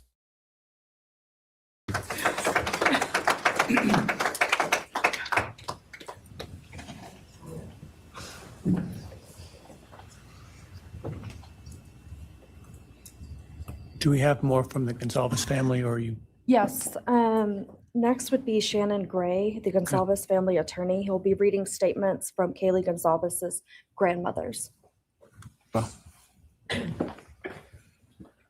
Morning, Your Honor. Shannon Gray, the attorney for the Gonzalez family. I actually have 3 statements, one from her aunt and 2 from her grandparents. This is from her. I agree. I believe in karma, folks, and just wait. Just wait. Times 10. I fully agree with Danny on that. Her aunt, Tammy Butts. You in the cloak of darkness made a decision to turn our whole family's world upside down forever. You in the cloak of darkness took our Kaylee J. Gonzalez away from us all without hesitation. Never have you shown any remorse or regret. We just get creepy, non-expressive stares as you have your team of women defend you. Kaylee was a strong, kind, fun-loving, caring person, and she will greatly be missed by all her family and friends for the rest of our lives. She had goals in life that you took from her and us. We lose on watching her enjoying her life, working hard and building the future she wanted. She was ready to start that after college life. You in the cloak of darkness took it all away. You left us without her future wedding, her future children that she would have added to our family. No more talking to her on the phone, going for a coffee, celebrating holidays. It's all gone. You in the cloak of darkness gave each and every one of Kaylee's family members their own lifetime sentence. Exactly, Mittens.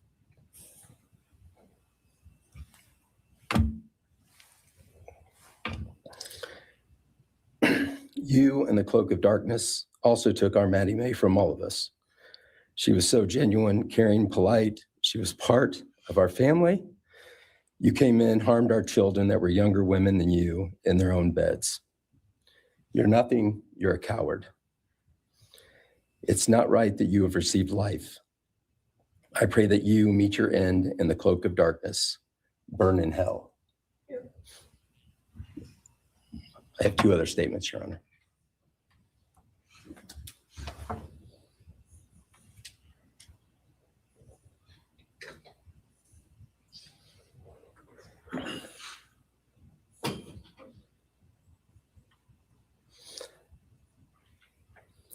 This is Linda Lucan's statement. This is Kaylee's grandmother. I really don't know how to address something so inhumane, but I will try. Nothing in the past 2.5 years has made any sense. All I get is you cowardly went into a home at night, filled with what I'm sure you thought was all sleeping girls, and went on a vicious killing spree for no other reason but to appease your demonic urges. You took my granddaughter Kaylee from us, plus 3 other beautiful lives. You took my granddaughter Kaylee, beautiful, sweet-souled, doll-faced Kaylee, who was getting ready to start her amazing life, who had such a bright future, who was loved by so many, who you were so envious of. She had a life you could never have. You are so beyond human. You're definitely a demon from hell. I truly wish your punishment would be the same death you inflicted on our kids. But I think you will meet some new friends in prison who will be there just to help you. Thumbs up.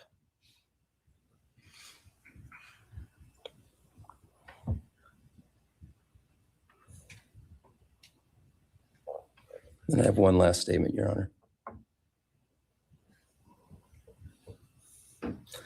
This is from Cheryl Gonzalez, Kaylee's other grandmother.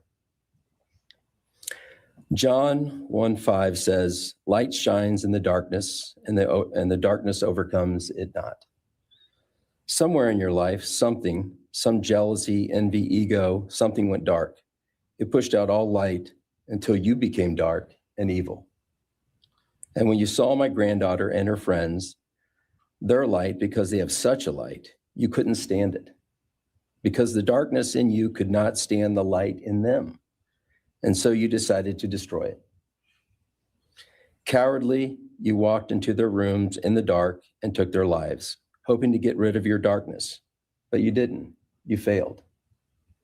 Because you know what was once a light shown only to their friends, families, and loved ones is now all over the world. Everyone sees it. Their smile, their beauty, their plans, everything they were and had.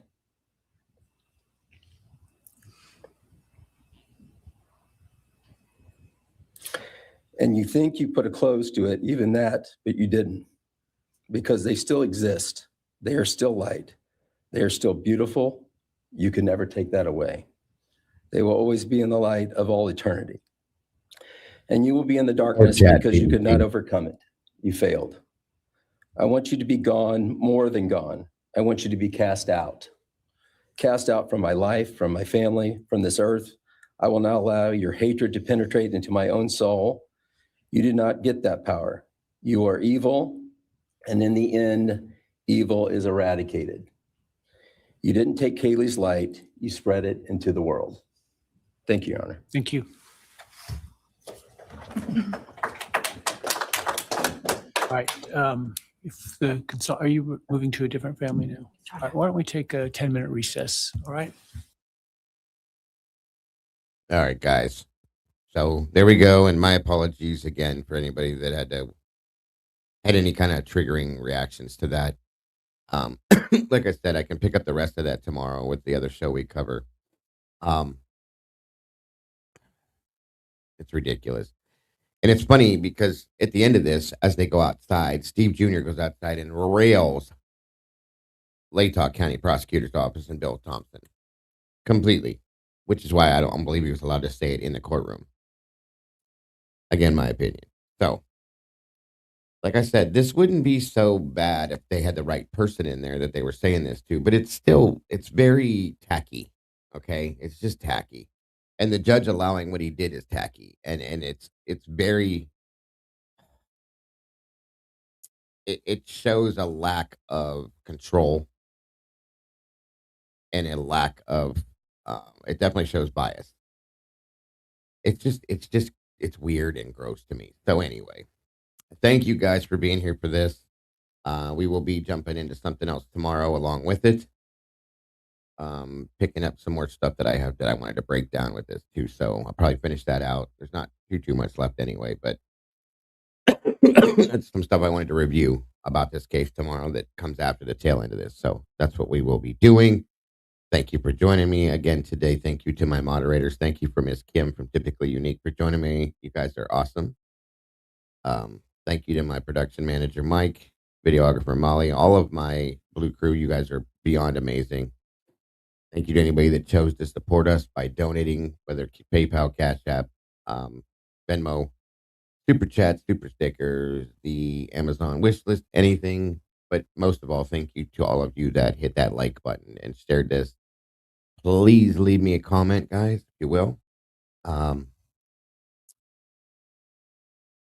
That should do it, guys. And don't forget to catch me tonight, 9 p.m. Eastern Standard Time, with the Devil's Advocates and Bronx Tales True Crime, as we break down a multitude of cases that we cover and discuss them the way we do. And don't forget, folks, it's Saturday, 2 days, 6 p.m. Eastern Standard Time, the Verdict Room, unfiltered with myself, Kim from Typically Unique, Logan with Bronx Tales, and The Last 24. We will be interviewing a Washington defense attorney is going to be joining us this weekend as our guest, and we'll be discussing this case as well with him. It should be quite interesting.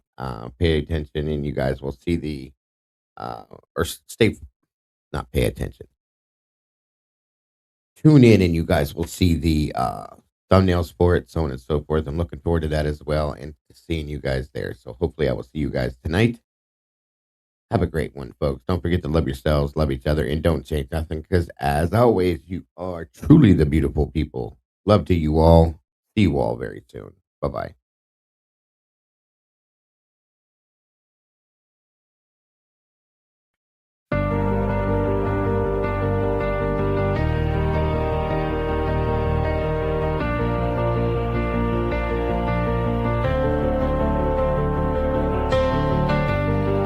The coffee's cold, the final stain.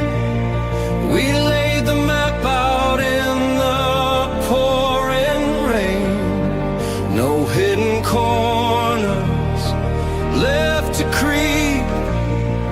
The dark truth woke while the city was asleep. The evidence lines up straight and true. A perfect picture of what they chose to do. The quiet street erupts in flashing light. A reckoning delivered in the night. SWAT serves the warrant, loud and clear. The sound of justice, the only thing we hear. True Crime Cafe. We watch the suspect finally pay. The dark truth is backed and signed and sealed. The wound is closed, the name is finally healed. It's finally healed.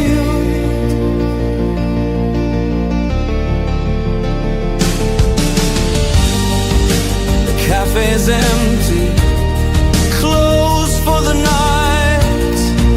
We put the darkness back into the light. We'll wipe the counter, set the empty chair, and wait right here for the next secret laid bare. Until